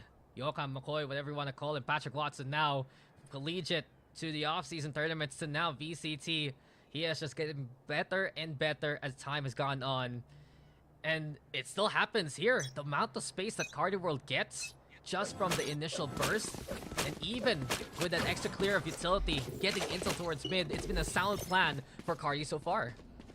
I really like what Zol is doing though. You see a lot of these jet spots that Patrick Watson would love to play or dash into have had a lot of nuance to defending them. For example, these double-layered Killjoy mollies by Zin. Standing ahead. Then we have the occasional molly throw by Patman as well.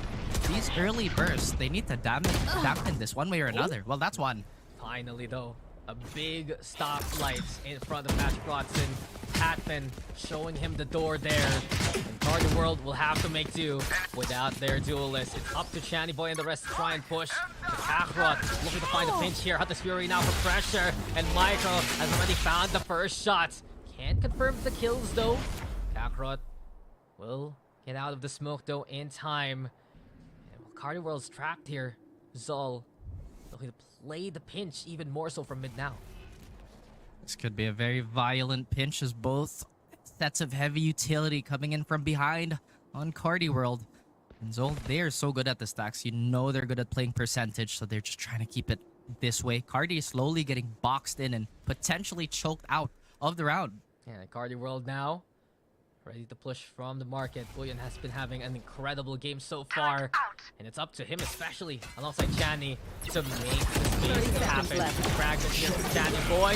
There's the press 2, but it's Sin the one on the side. Swings on out. Uyen falls. Channy Boy with the trade. Lockdown out in the open, especially. And Carti World are working on a timer. Itchy Solo trying to find a way through by the Cubby.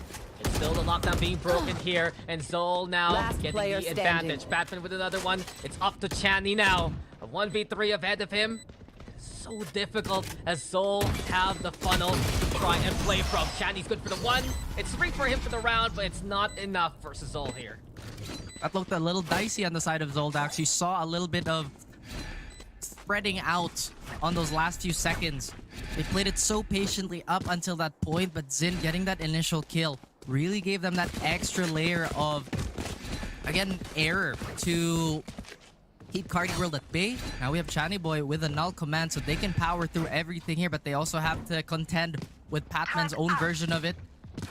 Weapon's not so great on him. I'm not sure why they don't want to get the Vandal. Maybe they're just going to use him as an extra meat shield for a retake. But we'll find out as this round unfolds. Yeah, he has the null command anyway, and perhaps that's an extra bit of confidence as an individual. Doesn't matter though, Carti World ready to continue off from where they left off. Itchy Solo and the rest making presence known here by B main. But it's more so a default play from Carti World. We've seen this, use this really well. They find the pick 1-1 sites. They rotate to the other.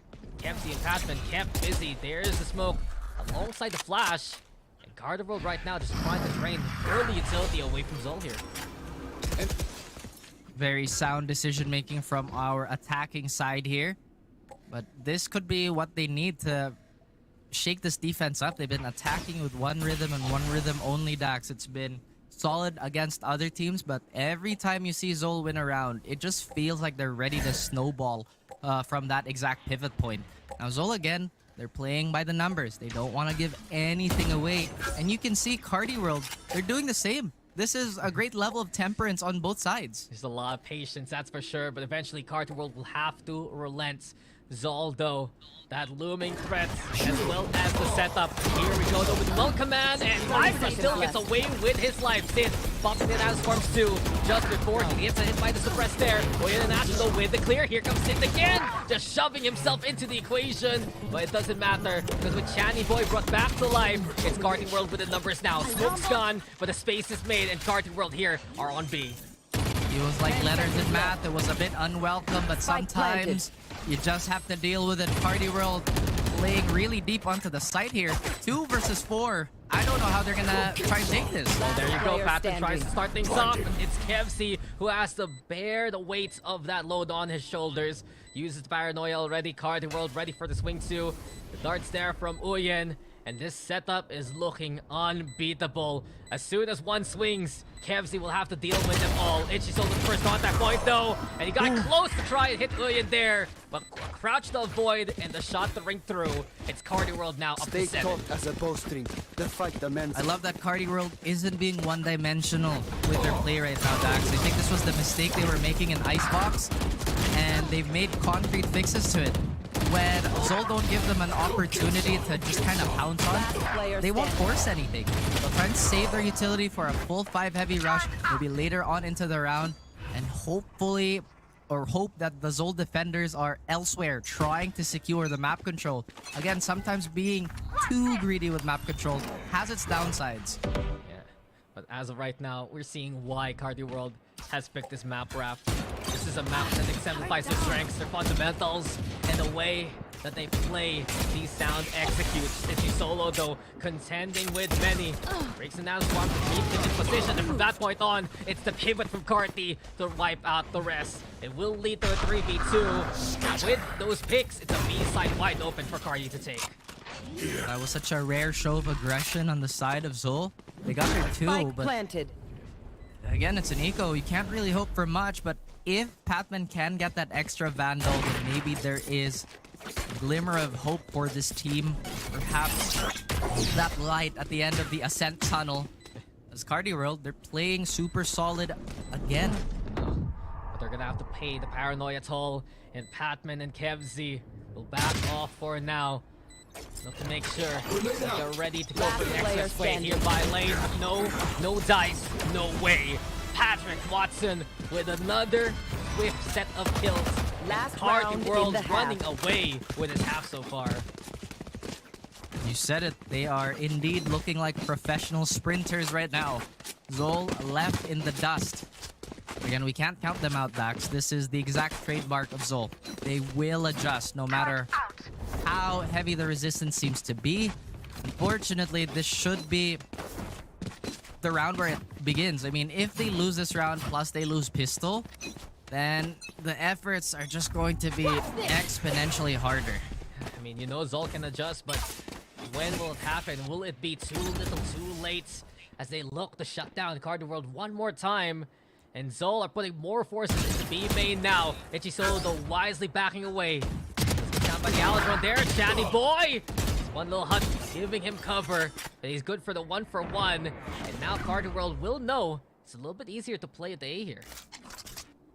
Now they're not going to have that suppress and that flash, so a raw duel potentially could be in the works here. Astro does have paranoia, Dax, so he might have a lane of strength. How does he even see that one coming? Patrick Watson just finding another flick and shot. With it, the Blade Storm has already allowed Carti World to barrel down on A. Plant goes down here, and Zol in a familiar 2v4 slate. When it rains, it pours. Patrick Watson with torrential pressure. Zol slowly corroding under all of it. Now Micro and Kevzi, they've been heroes. They put on the capes, but this might just be a bit too much for them. Fury now, you hear it. Paranoia though is absolutely player perfect. standing. And while Kevzi will get one for his own, he's left alone now. And as he TPs to the corner, Astro will see it coming. It's a 9-3 half for Carti World to continue their run. Switching sides. Well done, as they want to make Sunset happen.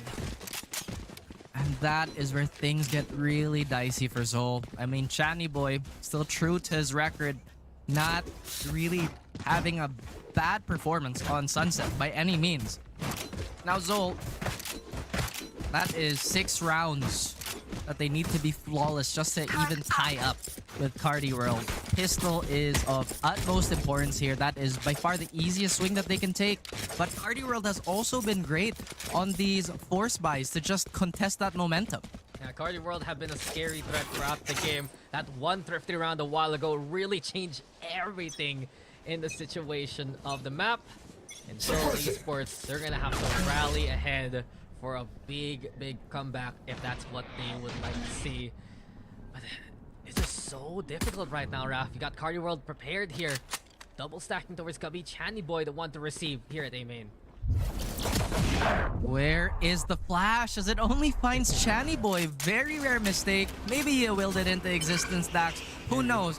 But now look at Carti World. They're trying to play numbers here. Are they trying to sell the fake? They found the first pick. But Zol going back to old ways. A slower play to find Carti World bit by bit.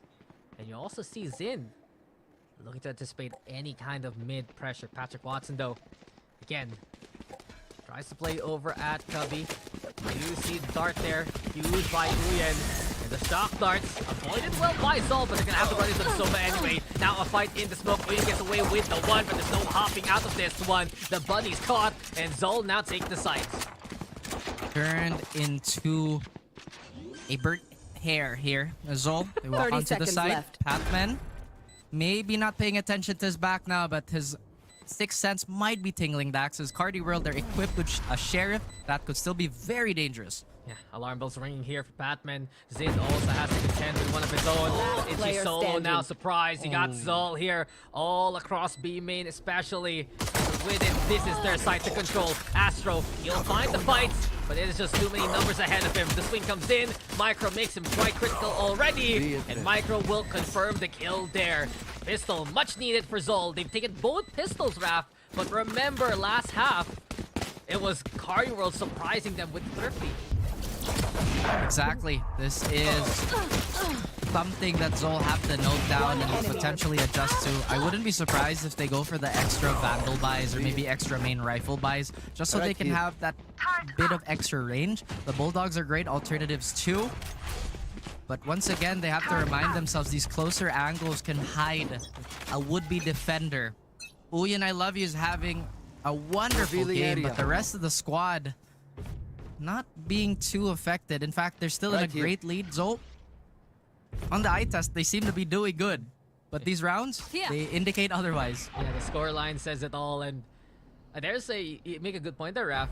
Carti World, they're going to be exploiting these close corners. We saw it a while ago from Uyen, but Kevzi, it's a lot more creative. Rarely do you see an open setup there, but it's perfectly placed to watch out for the orb area. It's already Zol finding two safer plays as Uyen is just toying with this corner again. And Uyen, how do you get that with another one?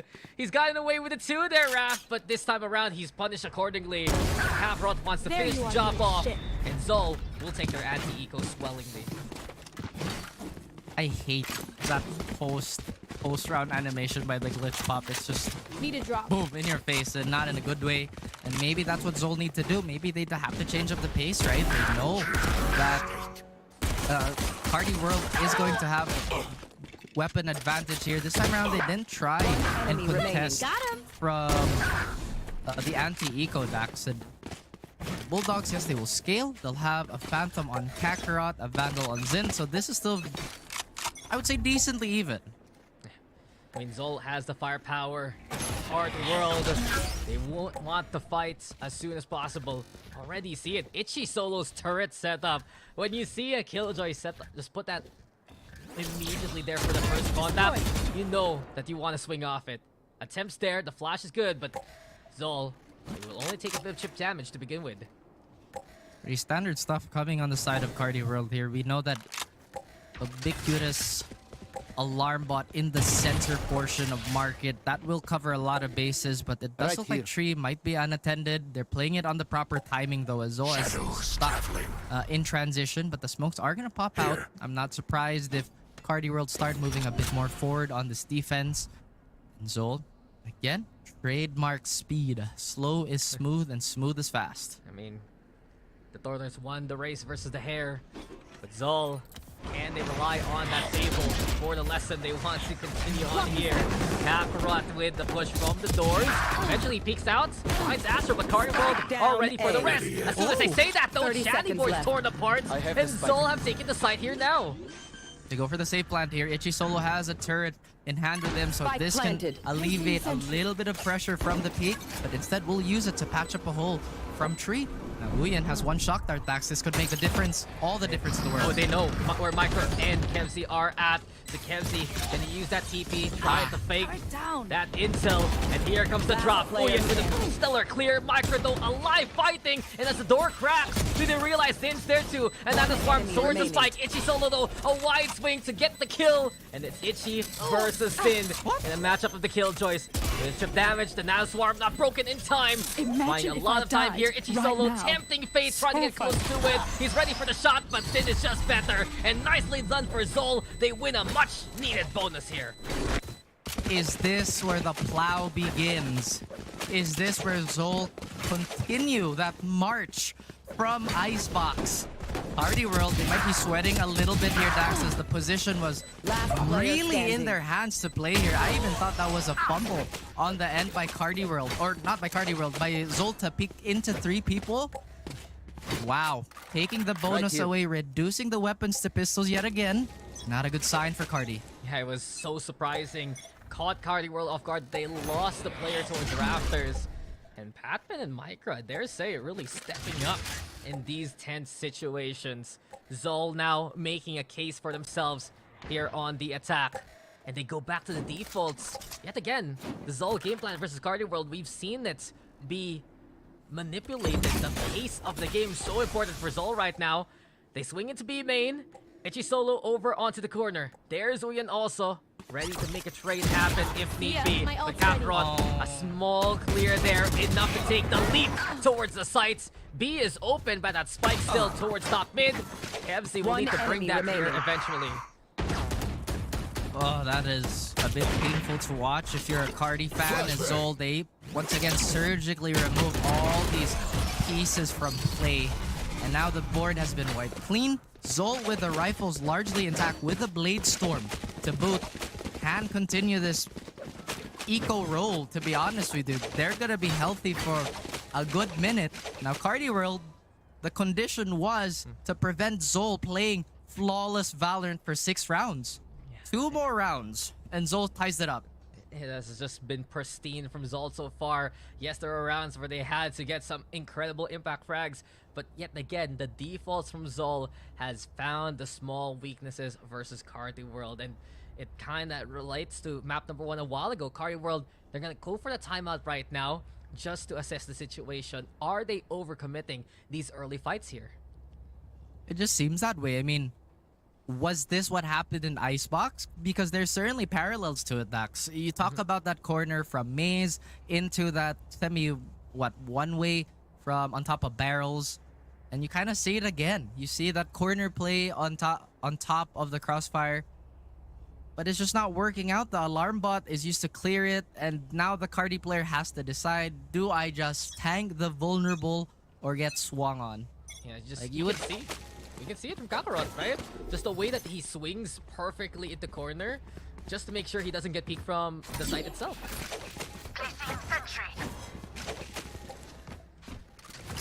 I am in awe because I feel like I want to describe this in a way that's nice, but if you're Carti World's coach, this is frustrating. You'll have to do a set of 10 after this.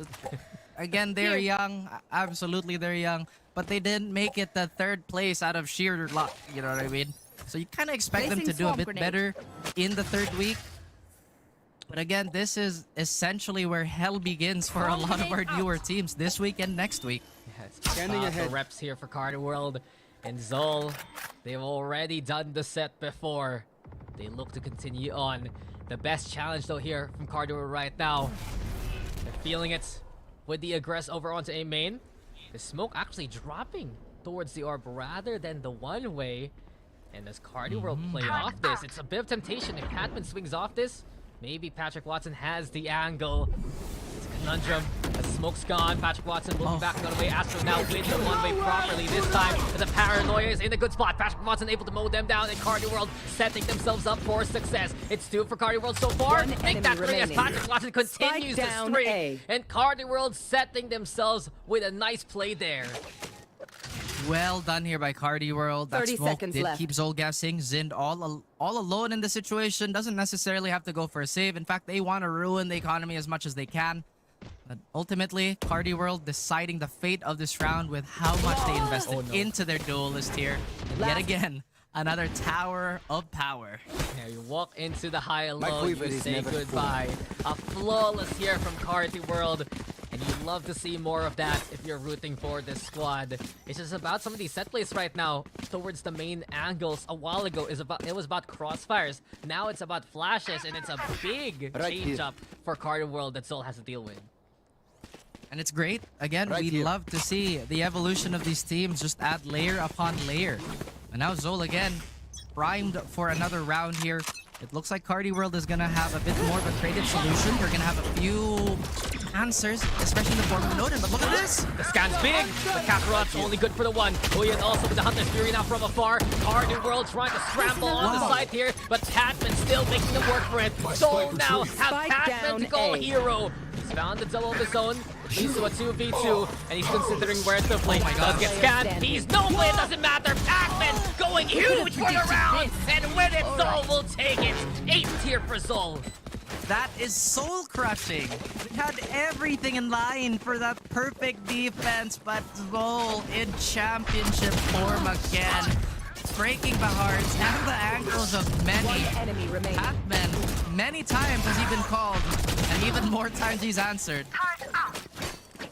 Mr. Consistency has become Mr. Clutch. We see Patman do it all again. It's my job. And that was already such a stellar haul from Carti World. You could see they had the right stations on the site, but it's just the will to keep fighting here from Zol.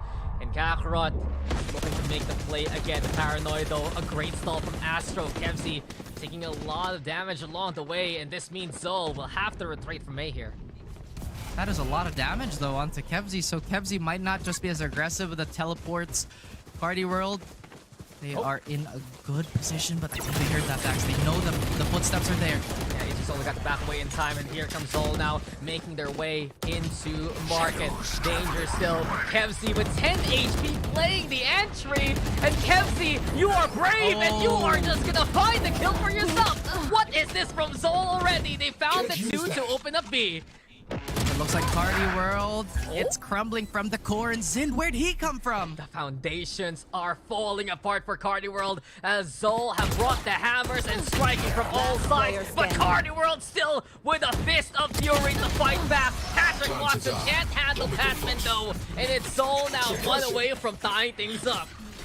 It's been automatic for Zol. These last few rounds have been deadly. And Carti World, as sound as their execute should be, they are getting absolutely silenced by this Zol onslaught.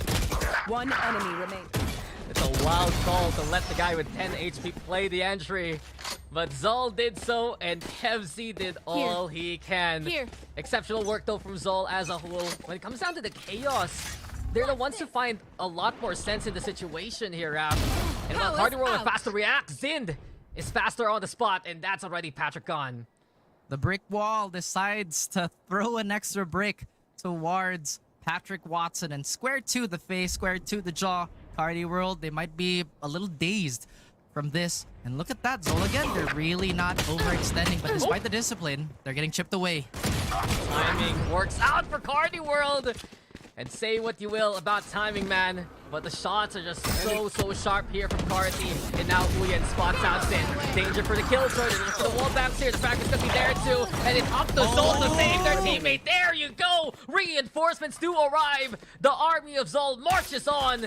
And they have to deal with Astro now on the side. The smart thing to do, maybe go for the rotate instead. And exactly that, they head to A. They just really don't want to risk it, and that was a trap, Dax. That was an ambush if I've ever seen one. They didn't even notice that they were getting stuck on each other, just trying to flood out of market. And Zol with a quick response. 30 seconds Again, left. getting a few, but maybe Astro gets a freebie. Just maybe. Not gonna happen. Kakarot's at the ready. We see Zol tie things up. And it's such pressure on Carti World as... Oh, no, that's not how you throw away the outlaw, man. But as I was saying... Thanks. Hey. I'm out there for Carti World. Okay, you can say the point first while I just breathe for a while. It's fine, but again, Carti World, it's those signs again, Dax, where now you know Zol is confident. Now you know they're hitting a stride, they're hitting a rhythm.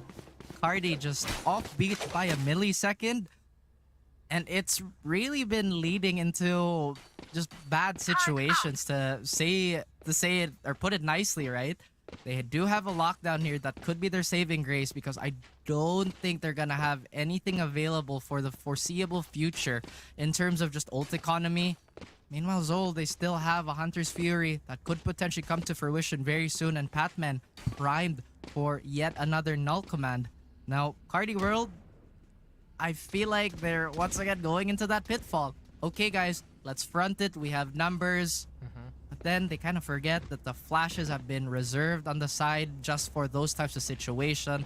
Kevzi has been really smart with how he's been placing that paranoia. And Zin, despite getting discovered on some of these lurks, have already planted these seeds of discord. Gotta agree with you. It's been a battle of resiliency, and Zol have been mounting rally after rally in the past few maps, especially coming into these second halves. It was such a big lead there for Carti World, and it'll be a heartbreaker for them to see it all crumble. Big chance though for this round to swing momentum in one of these two teams' favor. An operator in the hand of Patrick Watson too. Keep an eye out as he plays into B main. But Zol have other plans. Mid-contest is the call here. Again, 2 away from Hunter's Fury. They could use Micro to snuff out a one-and-done position here. But Carti World, they seem to be a bit more close to each other. Not sure how I feel about this solo playing pizza. We might see why that's a problem. Well, the crossfire set and Carti World are always good at it. Channy Boy fending off Kakarot, an opening made here. The paranoia also keeping coming at bay. And with it now, Carti World have the station, but Zol eventually they break the tower that is Carti. They make their way towards A, but it's a 2v3 as spikes to be planted. Kevzi also looking to play ahead. This Raptors play is going to be interesting. A nice knife though to expose immediately the intentions of Zol. But at least now they don't have the knife for the post plant, right? I mean, what can they really do? The Hunter's Fury, he could run away, Dax. He could play as far as he could. But now they go for hell. Not sure if I agree with this. It was smart for Channy Boy, but the fight in front of Carti World is still tough. They have the numbers, but the operator's there. The paranoia ready for Kevzi, but he wants to go for the contact instead. The darts into play. Carti World need to hustle onto the side. Here comes Kevzi upon the Jenny, and he is the position of power for Zol to fight back with. A 1v1 now, but a single shot is all Patrick Watson needs. No chance to win the shorty. Micro will find a way through, and Zol will take the lead now. Oh my goodness, Carti thought they were slick. They tried to play off that dart timing, but Kevzi, again, from a position that apparently nobody at Carti World expected, plays the hero yet again, Dax. 10 HP and now just absolutely standing tall above the competition. Oh, it's easy to call him the MVP for Zol right now. I mean, Kevzi has been the finisher, while Patman has been putting up the numbers. How did Icebox end with Kevzi just going massive in back-to-back rounds? Maybe he can do so again here, but Carti World are looking to put the pedal to the metal. Again, the aggression. Patrick Watson taking Link already. Zol knows there is presence close by, but being very wary right now. This mid-contest quite dicey for Carti World though. They overpeak, they die here. Patman watching mid himself, sees the head now. Channy Boy, he's gone from the fight. Aldron also sniffing out Patrick Watson here. Looking for the wall bang. There's the contact, but Patrick Watson gets away with it. But Patman on point with the pre-aim. A 3v3 as we get them from the shadows. It will be a pickup here, courtesy of Kevzi, as Zin is fighting here. It's cancelled though, and as it happens, Zol, timing, it's just solo, can't get through the door. And eventually, Zol, they realize they can play it to be here as another pick happens, courtesy of Uyen. Kakarot, he could have his scope dead set on the victory here, Dax. The tension of this round is at an all-time high. They have no idea where each other are. And look at Zol again. Exemplary 30 seconds patience. left. They're not showing anything. They're playing timing so well. The wildest heat map we'll ever have on Ascent are the kills that we've seen so far. But eventually, Zin, he's gonna need to make his way towards the side. Kakarot making noise though. Does get peeked, but it's a little too late from Uyen. 30 seconds should be enough time for Zol to get to the plant. 10 seconds and left. we will go for a Carti World retake here. Outlaw could be the end. Oh, Carti World, as Uyen's down. Oh! And that's another. Ichi Solo gets cut down by Zol, and one more for the shutout. Absolute bloody murder there from Kakarot, and there is no catching this wanted man. The outlaw on point, and Zol Esports are setting themselves up for success. That crowd went wild when you see kills all around mid-courtyard like this. But in any case, it's Zol who finds the semblance of reason in the midst of chaos, and here they are on match points. If I were Carti, I'd be feeling the weight of the entire world on my shoulders, Dax, as everything has just been shut down. Patrick Watson been a non-factor. Ichi Solo still has that lockdown, but they've had no comfort in any of these late round situations. Zol, again, showing why they're the defending champs, and all it takes is one more round to 2-0 this would-be usurper. And Zol were hungry for more wins here. They were starved by Naos and Oasis early on into the season. And you can see them ready to feast on B. But it's still Uyen and Ichi Solo threats throughout the game so far. They play at the boathouse, the judge in hand. And Patman doesn't see it coming. The Bulldog also brilliant here. Kakarot though on the board. And with it, Zol, they take massive losses as it's up to Sin now against them all. Oh, the swing Lockdown could be his friend. Lockdown, sure, to try and save it, but the extra angles, too much to handle. And Zol can't get away with it this time. Carti World want overtime. You can feel it, Dax. You saw that flick. It was just one click away from maybe a date with destiny. But alas, Carti World, they have other plans. Now they have the Hunter's Fury. Now they have the Null Command. And now their lockdown still remains intact. Zol might have had a handle on this Ichi Solo lurk, but they can't forget Carti World is just so mechanically gifted. Still enough back for both these sides, so it is still square. And just didn't expect Uyen to bring out the judge in that position. 22 on the board. Massive game for him especially. And with it, Carti World, they've seen this lead dwindle and taken by Zol. My god, they want to still fight for it. Zol now taking mid away from Carti. They angled themselves towards Cubby, but they still don't have as much aiming presence as they would like here. Carti World, they were succeeding when they had a lot of people playing around Patrick Watson just to keep their centerpiece for the namesake, right? Now, Carti World, they have a different approach. Zol, they're very confident how they could take this. Again, no hesitation, they swing. Kakarot in there, but the Hunter's Fury will force him out. Kakarot survives the flurry of utility, but Patrick Watson the one to get ahead. Channy Boy too, able to chip in. And Carti World, they don't want to see another map slip away from them. The Spike in an awkward position. It's up to Patman and the rest to retrieve it. Ichi Solo already finding Zid. And it's Zol who has been taken apart bit by bit now. A feast is on. And it's Carti World who wants to go for more. Kakarot has to deal with 3 too many, and well, we go for overtime here. Carti World with a flawless statement at the end of regulation. Switching sides. Oh my. Overtime. And what would it be without an overtime between these teams, Dax? The hot-headed, hot-blooded players of Carti World versus just the sheer willpower of Zol. Going the distance on Ascent just feels like it's the natural progression of things.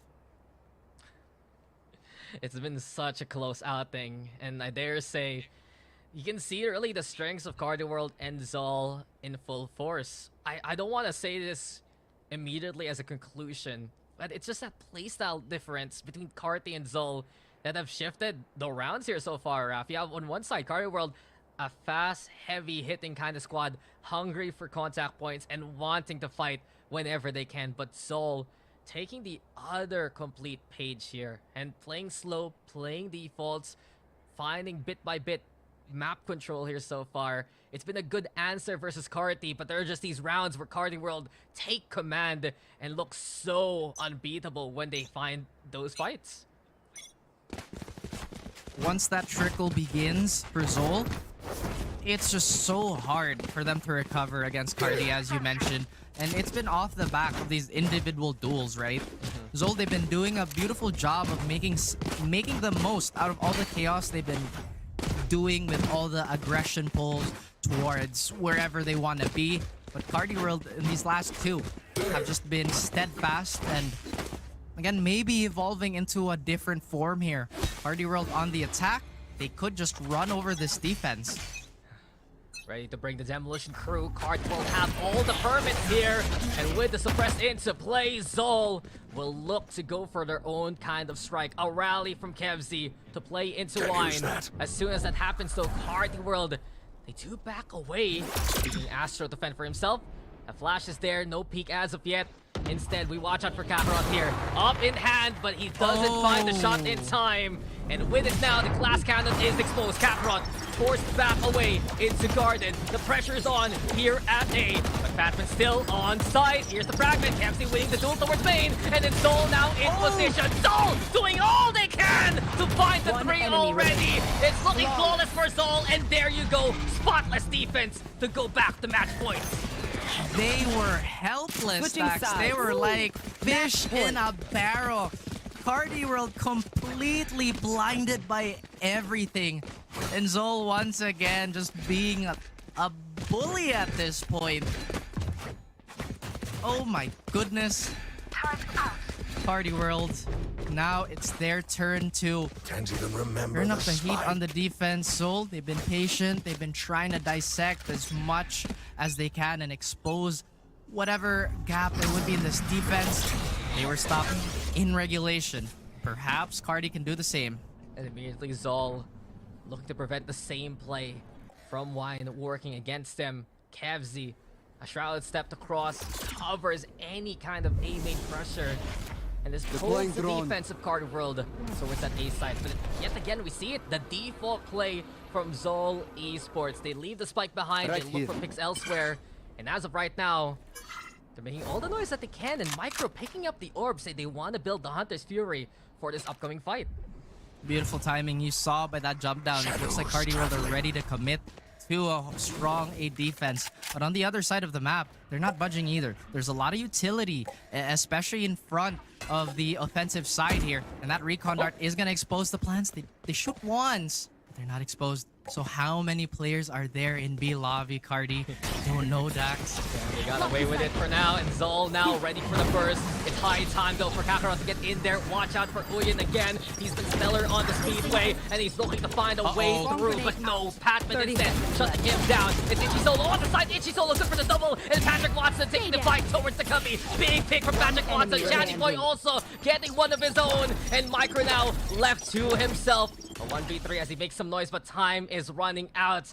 And Carti World refused to overstep. Paranoia is perfect. And Carti World will continue the game. We go for a second overtime here. Itchy Solo winning the round for Carti. That was more than enough to again avoid the overtime sweep here. Interesting choices here too by Zol to take some of these fights. Again, they wanted that space, but realistically, they could have just played numbers. Now they swap onto the sides again. The glass cannon, as you mentioned, did not shatter, but has been exposed. Perhaps Carti has a solution for this, as they look to play a bit more on the default side of things. Here we go again. A contest towards main. Patman a lot more aggressive this time, but will he be walking into many members of Carti World? Saw the foot of Patrick Watson. The challenge getting close, and Tatman gets away with the pick. It's Zol now backing onto the site, and Carti World left scratching their heads after losing the Jet early on there. It is literally the sword versus the shield here, Dax. Zol have been taking so many hits, and Carti's just willing to deliver. The question is, who is willing to endure? And Kakarot, he had a chance, and Itchy Solo, he has one again. But he's brought the spear, man, and there you go. The tip absolutely sharp. Carti World struggling to find the space this time around. And Astro and the rest, they're gonna give it the good old college try. They do have a flash to work with, but Soul already in a good position by Jenny. Paranoia stopping them dead in their tracks. Batman on the board again. One Soul enemy now remaining. still with height. Micro falls, but Kemsy's trades are just so on point. And it's Zol again, back to the familiar state. Series point Switching ahead sides. of them. Match It has point. been a war of attrition. Who is gonna give up first? Carti World, they have been unwilling. Zol, they've been unrelenting. Chanimoy doing the best that he can. The rest of the squad too has been slowly activating. Here. Zol, almost perfectly even, but when they need a hero, it's been Here. Patman, the cyborg, who's Here. been answering that call. And now it looks like it's going to be a quick B take, Dax, but they still haven't learned there's so much utility in their way. And they need to watch out for Itchy Solo, especially. A big change though moving into market. On site though, Uyen in position, and with it, he finds the first kill. Uyen on point with the aim so far. And towards stairs, it's a good spot to go for more. Itchy Solo dipping in, 12 HP, now mowed down by Zin. Paranoia flash, you can see Carti World desperately trying to fight and back, but here in the shed, Zin still in the spot, and Zin goes big. Zin is massive! The 4K to open things up. The lockdown's there too. And for Patrick Watson, it's a tough task ahead of him. An op is out, should allow Zoldo to plant now. They're still so wary of him. They're waiting for that full bloom. And Zin, it's been a battle of Spike sentinels constantly one-upping each other. Patrick Watson has a choice of a rifle here in front, but he wants to stick with the operator. He wants that lethality. He has faith that he won't miss. But Sind, he wants it. He knows he's one away from the ace, and he can't get it. The trade, though, again. That MC brings the dagger, and Carti's World has been rocked by the crown. It's Zol Esports who rules the series 2-0. Oh my goodness. What an ascent map here by both these teams. Again, unrelenting. They are just absolutely going at it, Dax. It's been haymaker after haymaker. But the test of endurance is something that Zol is almost unbeatable at. Valiant effort, obviously, by Carti World. But like you mentioned, that Atlas Stone, you already know who is the Greek god here. Yeah, brother, you gotta give it though to Kemsy at the end. 2 games in a row, he finishes it off for the squad. His trades absolutely on point there in the last 2 rounds and overtime. And well, that was a massive, massive moment from Zin too. It was a big team effort from Zol as a whole. They were walking into the second half down 9-3, and they take the win 15-13. Seems like Superstition is on point today, but I dare say for Carti World, it's a big lesson to be learned that there are these teams that can recover against them, and we've seen 2 of their leads sadly fall apart because of it. That was an incredible scale by Zol. Like you mentioned, it's been massive lead after massive lead getting dismantled by, once again, the reigning champions. There's a reason why there are crowns on their heads, and it's been absolutely brutal for Carti World. Again, they had their moments, Dax, but I feel like that's just more to, I wouldn't say cry about, right? But to just feel bad about, because everybody was having a game. Everybody was having their moments, but Zol proving they have more. They will last longer, and they are just willing to go the distance. I mean, we said it before about Zol. They need to take every single series after their 0-2 start.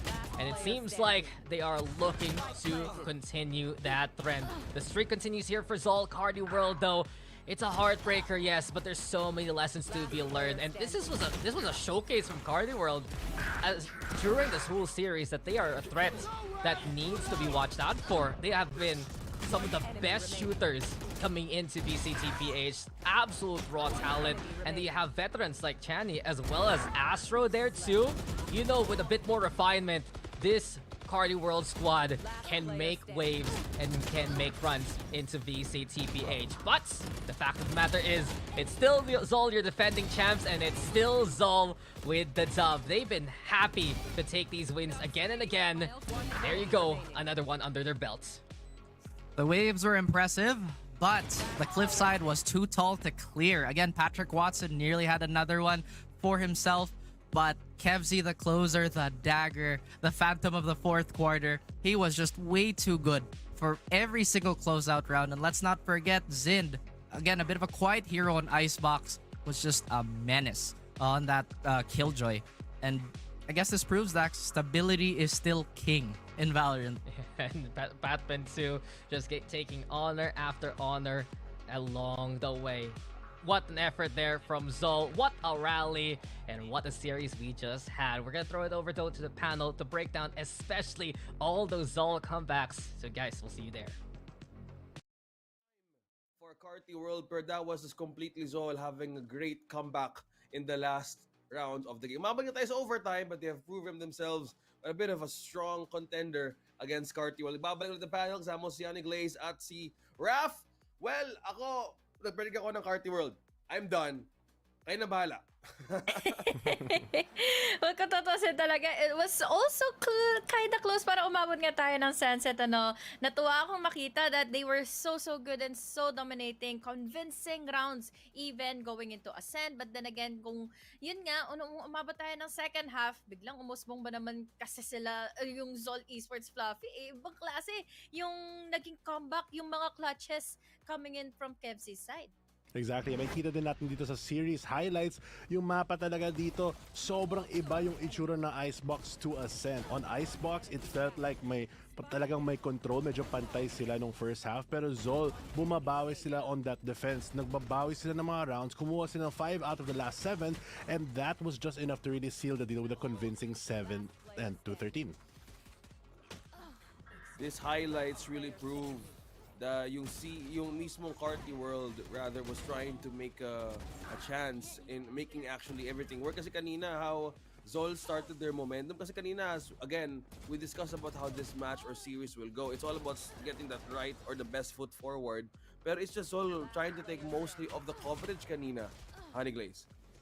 Icebox na naman kasi, diba? Kung babalikan natin yun, it was always Kevzi, and even here in our highlights, pagdating naman in Ascent, it's always him to try and keep that players intact para sa side ng Zol Esports. Kumbaga siya yung always makikita natin going in for the multi-kills, or kaya naman madalas siyang nahuhuli. But this is one of the chances din naman para, ito rin yung isang episode or yung isang round na nakita ko ngang highlight din, especially for Kakarot, na ang bilis ang naging reaction time niya and all. He was just really composed. He was just sure to make things worse for the side of Carti World. Kaya naman hirap ang Carti World na makabawi at ma-overcome nila yung mga overtime na yun. Yun nga, yung attack talaga, yun yung parang buong theme ng Ascent because both teams did so well on it. Especially si Patman, yung MVP natin for this game for Zol Esports. Yeah, the MVP. Walang iba kundi si Patman. And you guys mentioned it perfectly how the recovery time was quicker and how they managed to take control of Carti World's mistakes as well. Kanina, kapatid din yung we had a timeout na malapit na sana makuha yun ng Carti World, pero it was a bit too early, and nung naka-step up sit from that 9-3, ito yung nag-step up, Patman. Honey Glaze. Tutuusin yung mga blinds na talaga sobrang halaga, especially sa mga times na makakapag-open up na sila na spot dito for Kakarot para at least makapagwala na siya doon sa mga sites. And what I love about Kakarot is yun nga, ang bilis ng recovery niya in case kinakailangan niya nga ng composure or kaya naman he misses out the shot, dahil ready naman din sina Patman dito for the recovery. Exactly. Ay, masasabi ko lang, every time na nakita ko si Patman, nagugulat na lang ako sa impact ng ginagawa niya. Yeah, kanina nga din eh. And also, you've mentioned about how the positioning and how the vision was so important din as well. There were some moments na medyo na-trap din ng Zol Esports in that area where they were trying to do a post-plant stronghold. And kanina, you can also blame how Carti wanted to be aggressive more to do a counter initiation as well. Kasi kanina, they could have taken the series into map number 3. Malapit na talaga. And and kung titingnan natin, and Carti World in a way, kahit na bumawi din sila in this game number 2, hindi din naging easy 2-0 din for Zol, di ba, Honey Glaze? Kahit pa paano, napahirapan talaga ng Carti Esports or ng Carti World itong Seoul Esports. Kaya naman, at least makikita natin on the second series or on the next few ones sa Carti World, meron pa rin sila ibubuga. Well, since gusto natin makita kung sino ang ating pwedeng makausap kayo for the interview, let's call on the winning team, Zol Esports, para makausap natin sila kung ano ba nangyari sa series na yun. Tara! Hello po! Congratulations, Zol Esports once again! Grabe! Hi, Patman! Hello po! Congratulations po ulit. To be honest, baliktad yung prediction namin. Kami dalawa ni Honey Glaze, aminado kami, and we are just truly becoming a believers on what you do, guys, here on Split 2. Pero ngayon, as one who believes in the series, si Fluffy yun ang nakakuha ng prediction. Kaso nga lang, Fluffy 2-0 ang napunta sa All Esports. Take the floor for questions. Natakot nga ako kasi akala ko mag-3-nap siya, pero may tiwala pa rin ako sa Zol Esports. Pero yung tanong ko for this game, yung map number 1, nakabawi naman kayo malakas kayo sa Icebox, pero dito sa Ascent, may kaba ba kayo na baka hindi kakayanin since 3-9 ngayon simula? Or may tiwala kayo na kayang-kaya niya i-reverse sweep? Nung una po talaga, nung first half, sobrang unfortunate lang din po nangyari kasi na 50 kami. Pero yung composure namin hindi pa rin nawala. So, malakas yung kapit namin na kaya namin i-comeback yung Ascent. So parang pag nag-swap yung half, inassume nyo na kaya nyo or round by round na lang pa rin? Sorry po, di po clear yung audio sa akin, sorry. Yung sa second half, yung mentality nyo ba parang round by round, bahala na, basta every round try natin panalo, ganun? Yung di po talaga clear, sorry, di ko po maintindihan. Yung sa second half, kung kamusta naman kayo sa mental since medyo mababa yung, medyo malaki yung deficit ng score nyo? Kung paano nyo na-overcome yun? Nung second half po, ang dami po sa namin error nung sa start po kami ng defending. So, nagbigay po ng advice yung coach namin, and then syempre sa mga na-VOD review po namin, in-play lang din po namin yung mga possible na pwedeng gawing counter. Kaya, ayun po. Yun, buti naman nakabawi kayo. HG. Oo nga grabe yung naging bawi niya doon, Patman. Ang ganda, convincing.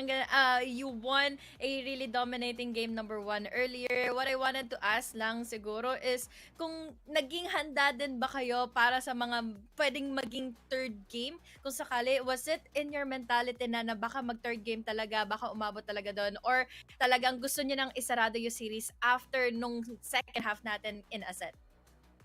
Siyempre gusto po namin ma 2-0 na po, and then hindi na po muna namin iniisip yung kasi hindi pa po tapos yung game, so talagang kapit lang po kami, kaya pa.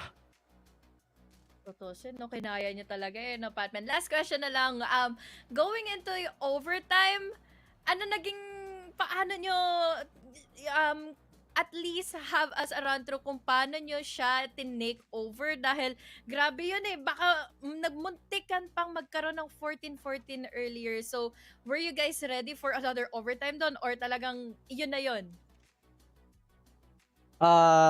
Nung mga naging problem po kasi namin nung first OT is parang masyado po kaming nagtatago. So, parang nakuha po nila alat ng map control. So, tinry po namin mag-risk ng plays para masira yung first plan nila, hindi mapag-execute ng maayos. Kasi most of the time pag OT yung game, mas natatakot na magkamali yung mga players. So, ayun, tinapangan lang po talaga. Satisfied na ako dun. Thank you so much, Patman, and congratulations. Thank you po. And thank you so much, Honey Glaze. One last question, Patman. Guys, grabe yung naging recovery nyo in that situation. Alam ko, nagkaroon kayo ng timeout and you've mentioned about composure, nagkaroon kayo ng mga errors. Sino yung humila sa inyo pabalik na makapag-focus ulit? Kasi sabi mo kanina, overtime, pwede mangarag din yung mga kasama mo. Sino yung humila sa inyo to get through that challenge para matapos yung game na to into a 2-0? Nagkaroon din po kasi nung timeout po. So, mas nagkaroon po ng breather, and then ayun po, nag-lift off each other po since magkakampi po kami. That's good. I think that's one great support system din na in a timeout. Kasi kahit ako, isipin mo din, sabi mo, nanihirapan kayo na nagtatago-tago lang. So, it's good to know that that quick of a recover give you a great way to win this series. Once again, congratulations ulit. And this is your time to do a shout-out sa lahat ng sumuporta sa inyo heading to this match. Go ahead. Ayun, support sa pagsuporta sa akin sa mga sa family ko, sa kuya ko, sa nanay ko, ulit sa mga basta sa family ko, ayan. And then sa bumubuo ng Zol, thank you po sa opportunity and then sa supporters ng Zol, yun po. Thank you. Sa mga basher, okay lang yan. Kalmahan nyo lang. Hindi pa tapos yung series. Tama yun, never say never mentality, Patman. Congratulations once again. See you on the next games on Esports. Thank you so much. Thank you po. Thank you. O, di ba? Hindi pa tapos hanggat hindi pa tapos yung numero dun sa scoreboard. Di ba nga ni Glaze? Hindi pa, honestly, kanina, map 3 na eh. We were feeling it, pero grabe din yung composure nila. It really was. I love how Patman is holding every single one para sa side na nga ngayon kanina for Zol Esports, but dadagdagan natin na iba rin yung naging convincing rounds talaga ng Carti World, ano? So, I'm really expecting much more from them, pero this is a good statement for Zol Esports na makikita natin sila dominating pa sa susunod pang mga series natin. It was a rough start, pero it's going on smoothly na para sa kanila din. Oh, nga. They were one of the stronger teams that we had no unang split, and it's nice to see them kind of back in form. Tsaka yung growth ng mga players nila. Si Patman, naalala ko, parang nung dati nag-start siya, medyo bago siyang player, tas, you know, especially on the mentality side of the pro things, nahirapan. Tapos ngayon, yung sagot lang niya, bahala na yung mga bashers. So, buti nilang may growth din doon na yung mental fortitude din, not only to overcome yung game na to, pero in general things for being a pro for Valorant. Big factor din yun is completely, they have a great way to make this to a clean 2-0. Once again, congratulations Zol Esports. Pero yung araw natin, hindi pa tapos, Pilipinas. Muli magbabalik po kami sa isa na namang serye for day number 3. Muli po kasama ulit si Honey Glaze at si Fluffy. Magbabalik ulit kami for Split 2 PH. Don't go anywhere.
friends look, grab food saver. Delivery fee is a lot cheaper. Grab food saver won't make it roll. Yeah, oh yeah. Grab food saver is the one to choose. Yeah. Grab food saver meals 99 plus. Diving meals, if it's a bill, saver meals won't make you broke. Yeah. All my friends look, grab cost saver. The grab cost saver is a lot cheaper. Grab cost saver. Grab cost saver won't make it roll. Yeah. Grab car is the one to book. Yeah.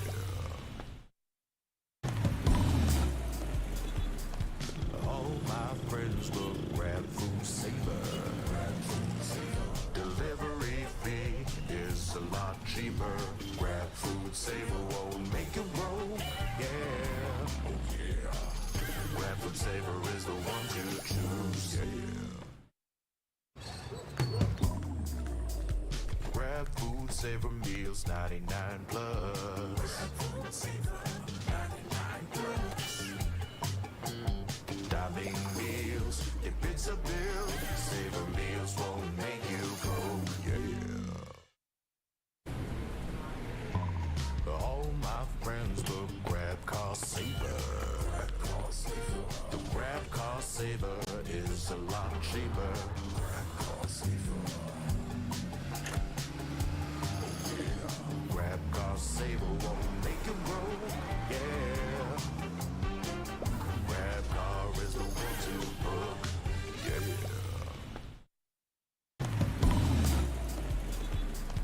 All my friends look, grab food saver.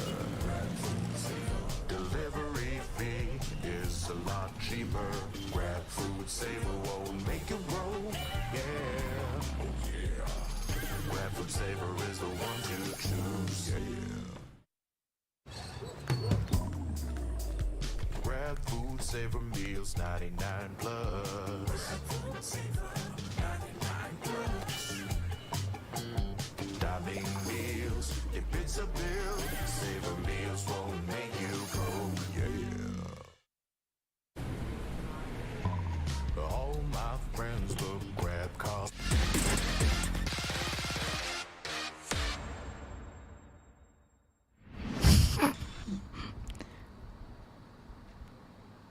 Yo guys, what's up? Nagbabalik ulit tayo ngayon sa VCT Split 2 at syempre, hindi pa uli ang lahat. May sapat tayong laban at kasama ko si Ray at si Dax for this one. Syempre, hindi magpapahuli ang mga ganitong klaseng serye sa mga huling araw. May something pa yan ba? Tama ba, Ray? Joke lang. Trinay ko maging nonchalant pero hindi pala siya mag-work. May something talaga ngayon dahil syempre, guys, mainit-init yung laban natin. Ngayon, ito yung mga literal na, kung kanina yung nakalaban nga ng Zol, syempre, mga Carter, may pagka-contained na press W. Ito literal, shoot heads talaga. Rank L Cuties together with JustUs, diba, Dax? Oo nga, di ba yung kasama ko dito sa panel, ka-OA ko rin siya. At totoo naman, Rank L JustUs, alam mo na, sapakan to sa simula pa lang. Both Rank L and JustUs, similar playstyle, mahilig maghanap ng contact. And we've seen talaga a resurgence from JustUs, yes. Pero Rank L, sila nag-impress nung kalaban nila yung Naos rin. Yeah, nakita ko rin yung labanan nila doon and they have shown great potential as well. Yesterday, it wasn't an easy 2-0. I agree with you guys. Kasi syempre, yung laban natin kahapon, medyo mahaba-haba yung araw. I think this time, papunta pa lang tayo sa Series 2 ata noon. Yeah, kawawa nga kayo nun eh. Oo nga, OT kayo dun eh. Happy to not be there. Kaya pala wala ka. Well, ang pinag-uusapan din namin kahapon on how teams would actually adjust and adapt. Kasi ang pinaka-main topic din namin kahapon was completely paano ba ito babawi yung teams na nasa bottom 4? And surprisingly, they have shown great potential at kaya you're looking at the teams or the last matchup of the day. This is rank L Cuties at rank 7 and yung JustUs at rank 9. So medyo ano ba, para sa akin yung rank L Cuties in a way, they have shown potential, they have shown recovery. I don't know with JustUs now. I hope mas maganda yung naging tulog nila heading this day and heading this match. Ay, tama ka naman dyan OS6 because just us, there's just so many questions about this roster right now. Parang ano nangyayari sa team na to na sobrang raming potential na hindi lang isa, kung dalawang beses sila na 0-13 sa mapa, diba? Pero I guess I want to say is the worst is over para sa nila. They've already faced off against Oasis, against Naos, against Sol, against Carti, at mukhang sila mag-rally to try and find one of the last slots into the playoffs. Pero rank L, diba Ray, we've seen them really impress at talaga naging sleeper pick sila pagdating ng ating regular season. Yeah, didn't expect nung first match pa lang kagad nila, they were pretty explosive. They know what to execute and everything. And hopefully, para sa Rank L Cuties, makakuha nga sila ng slot going to the playoffs.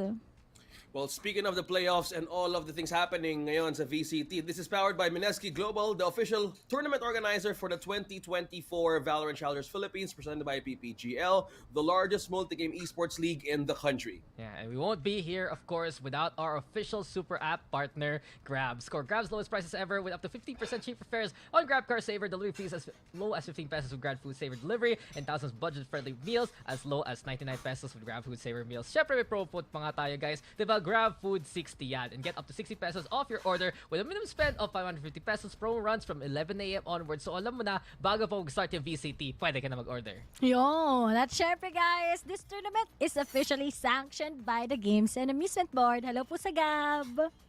Yes po, mag-renew po kami ulit maybe sa December, pero hindi pa muna ngayon. Huwag mo kami laglag dito, OS6. Huwag mo magsalita. Tama naman kasi, well, ganito tayo dito syempre, ano tayo ni Gab eh. So shoutout po sa inyo mga nanonood ngayon sa Gab. Miss Cynthia, yan, ano kayo ba? Manood po kayo ng ang tawag na to ng Valorant ngayong gabi dahil ang ating mga teams ngayon would actually have a greater chance in coping up, and it's mainly because of the recovery. Dax, kayo na-mention mo about the roster. Ito ba yung mostly kailangan din ayusin ng ano ngayon, ng team na to? Kasi the map, the stats can't lie, and we're looking forward on how these team could actually rise up sa mga pagkakamali nila. Yeah, if you're talking about just us, I think really the concern is anong role talaga ang lalaroin nila. We've seen them having a bit of rotation. Parang may mga times na binabalik nga nila si Repulsive into the roster. Minsan they have that 6-man playing. But I guess the biggest mystery na me and Ray were talking about before we got in this panel is ano ang lalaroin ni Lloyd Dream? Naging flex player siya na malupit. Pero Ray, alam naman natin na yung mga best games ni Lloyd Dream pag siya yung duelist, di ba? Talaga nagpa-pop off siya eh. Yun naman din kagad yung doon natin siya nakilala nung last year, diba? No, nag-sub siya para sa Game Lab instead of Folex. Nakita na natin yung potential at mas lalo pang nag-pop off when he got on that jet yesterday. Pero alam mo, Dax, ko na din napansin ko para sa JustUs. Instead of para mag-duel na lang sila sa double duelist, parati na lang silang magka-come up with another type of meta. Parang sa mga ibang teams nag-work ang double initiator. Tinatry nilang i-apply yung mga ginagawa ng ibang teams that won't actually work for them because they tend to think too much about it. Instead of before na parati silang free-flowing, parati silang mas confident kasi naka-double duelist sila, and they were just shooting heads. I think tama ka nga dito, Ray, no? Huwag masyado mag-overthink kasi that would make you keep your flow going. So ngayon, tawagin natin ang teams na wala sa salang sa ating laban. So ngayon, Rank L Cuties, pasok!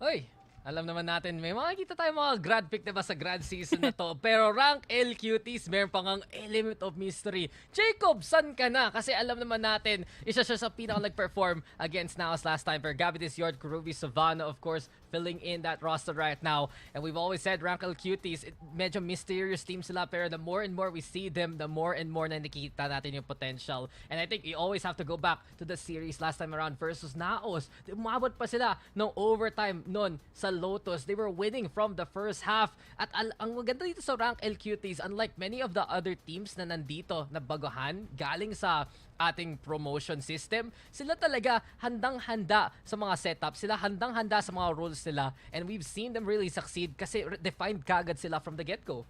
At saka yung leadership ni Gabidis talaga. We've seen Gabidis ever since one of the earlier starts pa lang kagad ng VCT series. At ngayon tinatry makapasok sa VCT. He's finally here, guiding also with his teammates as well in winning this. At ito pa yung nakita ko sa Rank L Cuties, despite that they've been going up against larger teams like the Naos or kaya Oasis, nakita mo talaga na sa ginagawa nila, they know how to read. It's just that pagdating sa experience, ang layo din talaga na nagiging gap.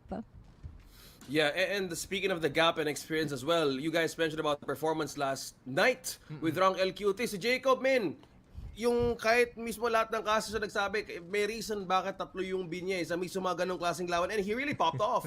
Last night, nahihirapan din yung Naos. It was, di ba? Ang galing ng spelling pass Totoo naman kasi tatlo yung site, di tatlo yung B at kayang-kaya nga ng Rank L lumaban. Well, yun ang Rank L. So tawagin naman natin ngayon ng JustUs. Pasok!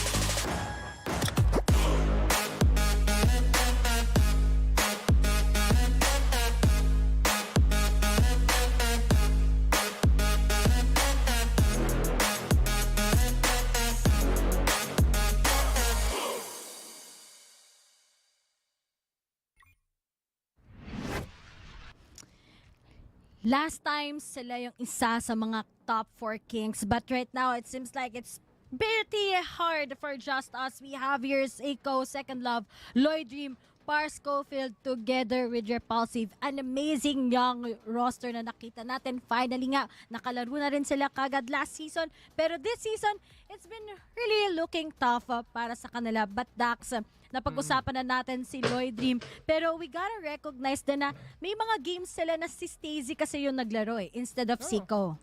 I mean, it's always that mystery here for JustUs kasi tama ka naman, Stacey, ang ganda naman ng performance niya pag nasa initiator role. Pero may mga games na nilagay pa nga siya sa duelist, Par Schofield also. There's so much pressure na siya lang mag-isa na lang in the front line rather than having Lloyd Dream around. And it's just so different para sa JustUs, diba?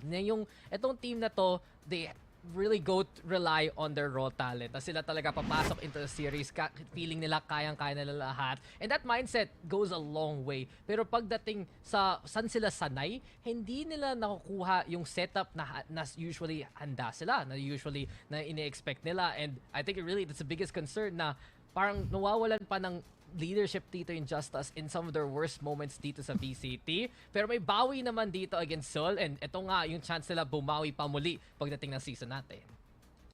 I think yun ang pinaka-important din. Kasi kayo din mismo nagsabi na mismo from promo relegation, we want to see those teams actually rise up to the potential of being recognized as well. So dito pa lang, we would actually expect na for JustUs na magkaroon ng better grip on what's happening, on what was missing from the past weeks na naglaro dito sila. So hoping for the best for this one kasi I think magkakatuloy lang mostly on how the map will go in this series. Kasi kung pag-uusapan natin ng favorable ones for Rank L Cuties, madami din silang advantage and coverage as well, depende kung saan sila pupunta. Pero ngayon, tingnan muna natin yung head-to-head kung saan nga ba mas lamang yung mga to in terms of stats heading to the series. Dax. Nga, diba? Si Jacob, si Lloyd Dream. O ano? Sino mas lamang? Sino mas sikat? Yun kasi yun. Wala. Ang gagawin natin, may mystery pa nga yung isa. Si Lloyd Dream, thumbs down na lang. Ano sagot ni Jacob? Wala, kasi wala pa siyang picture. Pero, sasabihin natin, diba, Ray, na Jacob has impressed everyone with his performance so far, especially pagdating doon sa matchup sa Naos. Pinag-usapan na natin kanina, pinag-usapan na kahapon. Pero yun talaga, kailangan mga standout players dito ang Rank L para ma-separate nila ang sarili nila from the rest of the teams dito sa VCT PH. And if they follow that method, I am sure they will rise up sa current rankings nila ngayon. Pero ngayon, si Jacob, he's usually on that role talaga as that hardcore na sentinel. But when we look naman kay Lloyd Dream, ang daming ginaganapan ni Lloyd Dream. Literal, nagse-sentinel. The next thing, naka-duelist. Tapos Pinaka-initiator. Oh. Pinaka-flex Boss. player. Forsaken naman pala to eh. Ray, eto na yun. Nalaro na niya ang Duelist, ang Initiator, ang Controller, at ang Sentinel. Kompleto ang World Tour ni Lloyd Rim dito. And from what we've seen so far, guys, no, na kahit nahihirapan ng JustUs, siya ay nakaka-perform sa agent niya. Pero iba pa rin eh. Kung, okay, kaya mo individually, di good for you. Ang kailangan talaga dito, ano ang good para sa JustUs? I think that's a good point. Uy, okay si ano ngayon ha, yung mga sinasabi dito ni Dax are really straight on facts kasi kung ang gusto nila mangyari to take the ranks up in the standings, yun talaga yung pwede mag-win. How will you synergize as well as a comp? Dahil hindi lang basta-basta na mapupull off dahil it takes a lot of, again, communication, how to wrap around some kind of different situation. So, I think that's a good point to see kung paano for this match kasi we want anything for the best for this team, di ba? Kasi kailangan nila lumawi, but for Uncle Cuties, this is part of me that's saying na I think this will also check on how the repairs of the consistencies would also work for this series. Tama ba, Ray? Kaya tamang-tama talaga yan. Yun din yung napapansin ko yung differences ng dalawang teams. Para nga sa Rank L Cuties at what we discussed nga behind the scenes na mas maganda nga yung pag-continue nila ng mga agents, pag-execute nila compare dito sa JustUs that whatever works, it works. Kapag hindi nag-work, then tignan ulit natin kung pwede for the second time, diba? At yun nga, too late na din nung na-realize ng JustUs na dapat hindi tayo gumagawa ng complicated na compositions eh. Follow na lang natin yung method natin yung stage 1. Hindi naman kasi ma-predict ng mga teams kung paano tayo naglalaro eh. Nag-top 4 sila, di ba? Gamit ng double duelist. Bakit na lang hindi nila i-refine yun? And that's always been their biggest strength. You make that big great point there, Ray, na it just feels to me nung past few weeks ng JustUs, they throw paint into the wall tas bahala na ano yung makukuha nilang picture, diba? Compare pa sa Rank L na talaga konti-konti lang, stroke by stroke yung paggawa ng pintura dito, boss. And as of right now, I think that's really the biggest point to watch out for coming into this series. Kaya na ba ng JustUs mahanap yung tamang timpla na palagi natin sinasabi? Kasi yung Rank L, kulang na lang. Ready na in the oven eh. Lutong-luto na yung setup nila. Kailangan lang talaga hilahin, no? Dax, medyo nagugutom ako sa mga banat mo ngayon, ha? Kasi kung ipag-iisipan natin yan, parang gusto ko magmerienda eh. Pero buti lang, may grab food. Panis. So, di ba? Bagay na ba? Kulang na lang, Kulang na lang may kailangan ka lang bitawan ng salita para makakompleto yon. Punta na tayo sa map Veto pick. Tara, tignan natin sa mga balamang yung teams na to. Si O6, may hinahanap sa atin. Pero... Kukaris ka pala Kukaris ka pala. Post mo naman yan para makita natin. A movie once said, anyone can cook. Diba? Let him cook. Uy, iba yun ah. Ay, iba ba yun? Okay. Map drop tayo guys. Pero ito, may mga certain maps talaga na ini-expect kung mawawala. At una-unahin natin ang Icebox. So Ray, ito talaga yung feel ko tatanggalin ng JustUs. Yung mga maps na na-zero sila dati.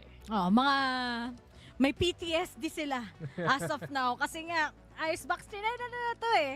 Pero good naman din para sa Rank L Cuties. Tinanggal na lang yung Sunset. Specialty din talaga to ng JustUs against other teams. Pero kaya, for JustUs, ano yung nilook forward nila na map pick dito? Is it going to be Ascent? Kasi yun yung napanalo nila yesterday? Or are they gonna go with what they played against Zol, which is going to be in bind na napaka-ige nung laban nila. That was pretty close, diba, Dax? Oo nga, and speaking of first pick, alam na alam ni Ray pala ano ang lalabas dito and bind, as you mentioned. Decider versus Zol Esports, very, very close. Pero ito, yung isa sa mga mapa na nakita natin na may pagka-double duelist nga sila. It was a little bit different though kasi ando si Psycho, ando si Pars Schofield, but JustUs, they're looking to exploit perhaps yung mga weaknesses dito ng Rank L. Rank L hasn't won a bind game as of yet sa career nila, and given na sila pa yung attacking side dito para sa JustUs, sila ang mag-set na momentum early on dito sa series na to. Yeah, and having a great start on the defense. Ito yung nakita natin from the match of Rank L Cuties as well. I think they're mostly fond of taking the chances of having great control as well with the map. Kasi kung pag-iisipan natin kung yung bind na magiging unang destination nila, I think that would set them a great foot for a great start. And for JustUs, Ascent yung gusto na dito, Ray. Grabe naman yung Rank L Cuties rather dito lamang sa Ascent. And this is quite 50-50. Nanalo kasi dito yung JustUs eh. So medyo worried ako. But I'm sure when it comes to rank L Cuties, mas plansyado nga yung execution nila. I'm sure they did their homework. Okay, double duelist pala yung kinakalaban natin dito most probably. And we need to put on a stop pagdating kay Lloydin. Pero ngayon naman, tama na yung Lotus sa JustUs. Ayaw din nila yan. Siyempre, bakit kami pupunta doon sa natatalo kami, di ba? Ayaw nila, nasaktan na sila. Ganun lang yon. And JustUs, it wasn't really a very popular map pick to begin with. Galing sa Split 1, Breeze gonna get removed here by rank L Cuties. Meaning lang naman yan. At saan tayo pupunta? Haven. Kundi kung pwede lang eh. Pero split naman talaga. And I dare say here guys na I think the biggest talking point right now has to be Ascent. Rank L, pinili nga nila yan. Perfect sila so far sa split 2 run nila mismo. Pero ito talaga ang mapa na biglang everyone was watching out for sa JustUs. Ito yung mapa na na-takedown nila, yung Oasis Gaming ng 2 times, diba? Ito yung one of their best successful maps knock in split number 1. And they go back to the form that worked. I can really see dito sa JustUs may advantage sa umpisa ng series. I think for rank L, kung mapatagal nila to, umabot na map 3, mas may pag-asa sila. Oo, kasi na 0-13 eh. Na 0-13 yung JustUs eh. Sorry JustUs pero totoo talaga yun nangyari eh, di ba? And dadagdag ko lang din talaga na you're right, Dax, about favorable nga dito eh sa JustUs. But then, parating may surprise factor yung rank L Cuties sa atin everyday. Kahit lagay mo sila sa icebox, they will actually make that match into their favor. Or kapag nilagay mo naman sila sa Lotus, which is yesterday, kahit yung Naos, they were honestly saying na pati rank L Cuties nahirapan sila kahit papano when they want to close that series. And they're just really prepared to answer even one of the teams who's ranking 1 and 2, especially yesterday. And glad that you pointed it out sa sa JustUs, Dax, kasi kung doon pa lang pag-uusapan natin, I think it's more favorable to go back in their roots rather than complicate things. Sabi ni Ray kanina, huwag ka na mag-overthink. Kanina si Ray in-overthink yung second series, yan tuloy. Buti na lang. Ay, hindi. Buti na lang. Sure ako 2-0 yun. Ay, muntik na lumabas yung sumpa. Ganun talaga pag may Ray cast eh. Ito, pero since sumpa ang pag-uusapan natin, tara punta tayo sa predictions heading to this series. Ito na, Ray, last series, alam ko may gusto kang gawin ngayong gabi. Alam mo na gagawin mo. Alam mo na. So ngayon talent predictions, simulan natin sa'yo. Bibigay ko to sa'yo, go ahead. I'm gonna go with JustUs, pero I really do think it's going to be a long series. 2-1 tayo. JustUs. Ang bilis nung sagot. Atat na atat si Ray talaga get the series started. Pero ako, doon naman ako sa kabila. I do feel like yes, it's gonna be a long series, pero kakayanin ng rank L yung unang storm dito ng JustUs. There's always that concern na biglang, okay, lalabas na dito yung old JustUs. It's very powerful, it's very scary, but rank L has proven na kaya nila to fight against the best. Ito na ang chance nila to keep moving forward dito sa ating split na to. Same sentiments with Dax as well. I'm going with JustUs. Not JustUs, sorry. Rank L Cuties. Rank L Cuties. JustUs raw. Rank L Ayan, logo reveal. Ayan. 2-0 and looking at the series. Kasi may nakita kong JST dun sa gilid eh. Si Ray. Basta yun. Sample eh. Medyo sama tayo dito. Sama tayo dito, Justa. Sama tayo sa rank L Cuties. 2-0 dahil we're looking for this team to actually go in par with the challenges na pinuntahan nila from the last series na napuntahan nila. So dito pa lang, we would actually see a greater adjustment for rank L Cuties as well. So medyo kailangan lang ang konting pag-seal na kanilang mismo playstyle na mas malinis pa heading to this one. Pero bigyan natin siya si Ray kasi kanina si Fluffy nagsabi din na baka mag 2-1 yung second series in favor of Zoli Esports. Kaso nga lang, it was 2-0. Ito ko balik din yung prediction ko that time. So, yung dulo ngayon sa panel, medyo may something eh. May something? Ayusin mo raw yung mali ni Fluffy, Ray. Sorry, Fluffy. Kasi nagsabing 2-1 na joke lang. Lahat naman nag-expect ng 2-1 eh. Napupunta ng sunset. But no one expected na makakahabol nga eh. Yung isang katulad ng Zol Esports. Imagine 9-3, tas nag-OT pa. Grabe yung stress ko doon. Naka-queue pa ako ng 3,000 yung naka-queue eh. Ngayon nasa loob na ako ng game. Pero seriously speaking, I think yung first map, yung mga map picks ng individual teams, makukuha nila. Dito lamang sa last map magkakatalo. And pagpunta ng split, I really do think because of that 0-13 na nangyari sa JustUs, mas lamang yung rank L Cuties in a way. Mahirap yun pag ganun yung trauma, diba? So sakit na, ma-13-0 ako once, twice pa nga. Ouch na lang talaga. Dart sa heart. But in a way, I do agree with Ray. I do. Ang naiisip ko talaga yung dalawang scenario dito. Yung prediction ko, rank L 2-1. Pero merong mundo na masweep to ng JustUs given nga na ang ganda nung bind nila mismo at Ascent pa nga ang second map. Rank L has shown their best form on Ascent, but the history of JustUs speaks all. Sobrang concerned ako para sa rank L dito sa bind kasi wala pa tayo nakikita masyadong confident from them coming into that map. Naglaban sila against Bestial pagdating ng promos relegation. They played the Deadlock Astra composition na medyo creative nga, pero alam mo naman pag ganun yung mga comps mo sa mga promo system, hindi ka gaanong sure na safe yung pag-meta play mo. So, yun talaga ang concern dito sa rank L, pero the fortitude that they showed against Naos nun pa lang, alam mo na maraming nag-i-expect sa kanila to do even better coming into the day. I think those are valid points, Ray and Dax. Medyo ako kinakabahan sa prediction ko. But let's see how this goes. Sino nga ba ang mananig sa match? Will it be rank L Cuties or will it be JustUs? Casters, take it away.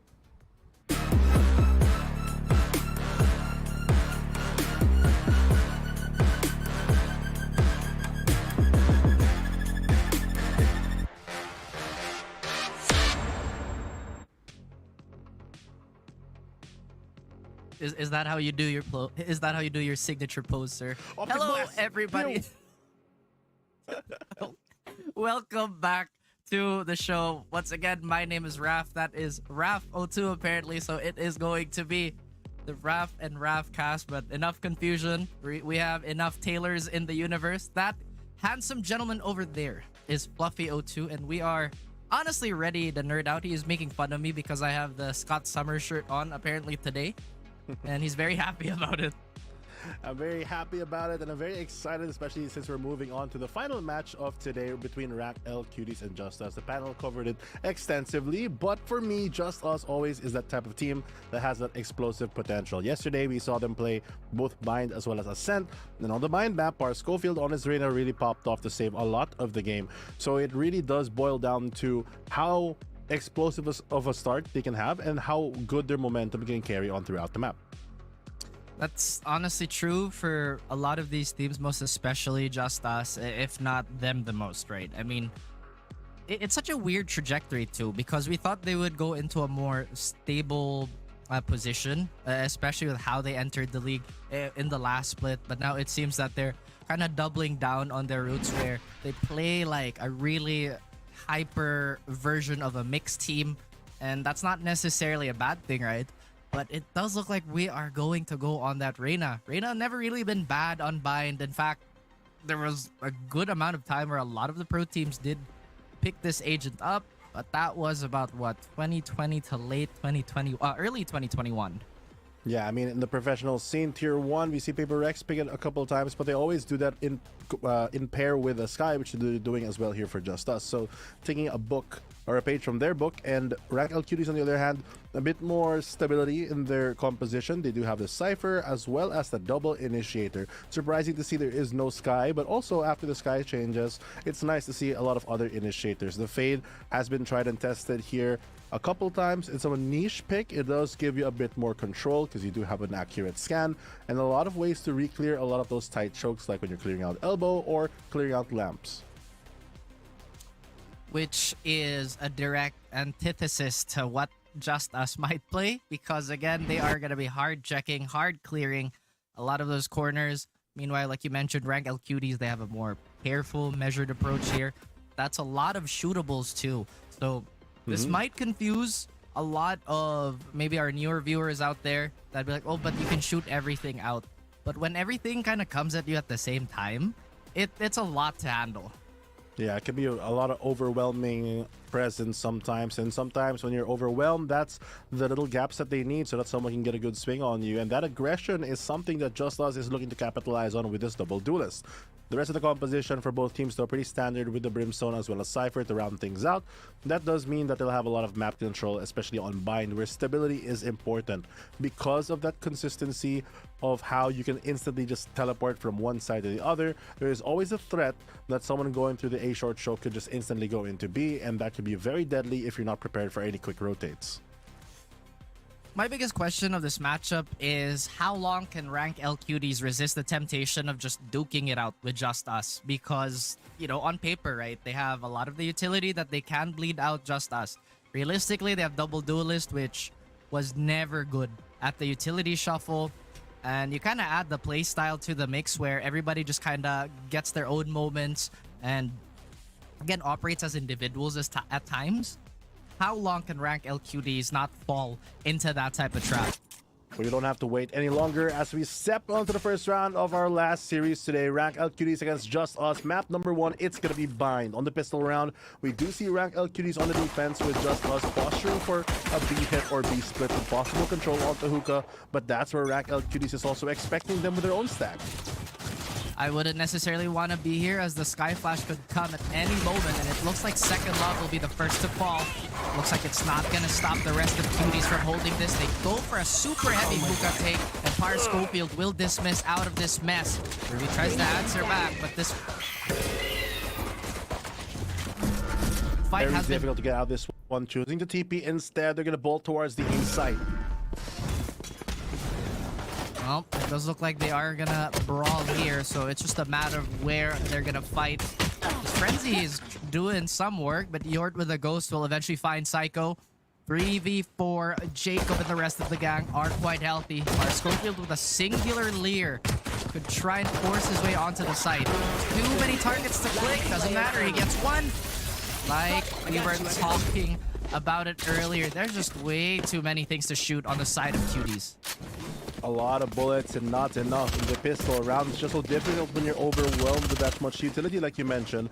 But another good point as well is you can really see that Rank Cuties, even on the defense, they're prepared for that B stack. They're ready to fight and they're not afraid to take one. They take round number 1, rewarding them with a better buy. One Bulldog on Yort, the rest of them with the SMGs. Only one pistol, and Gavin is probably saving up for maybe an operator and Savannah later on, or possibly just to keep that economy very strong. It already escapes my mind what the panel was predicting earlier. Did they go lean towards Cuties or JustUs? They were quoting on how JustUs was good in the previous days, and I think it was Dax was saying that perhaps the worst is over. But sometimes you just can't jinx that type of thing, right? It's like, oh well, at least we got all the 13 zeros out of the way. True, and there goes one more out of the way. Par Schofield out of the picture as he tries to trade shots towards his A-short position. Flash gonna get baited out as they go for the swing. So Vanna gets one rewarded for himself, and now it's a 3v5 disadvantage here for JustUs as they're trying to find a new rotate and retake control of Showers. Like I said, JustUs, they're good in the fight, but outside the fight, Cuties have a significant advantage. They still have Yort's full belt of utility to play around with, and it looks like they're not giving away any stray kills here. Second Love trying to establish some sort of lurk, but maybe Groovy gets a pair here. No, he doesn't. Quite possibly. He has to wait away behind the smokes and a signal Second Love to maybe jump out, but Jacob is already ready for him to leap out of this. Oh, good interception here from Sylvana to catch the rotator. Doesn't spot out the second player though, but at least reduces them by one. There's Davidas as well off the board. The quick trades from JustUs really taking down the pain, and that is the end of the round with Sylvana getting the final kill.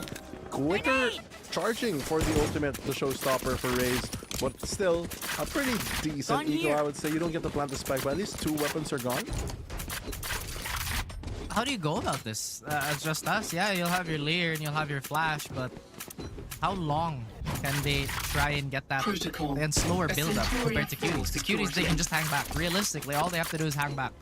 They'll have That is forever. also very true.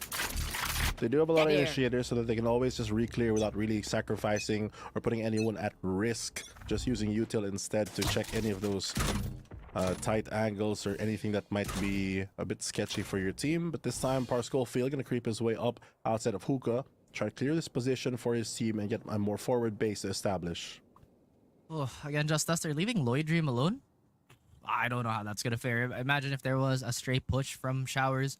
But it does look like Rank L Cuties are gonna play this as quietly as they can. Psycho attempting Fate. I don't think he'll get one, but at least he'll verify that there is one defending from backside. Throwing the paint shells there, but not a lot of value gained. They're hiding in the unwell-bangable part of Tube and just hiding there. They have the info off the jump peaks and push them back.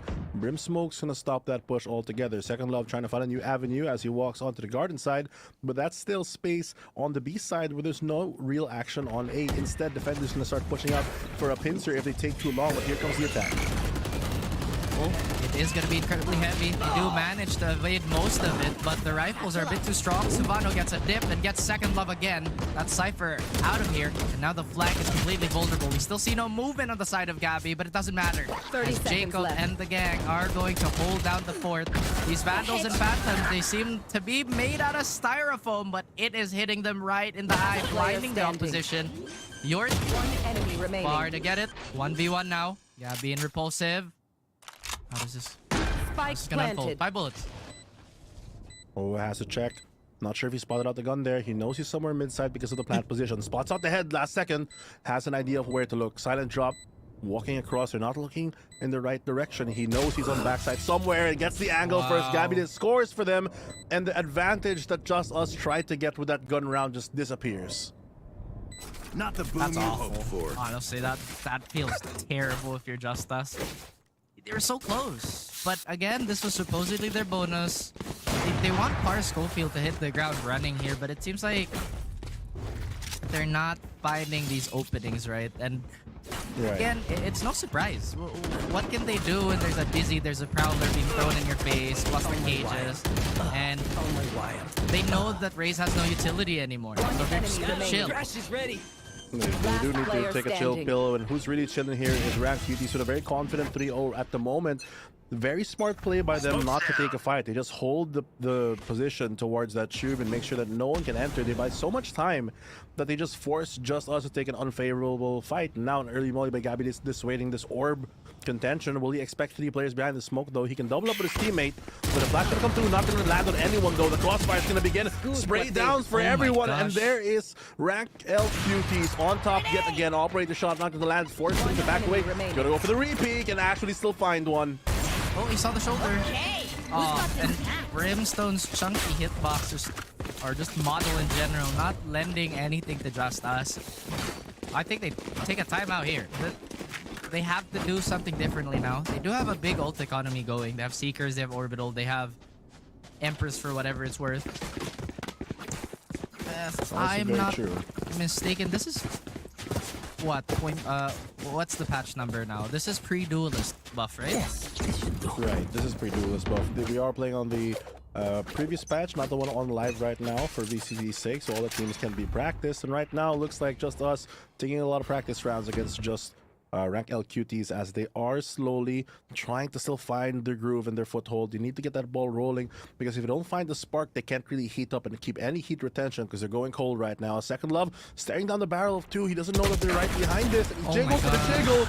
I've got your trail. Oh no, and it's falling apart again for this attacking side. Repulsive does get a bonus, but the orbital strike is gonna try and put a band-aid on this situation. It looks like a band-aid can't help a fallen arm. Lloyd Dream, all alone in the corner, will be reduced to a flower. Now JustUs. No points just My yet. knees are gonna kill after this. You gotta get those points. Objective gaming is the name of the game. You gotta race to 13. And so far, it's a dominant half here for Rank L Cuties, especially considering that this is JustUs map pick. They played it pretty well on the previous day, but nowadays, it's just so difficult to go through this much firepower. Not only do they have their ultimates online, but because of the economy they built, look at the difference. Lloyd Dream has 350 after he purchases, but everyone on Rank L Cuties has at least 4,000 to work with, even with the operator and full shields in hand. Full control right now. They need to really come up with a good plan. It's just so difficult because you're lacking so many resources. Oh, Right here. it's not good tidings. Right here. Upon the side of JustUs, and this is looking like Cyclops after he lost the clone. After Nathan was taken away, you know. A little lost. He's got the spirit, but he's a little lost.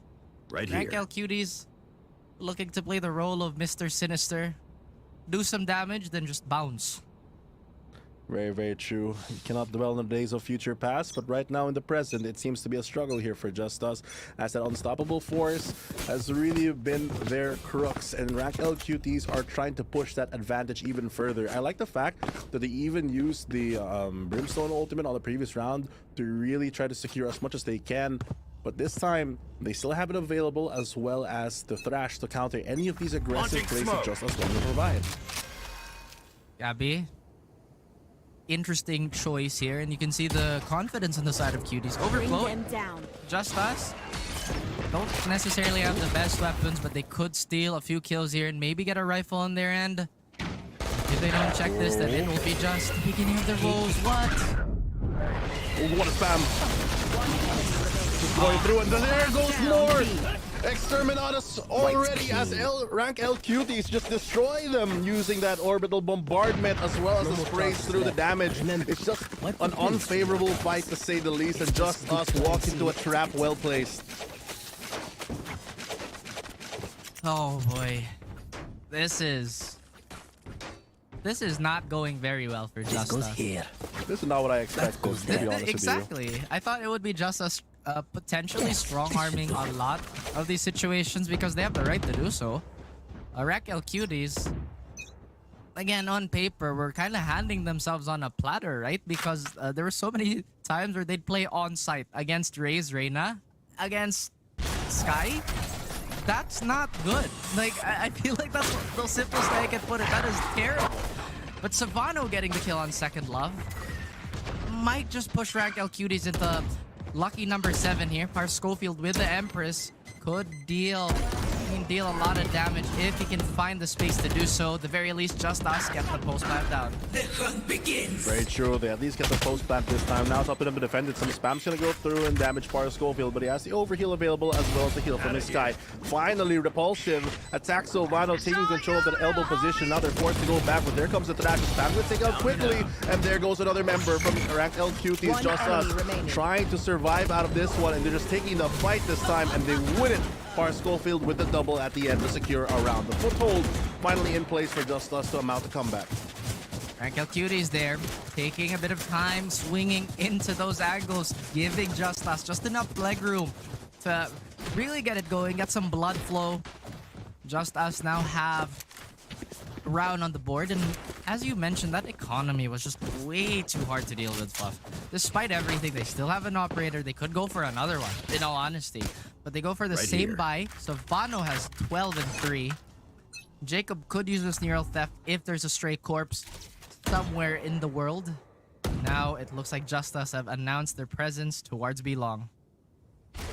They're not afraid to give their position away, as they do know that they want to take a fight anywhere. There goes the first, and Par Schofield strikes hard. Jacob out already. There goes the Sentinel to hold down the B side.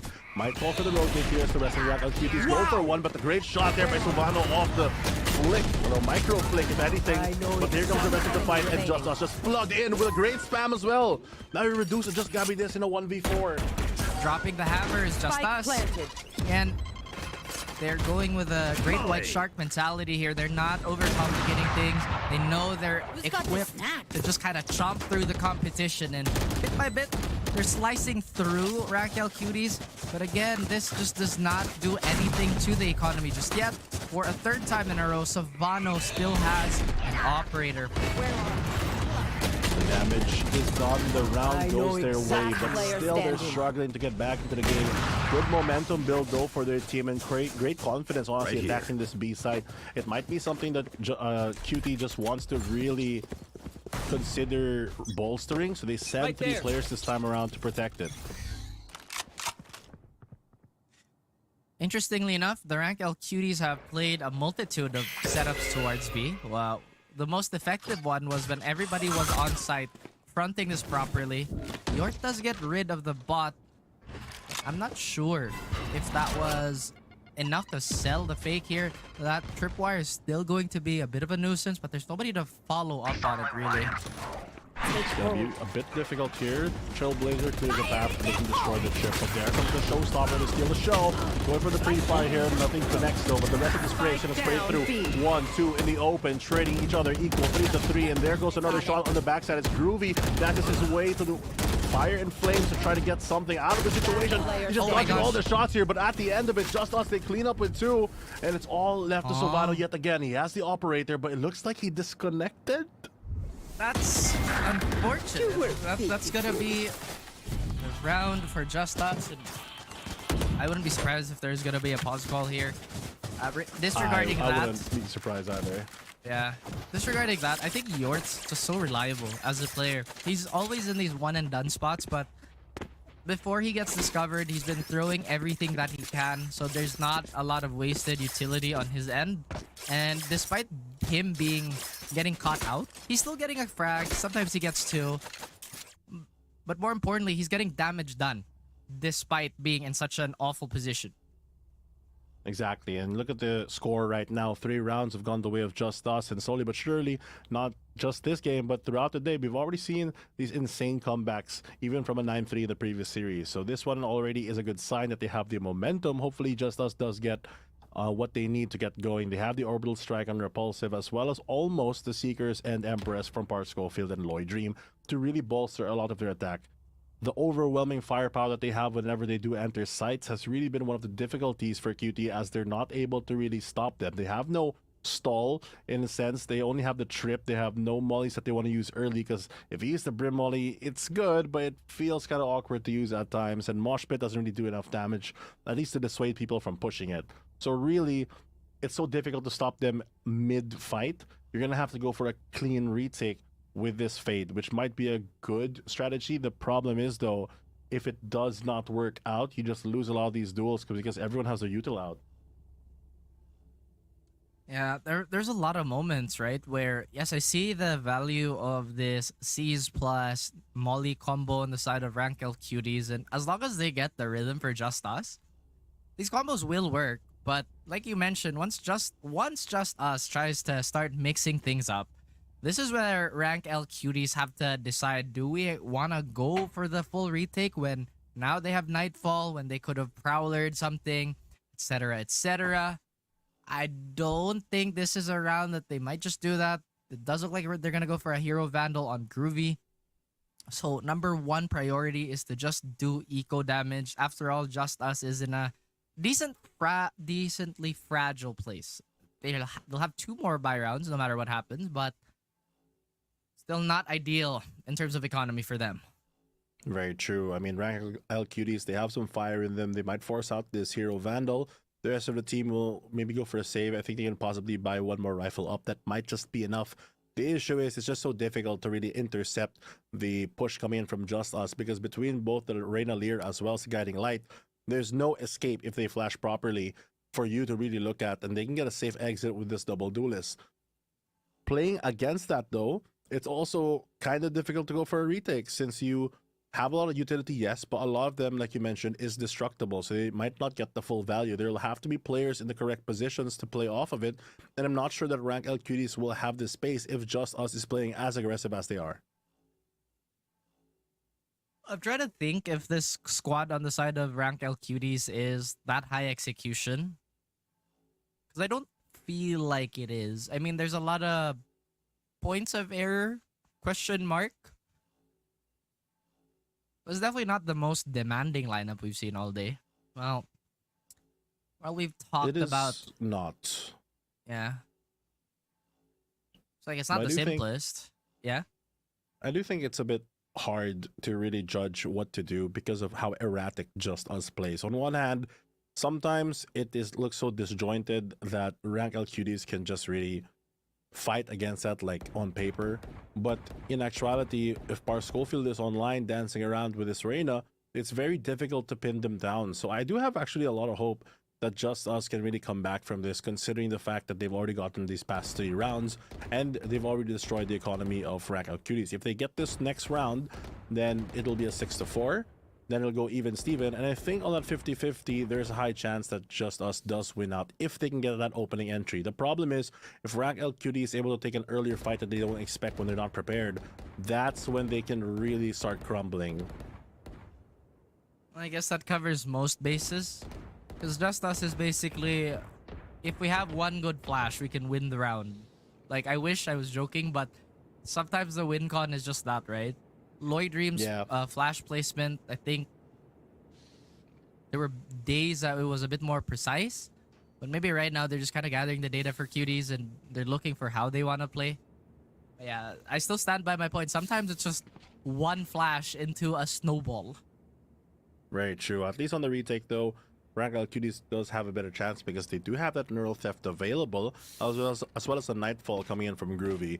So they have a lot of ways to get the information of where the enemies are, regardless of the decay, just so that they have accurate info of where to start spraying down. Because the problem with multiple brimstones as well is just the map can be a bit cluttered at times, which can be very difficult to win through. And it's sometimes, honestly, just the luck of the spam that can really change a lot of the rounds. Well, with that being said, and the timer not going down, or it's not looking like it's gonna start moving anytime soon. While you're here, guys, don't forget we do have, you know, the grab code. Do use that if you're hungry. I'm pretty hungry. You're pretty hungry? I just said I was pretty hungry. Yes. Okay, now I'm hungry.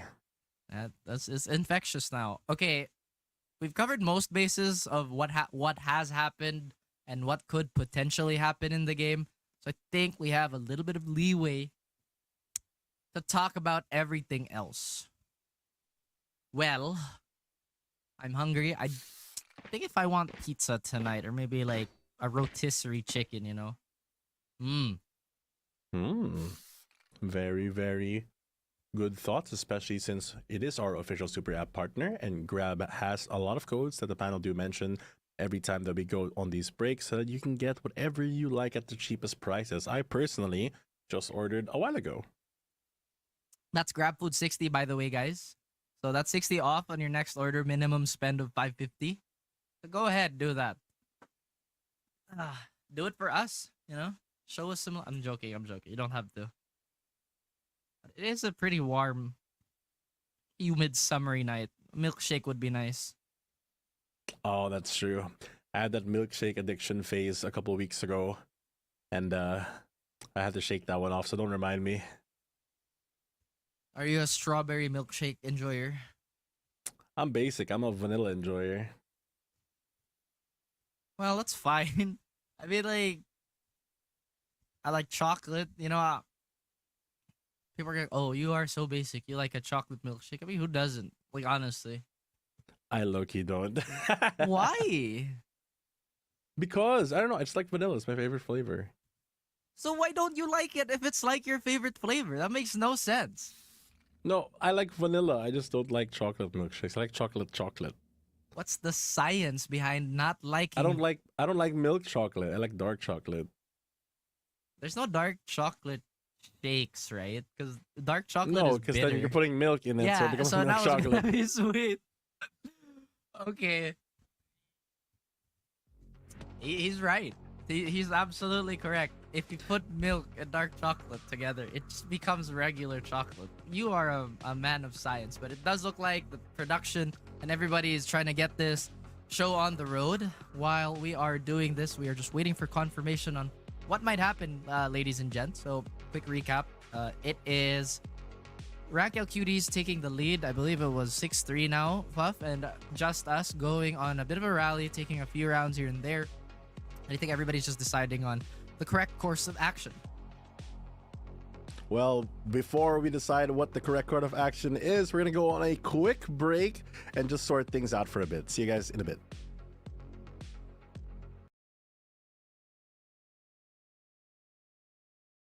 Delivery fee is a lot cheaper.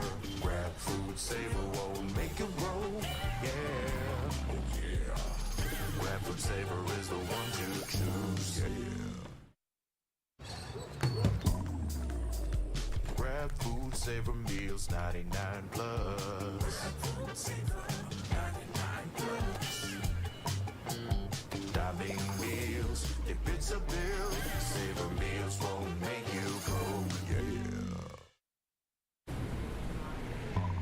All my friends look Grab Car Saver. The Grab Car Saver is a lot cheaper. Grab Car Saver. Grab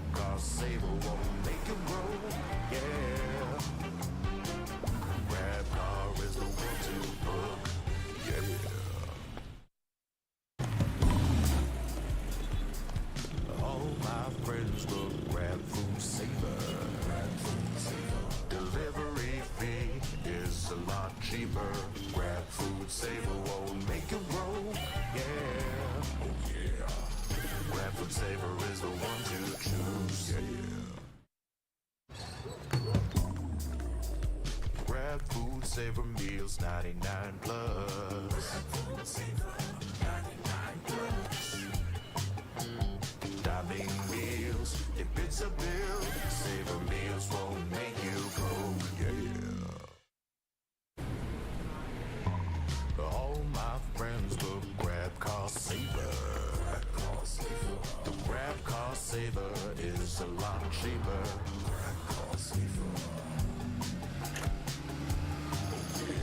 Grab car saver won't make you broke, yeah. Grab car is the one to book, yeah.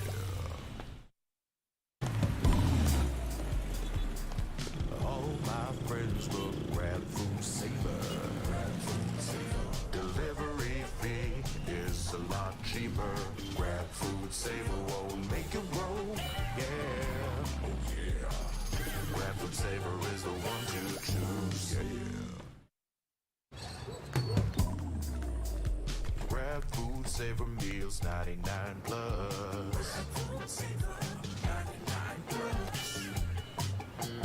Dining meals, if it's a bill, Savor Meals won't make you go, yeah. All my friends will grab car saver. The grab car saver is a lot cheaper.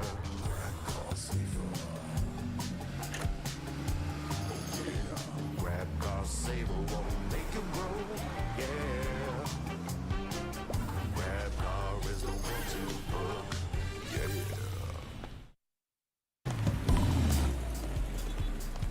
All my friends will grab food saver. Delivery fee is a lot cheaper. Grab food saver won't make you broke, yeah. Oh yeah. Grab food saver is the one to choose, yeah. Grab food saver meals 99 plus. Dining meals, if it's a bill, Savor Meals won't make you go, yeah. All my friends will grab car saver. The grab car saver is a lot cheaper.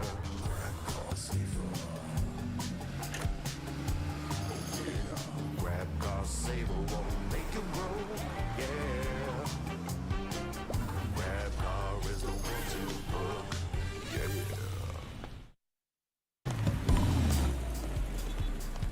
All my friends will grab food saver.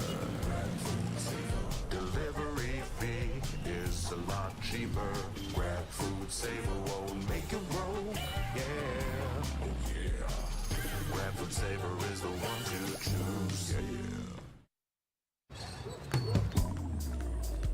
Grab food saver meals 99 plus.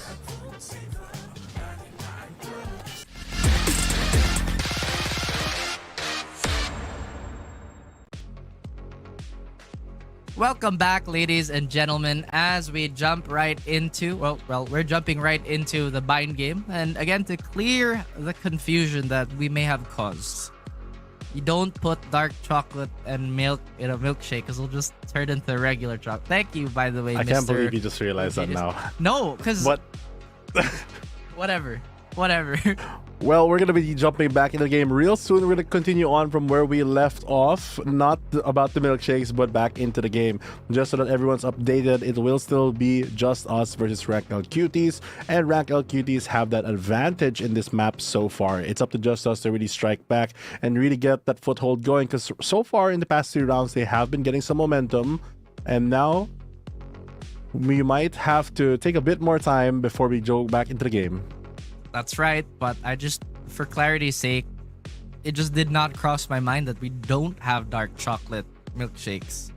Why not? That's because all you drink is mango shakes. Well, you're not wrong, honestly. Like, it's all been, vanilla, as you mentioned. I am an enjoyer of that. I'm sure chat is also an enjoyer of a multitude of shakes, but rest assured, just like the perfect milkshake recipe, the rest of production are doing their best to make this show as smooth as possible. So big thank you to everybody, and big ups for the patience, by the way. Thank you very much, chat, for entertaining our random thoughts. But yes, we are trying to get into the game as quickly as possible. So right now we are just waiting on confirmation from everybody, really. Yeah, and if we're gonna do some statistical analysis here of our game, maybe we can take a look back of how Rank L Cuties did in their previous games in Bind, as well as Just Us. Just Us, I think the last time that they played this was against Zol Esports when they played Bind.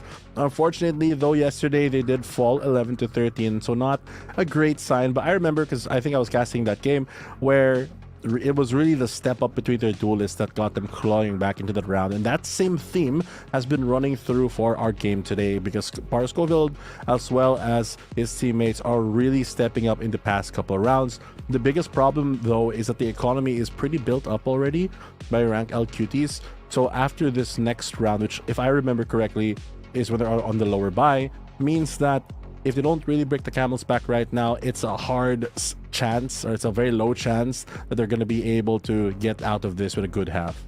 Yeah, and that is a lot of weight, by the way, that the majority of Rank L Cuties are basically lugging around in terms of, you know, the responsibility of their utility, etc., the positioning that they can potentially play. We talked about how sporadic and wild Just Us can be, which in turn can be punishable at times. And I feel like in this specific matchup, you know, we've seen Rank L Cuties on different maps punish teams that aren't diligent. We've seen Gabby Dis find the most slight openings and just kind of use that to win the round. And hopefully this is something that they can scout out very quickly. But I do think that, like, Brim is probably the least, like, opponent roaming agent as a controller, right? Because you want to stay far away. You kind of need your molly for the post plant, so on and so forth. The problem is, with only one molly that is really relevant for the side of Rank L Cuties, that Brimstone having to stay between both sides so that you are kind of relevant does mean that that molly has a bit of delay and can't really stop that initial push, the burst of which is really where Just Us lives, and that's when one of their strengths as they move forward throughout this game. Yeah, and again, we're just kind of sorting through the utility and priority of what utility should be taken care of, what type of approach that they should take. And this is just, like, again, for our newer viewers or for our more casual viewers, this is just how pro teams like to approach some of these matchups. Who is the agent that is most dangerous in certain situations? How can we approach this from this type of angle? So on and so forth. So there's really a lot of variables, and with Just Us playing a really simple comp, they try to take away that type of headache. You know, as we mentioned before the short break, a single flash can win the round. Exactly. At the end of the day, me and Raf are nerds, so we look at the nerd side of things, but it is a gun game, so if they're able to just take down their opponents, there's no problems in terms of utility, and that's the simple game plan that Raf is alluding to for Just Us, because that is also where their strength does lie. That being said, I think Wingman is always a problem, no matter what type of team you're playing against. Just having the luxury of a free plant, you know, despite, you know, the flash, the clear, the whatever that Just Us want to do, they still have to deal with that. They still have to take that into account when it comes to just 1v1s against Yort, who's incredibly reliable. I think that dude has a great future potentially ahead of him if the development continues. But what else have we not honestly touched on? I mean, we talked about Rank L Cuties and their buy and play, their proficiency with the lurks, their I'd say decent aptitude and just taking up full fights and whatnot. And right now, Just Us, I feel like taking a strange trajectory in comparison to where they were in the first split. Exactly. I mean, you look at Rank L Cuties, and if we're talking about players, Gabides has been really improvement since the last time that I've personally seen him, and he's really put a lot of practice into making sure that not only is he a better player, but also a good teammate, because it really does show in these games that he's one of those factors or key factors that really gets Rank L Cuties out of a lot of situations. But right now, we've already seen the explosive start that Sovano can bring, not just for him, but also the reliability for his team. He's been carrying the operator for the past couple rounds, and I believe after this one, he'll still be able to buy up again after the next round. And still, that presence has been one of the problems for Just Us to really deal with. His teammates though, Jacob and Groovy, they've had their moments as well, and I like the discipline overall for them to really just play around the cover, stay in places where they have to bring the fight to you and put a lot of effort to cross that distance. On the times that they were attacked on the B side, whenever JustUs does an explosive start and they're able to overwhelm the site, there's a bit of problems. But when they get slowed down towards the middle of the chokes, they can just dance between the boxes and really maximize how long the delay can be, if not just win the round outright. You know, honestly, we're talking about all these possibilities, and there's a very, very real chance that some of this might not even happen. What I mean is, some of these players, their tendencies are just to straight up fight. Sometimes it's to not play time or anything. They don't want to go for the extended guessing game. They just want to get it dealt with. And that's completely fine. I mean, there's many schools of thought in Valorant, but I think at this point in time, we just like to update everybody. If they're curious about what's happened, then we're just gonna, just go over the fact that we're having some technical issues. So stay right with us. So we're gonna be right on it. Thanks again to Prod. But for now, we are gonna be jumping into another short break again, guys. So stay tuned.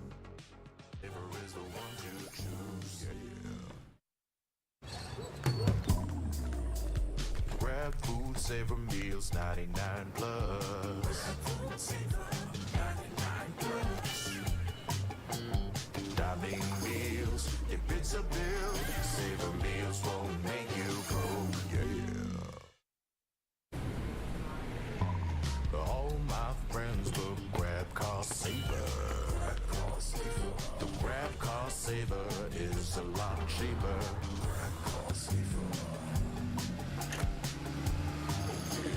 Grab car saver won't make you broke, Grab car is the one to book,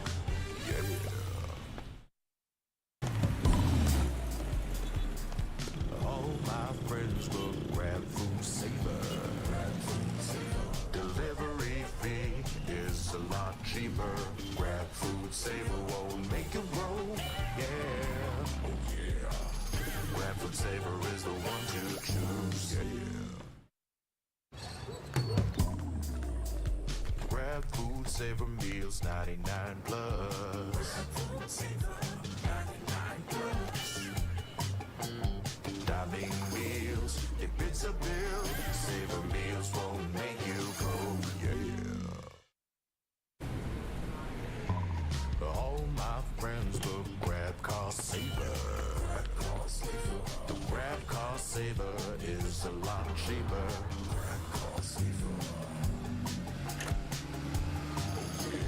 Grab car saver won't make you broke, Grab car is the one to book,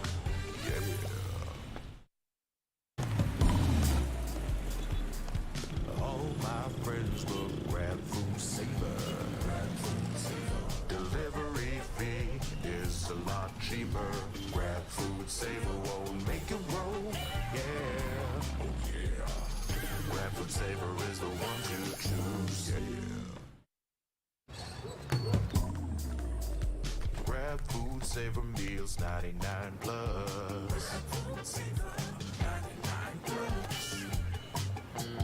Dining meals, if it's a bill, saver meals won't make you broke, All my friends will grab car saver. The grab car saver is a lot cheaper.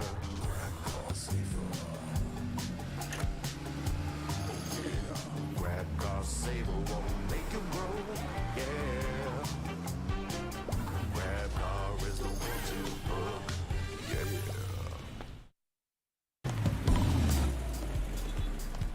All my friends will grab food saver.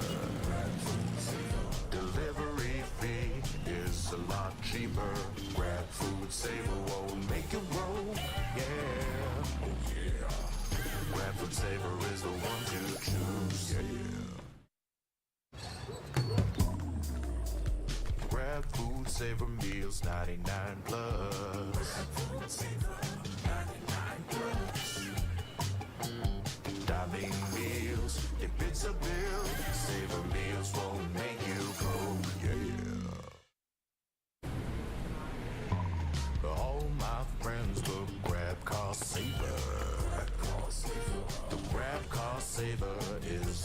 cheaper. Grab car saver. Grab car saver won't make it roll. Yeah. Grab car is the one to book. Yeah.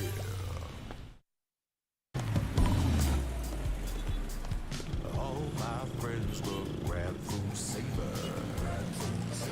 Delivery fee is a lot cheaper. Grab food saver won't make it roll. Yeah. Oh yeah. Grab food saver is the one to choose. Yeah. Grab food saver meals 99 plus. Dining meals, if it's a bill, saver meals won't make you go, yeah. All my friends will grab car saver. The grab car saver is a lot cheaper. Grab car saver. Grab car saver won't make it roll, yeah. Grab car is the one to book, yeah.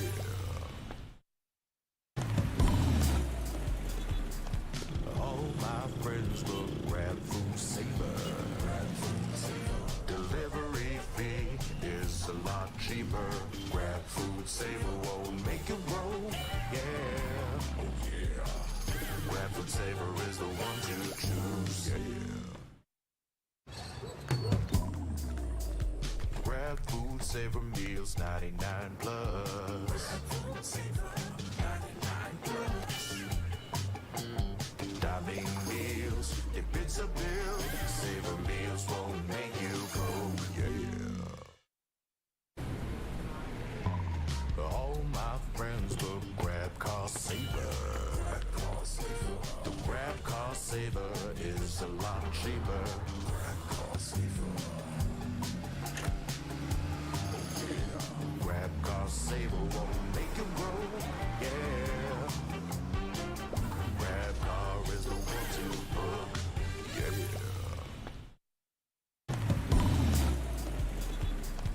All my friends will grab food saver.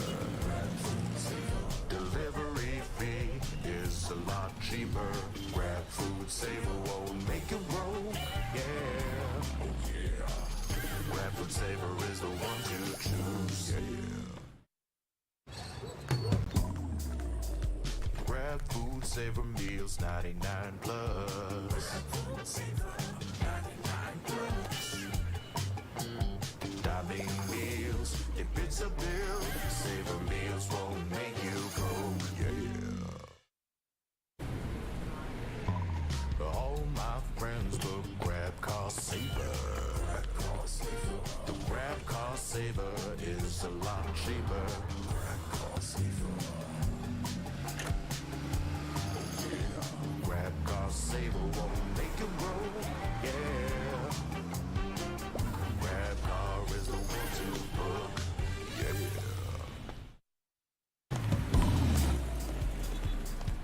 All my friends will grab food saver. Delivery fee is a lot cheaper. Grab food saver won't make it roll, yeah. Oh yeah. Grab food saver is the one to choose, yeah. Grab food saver meals 99 plus. Dining meals, if it's a bill, saver meals won't make you go, yeah. All my friends will grab car saver. The grab car saver is a lot cheaper. Grab car saver. Grab car saver won't make it roll, yeah. Grab car is the one to book, yeah.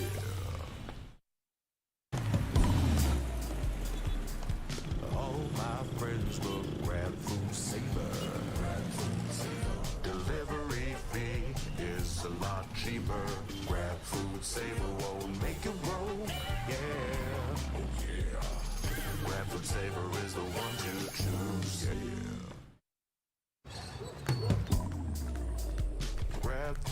Saver meals 99 plus.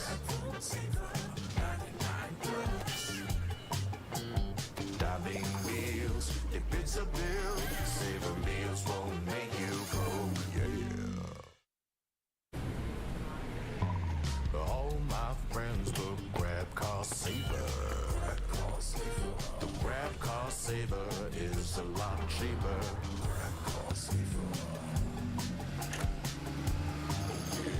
Grab car saver won't make you roll, yeah. Grab car is the one to book, yeah.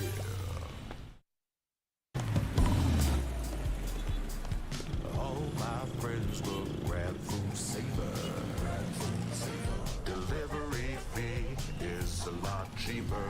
Grab food saver won't make you roll, yeah. Oh yeah. Grab food saver is the one to choose, yeah. Grab food saver meals 99 plus. Dining meals, if it's a bill, Saver meals won't make you go, yeah. All my friends will grab car saver. The grab car saver is a lot cheaper.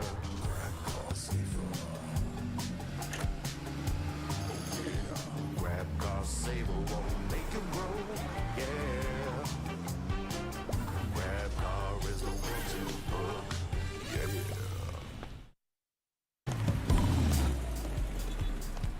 All my friends will grab food saver. Delivery fee is a lot cheaper. Grab food saver won't make you roll, yeah. Oh yeah. Grab food saver is the one to choose, yeah. Grab food saver meals 99 plus. Dining meals, if it's a bill, Saver meals won't make you go, yeah. All my friends will grab car saver. The grab car saver is a lot cheaper.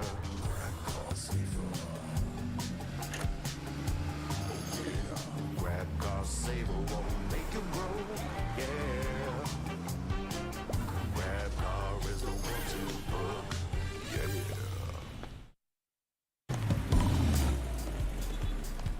All my friends will grab food saver.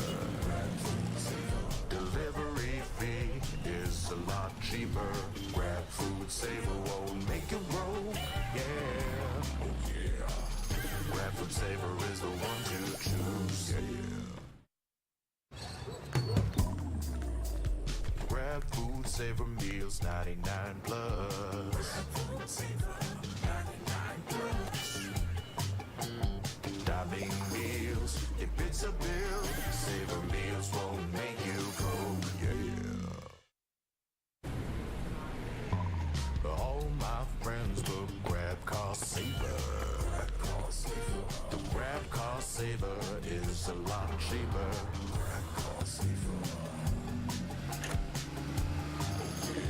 Grab car saver won't make you roll, yeah. Grab car is the one to book, yeah.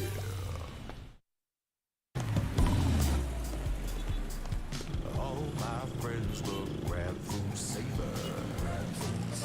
Delivery fee is a lot cheaper. Grab food saver won't make you roll, yeah. Oh yeah. Grab food saver is the one to choose, yeah. Grab food saver meals 99 plus. Dining meals, if it's a bill, Saver meals won't make you go, yeah. All my friends will grab car saver.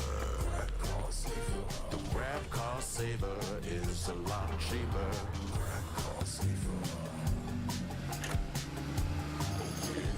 Grab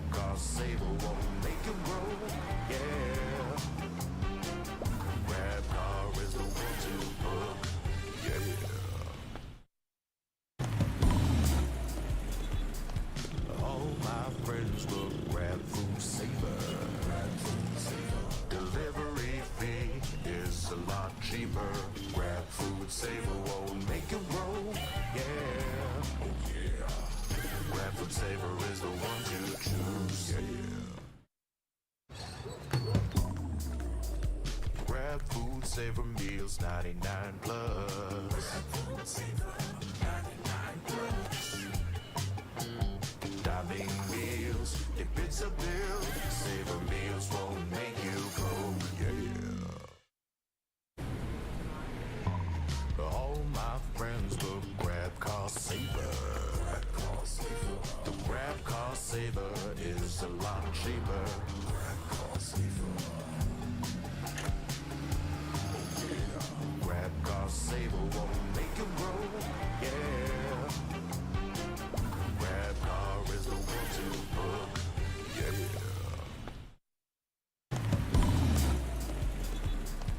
All my friends will grab food saver. Delivery fee is a lot cheaper. Grab food saver won't make it roll. Yeah, oh yeah. Grab food saver is the one to choose. Yeah. Grab food saver meals 99 plus. Grab food saver 99 plus. Diving meals, if it's a bill, saver meals won't make you go. Yeah. All my friends will grab cost saver. The grab cost saver is a lot cheaper. Grab cost saver. Grab cost saver won't make you roll. Yeah. Grab car is the one to book. Yeah.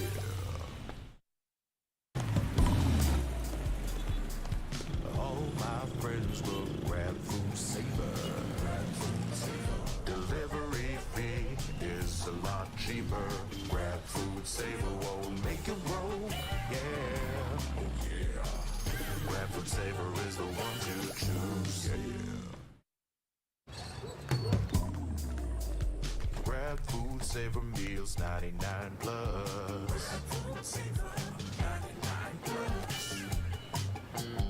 Diving meals, if it's a bill, saver meals won't make you go. Yeah. All my friends will grab cost saver. The grab cost saver is a lot cheaper. Grab cost saver. Grab cost saver won't make it roll. Yeah.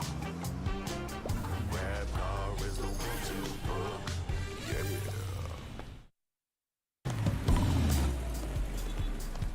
All my friends will grab food saver. Delivery fee is a lot cheaper. Grab food saver won't make it roll. Yeah, oh yeah. Grab food saver is the one to choose. Yeah. Grab food saver meals 99 plus. Grab food saver 99 plus. Diving meals, if it's a bill, saver meals won't make you go. Yeah. All my friends will grab cost saver. The grab cost saver is a lot cheaper. Grab cost saver. Grab cost saver won't make it roll. Yeah. Grab car is the one to book. Yeah.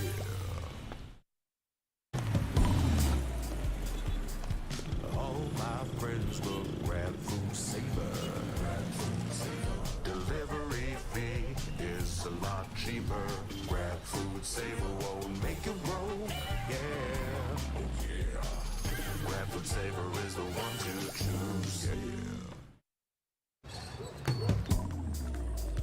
Grab food saver meals 99 plus. Grab food saver 99 plus. Diving meals, if it's a bill, saver meals won't make you go. Yeah.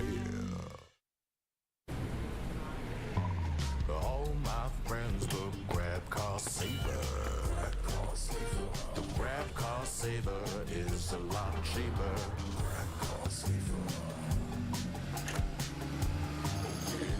Grab car saver won't make you roll, yeah.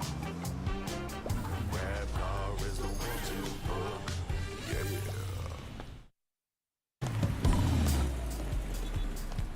All my friends will grab food saver. Delivery fee is a lot cheaper. Grab food saver won't make you roll, yeah. Oh yeah. Grab food saver is the one to choose, yeah. Grab food saver meals 99 plus. Dining meals, if it's a bill, saver meals won't make you go, yeah.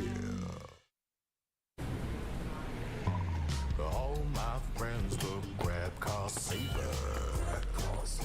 The grab car saver is a lot cheaper.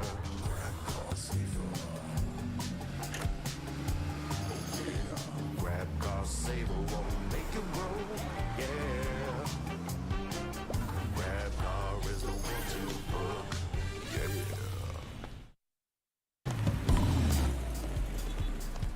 All my friends will grab food saver. Delivery fee is a lot cheaper. Grab food saver won't make you roll, yeah. Oh yeah. Grab food saver is the one to choose, yeah.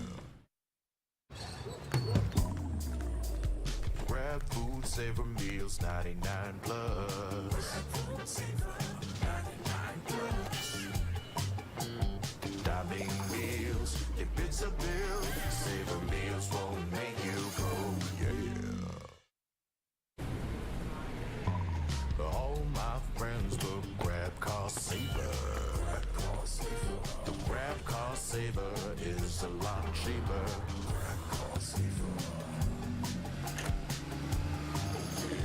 Grab car saver won't make you roll, yeah.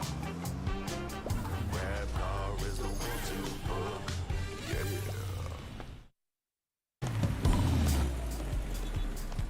All my friends will grab food saver. Delivery fee is a lot cheaper.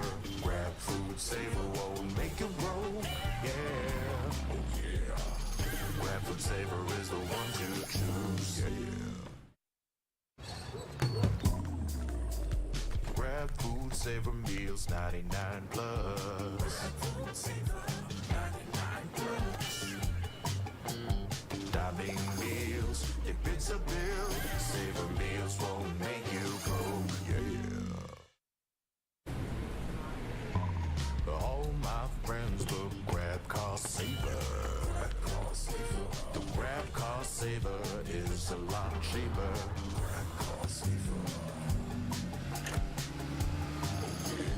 Grab car saver won't make you roll, yeah. Grab car is the one to book, yeah.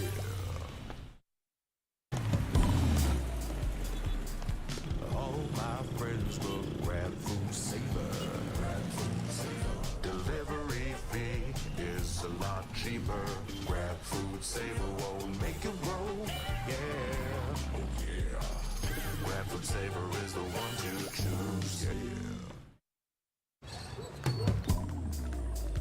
Grab food saver meals 99 plus. Dining meals, if it's a bill, saver meals won't make you go, yeah. All my friends will grab car saver.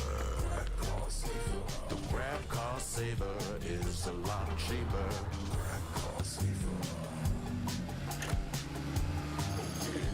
Grab car saver won't make you roll, yeah. Grab car is the one to book, yeah.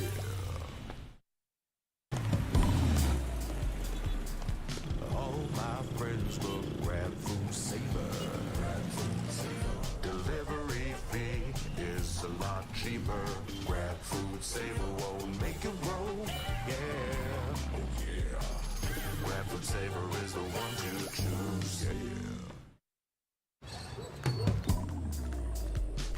Grab food, savor meals, 99 plus.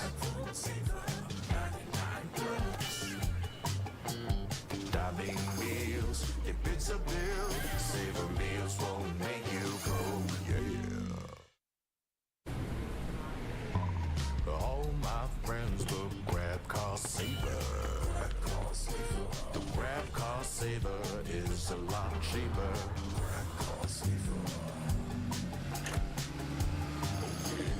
Grab car saver won't make you roll, yeah. Grab car is the one to book, yeah.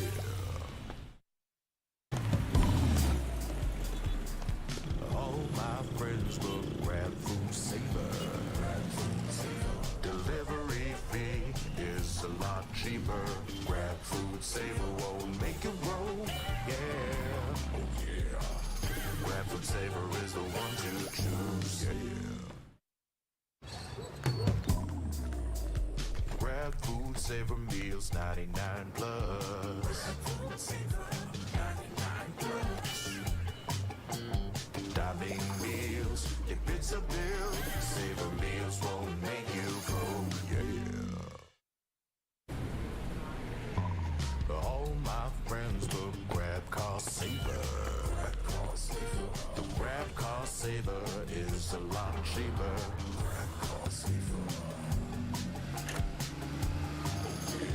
Grab car saver won't make you roll, yeah. Grab car is the one to book, yeah.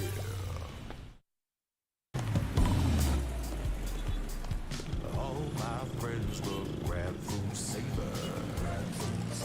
Delivery fee is a lot cheaper. Grab food saver won't make you roll, yeah. Oh yeah. Grab food saver is the one to choose, yeah. Grab food saver meals, 99 plus. Diving meals, if it's a bill, saver meals won't make you go, yeah. All my friends will grab car saver. The grab car saver is a lot cheaper.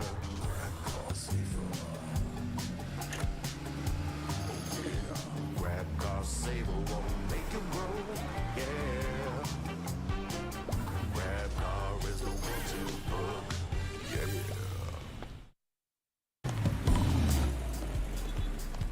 All my friends will grab food saver. Delivery fee is a lot cheaper. Grab food saver won't make you roll, yeah. Oh yeah. Grab food saver is the one to choose, yeah. Grab food saver meals, 99 plus. Diving meals, if it's a bill, saver meals won't make you go, yeah. All my friends will grab car saver. The grab car saver is a lot cheaper.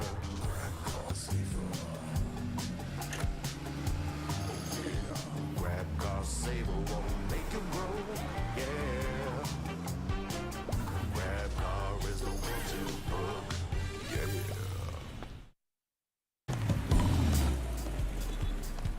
All my friends will grab food saver.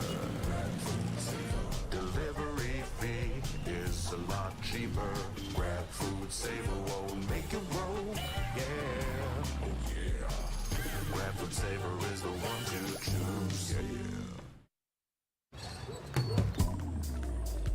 Grab food saver meals, 99 plus.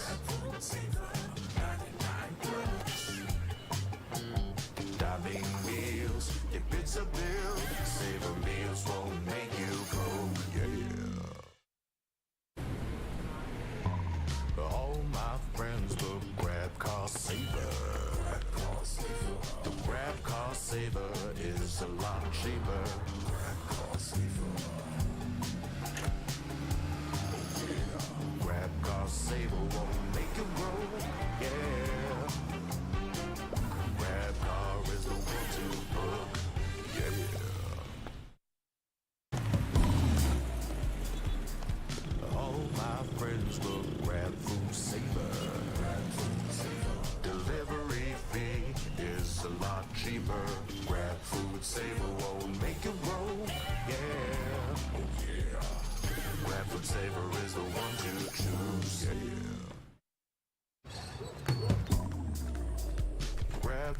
Saver Meals 99 plus.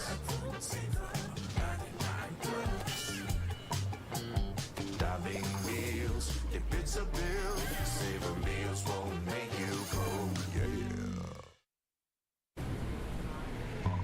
All my friends will grab car saver. The grab car saver is a lot cheaper.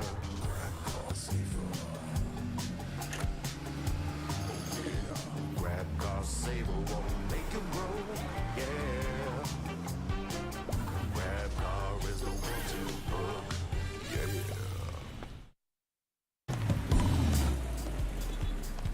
All my friends will grab food saver. Delivery fee is a lot cheaper. Grab food saver won't make you roll, yeah. Oh yeah. Grab food saver is the one to choose, yeah. Grab food saver meals 99 plus. Diving meals, if it's a bill, Saver Meals won't make you broke, yeah. All my friends will grab car saver. The grab car saver is a lot cheaper.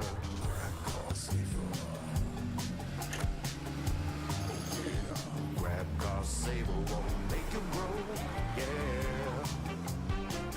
Grab car is the one to book, yeah.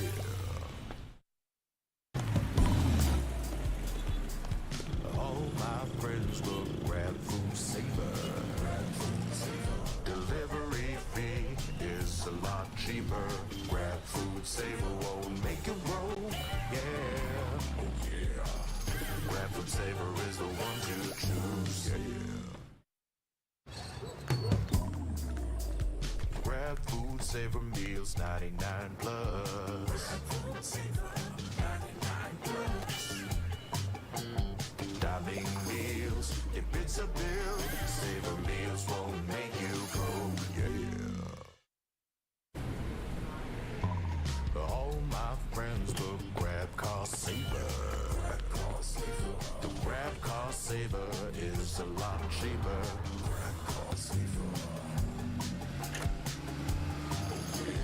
Grab car saver won't make you broke, yeah.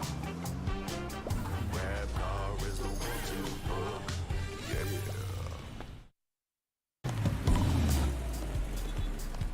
All my friends will grab food saver. Delivery fee is a lot cheaper. Grab food saver won't make you roll, yeah. Oh yeah. Grab food saver is the one to choose, yeah. Grab food saver meals 99 plus. Diving meals, if it's a bill, Saver Meals won't make you broke, yeah. All my friends will grab car saver. The grab car saver is a lot cheaper.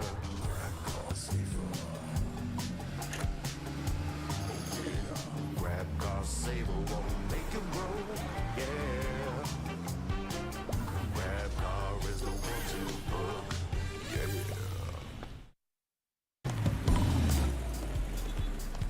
All my friends will grab food saver. Delivery fee is a lot cheaper. Grab food saver won't make you roll, yeah. Oh yeah. Grab food saver is the one to choose, yeah. Grab food saver meals 99 plus. Diving meals, if it's a bill, Saver Meals won't make you broke, yeah. All my friends will grab car saver. The grab car saver is a lot cheaper.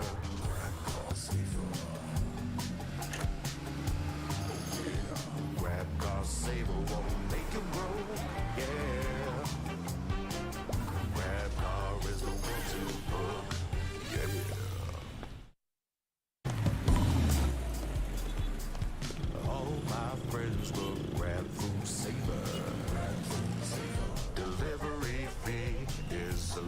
cheaper.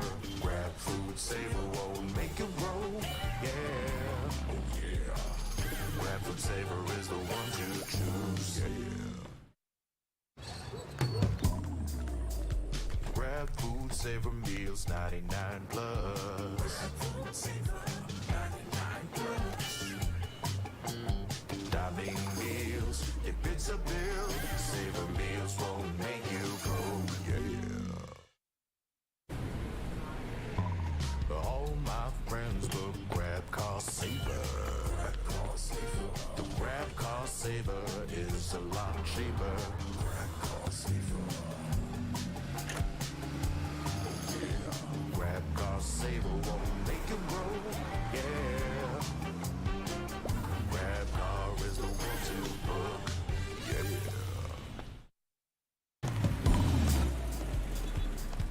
All my friends will grab food saver. Delivery fee is a lot cheaper. Grab food saver won't make it roll. Yeah, oh yeah. Grab food saver is the one to choose. Yeah. Grab food saver meals 99 plus. Grab food saver 99 plus. Dining meals, if it's a bill, saver meals won't make you go. Yeah. All my friends will grab cost saver. The grab cost saver is a lot cheaper. Grab cost saver. Grab cost saver won't make it roll. Yeah. Grab car is the one to book. Yeah.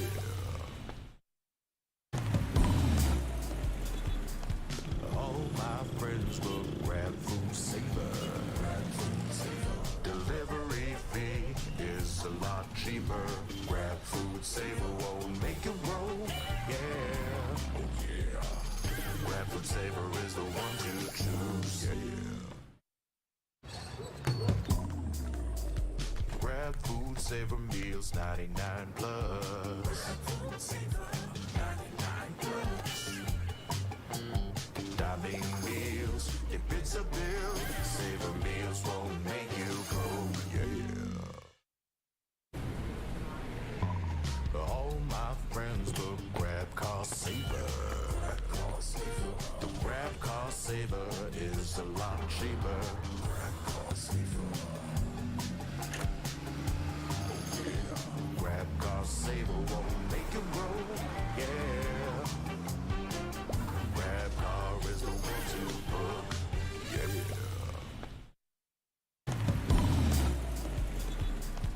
All my friends will grab food saver.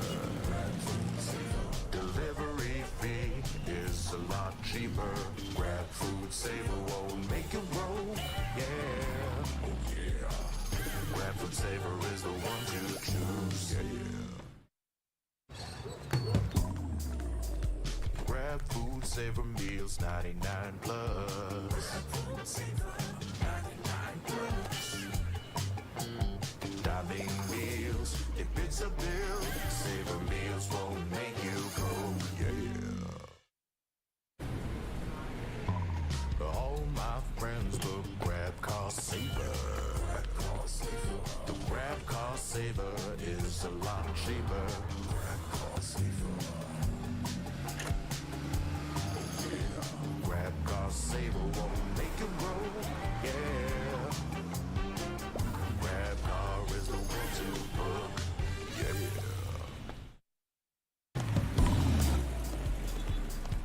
All my friends will grab food saver. Delivery fee is a lot cheaper. Grab food saver won't make it roll. Yeah, oh yeah. Grab food saver is the one to choose. Yeah. Grab food saver meals 99 plus. Grab food saver 99 plus.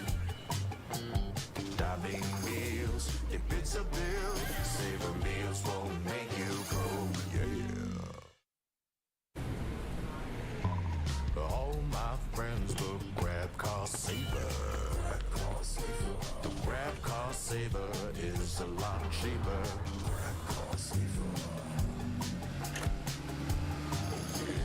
Grab Car Saver won't make you roll, yeah. Grab Car is the one to book, yeah.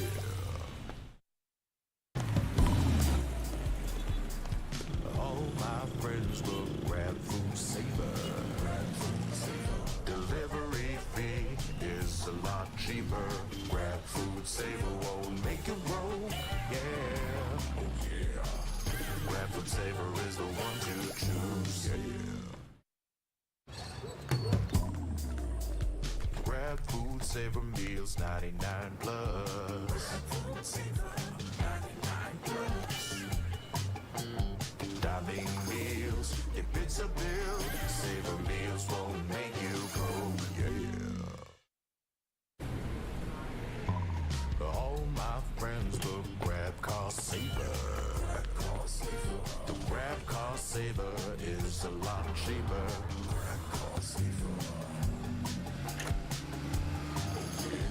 Grab Car Saver won't make you roll, yeah. Grab Car is the one to book, yeah.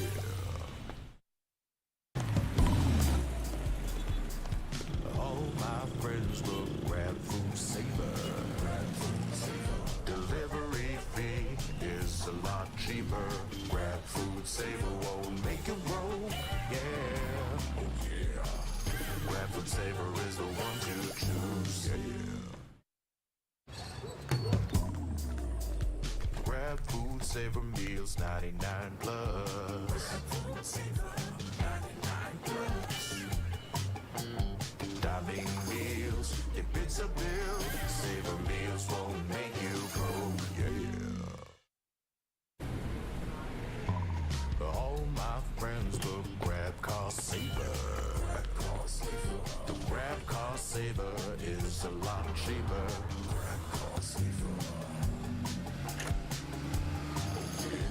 Grab Car Saver won't make you roll, yeah. Grab Car is the one to book, yeah.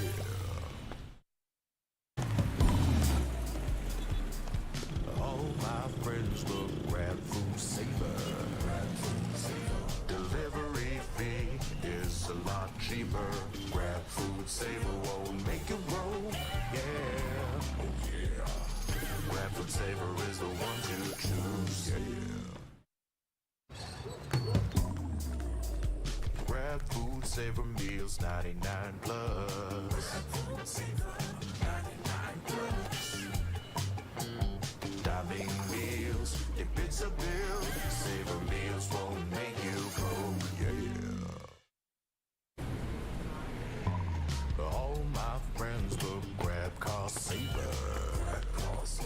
The Grab Car Saver is a lot cheaper.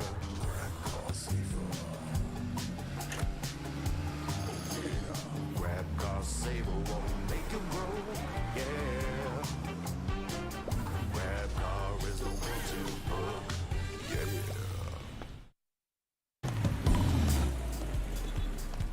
All my friends will Grab Food Saver. Delivery fee is a lot cheaper. Grab Food Saver won't make you roll, yeah. Oh yeah. Grab Food Saver is the one to choose, yeah. Grab Food Saver meals 99 plus.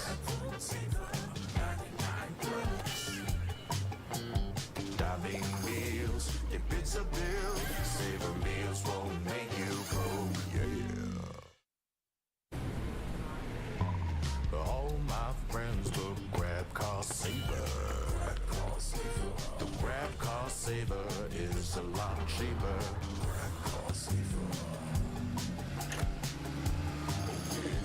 Grab Car Saver won't make you roll, yeah.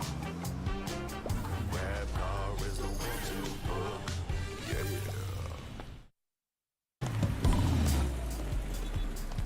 All my friends will Grab Food Saver.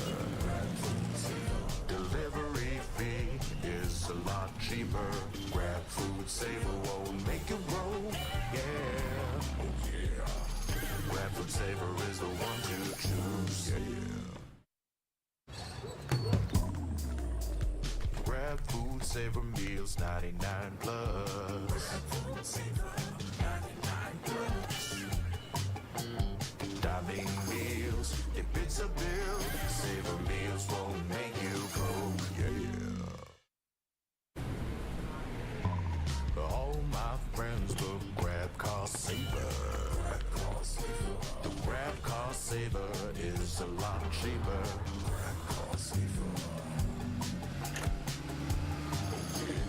Grab cost saver won't make you roll, yeah.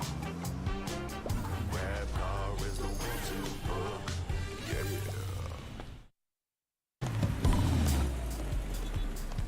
All my friends will grab food saver.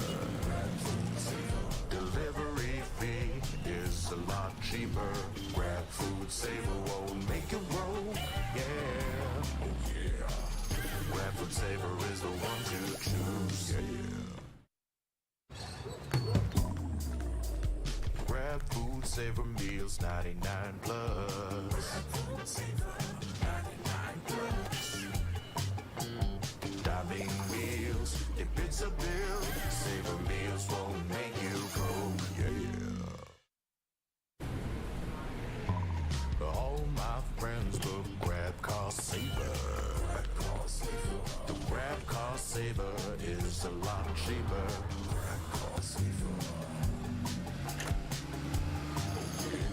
Grab cost saver won't make you roll, yeah. Grab car is the one to book, yeah.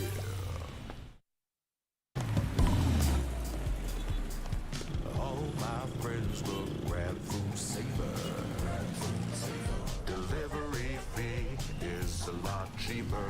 Grab food saver won't make you roll, yeah. Oh yeah. Grab food saver is the one to choose, yeah. Grab food saver meals 99 plus. Diving meals, if it's a bill, Saver meals won't make you go, yeah. All my friends will grab cost saver. The grab cost saver is a lot cheaper.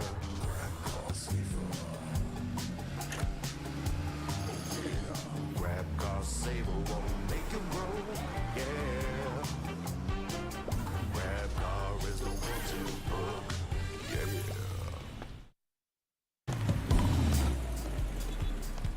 All my friends will grab food saver. Delivery fee is a lot cheaper. Grab food saver won't make you roll, yeah. Oh yeah. Grab food saver is the one to choose, yeah. Grab food saver meals 99 plus. Diving meals, if it's a bill, Saver meals won't make you go, yeah. All my friends will grab cost saver. The grab cost saver is a lot cheaper.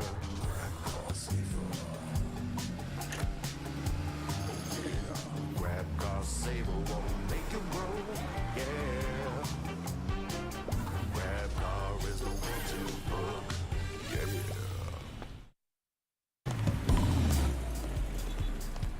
All my friends will grab food saver. Delivery fee is a lot cheaper. Grab food saver won't make you roll, yeah. Oh yeah. Grab food saver is the one to choose, yeah. Grab food saver meals 99 plus. Diving meals, if it's a bill, Saver meals won't make you go, yeah. All my friends will grab cost saver. The grab cost saver is a lot cheaper.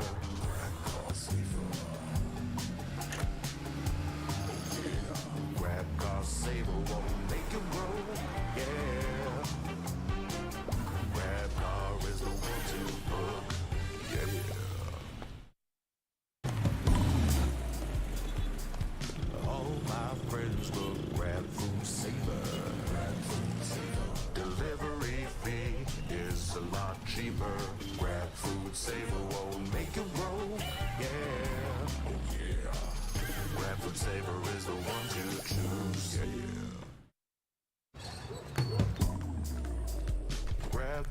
Saver meals 99 plus. Dining meals, if it's a bill, Saver meals won't make you go, yeah. All my friends will grab cost saver. The grab cost saver is a lot cheaper.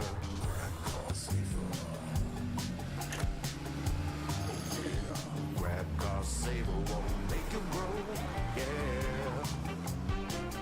Grab car is the one to book, yeah.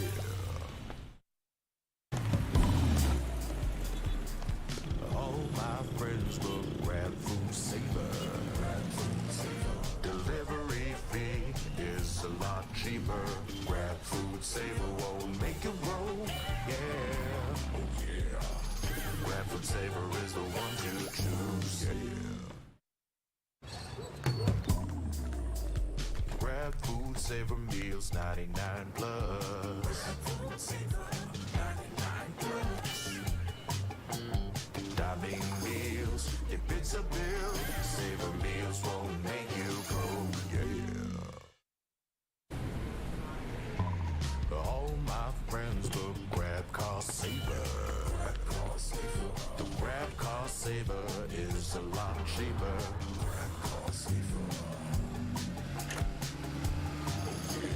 Grab cost saver won't make you broke, yeah.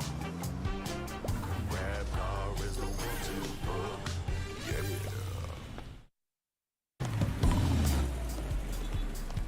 All my friends will grab food saver. Delivery fee is a lot cheaper.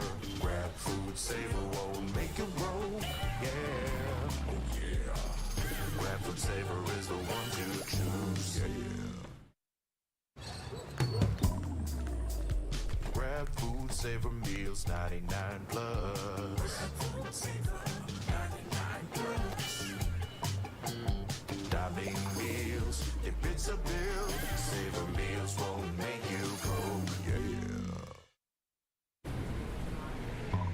All my friends will grab cost saver. The grab cost saver is a lot cheaper.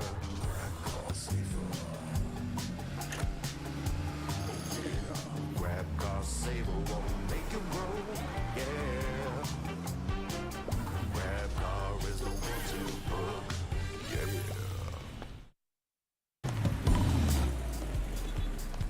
All my friends will grab food saver. Delivery fee is a lot cheaper. Grab food saver won't make you broke, yeah. Oh yeah. Grab food saver is the one to choose, yeah. Grab food saver meals 99 plus. Dining meals, if it's a bill, Saver meals won't make you go, yeah. All my friends will grab cost saver. The grab cost saver is a lot cheaper.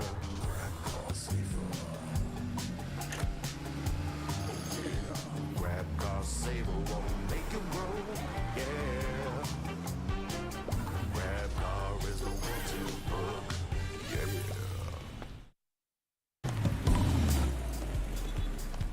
All my friends will grab food saver. Delivery fee is a lot cheaper. Grab food saver won't make you broke, yeah. Oh yeah. Grab food saver is the one to choose, yeah. Grab food saver meals 99 plus. Dining meals, if it's a bill, Saver meals won't make you go, yeah. All my friends will grab cost saver. The grab cost saver is a lot cheaper.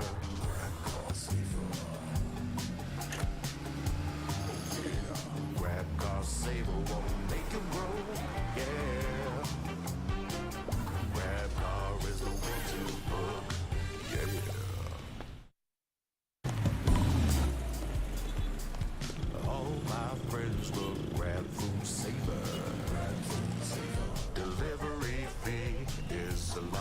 cheaper.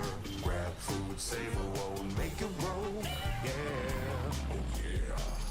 Grab food saver is the one to choose. Yeah.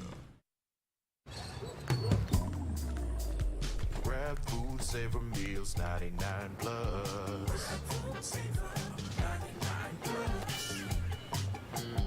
Dining meals, if it's a bill, saver meals won't make you go. Yeah.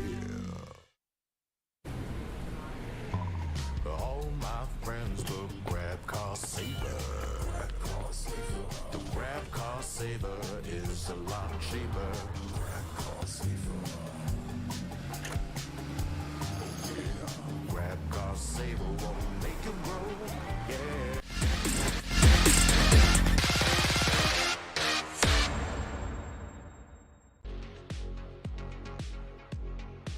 Oh, hello guys. Welcome back to the broadcast. My name is, well, fortunately, still Raph. The timelines have not been altered. And of course, I'm still with the handsome gentleman, Mr. Fluffy. His O2 has disappeared from his nameplate.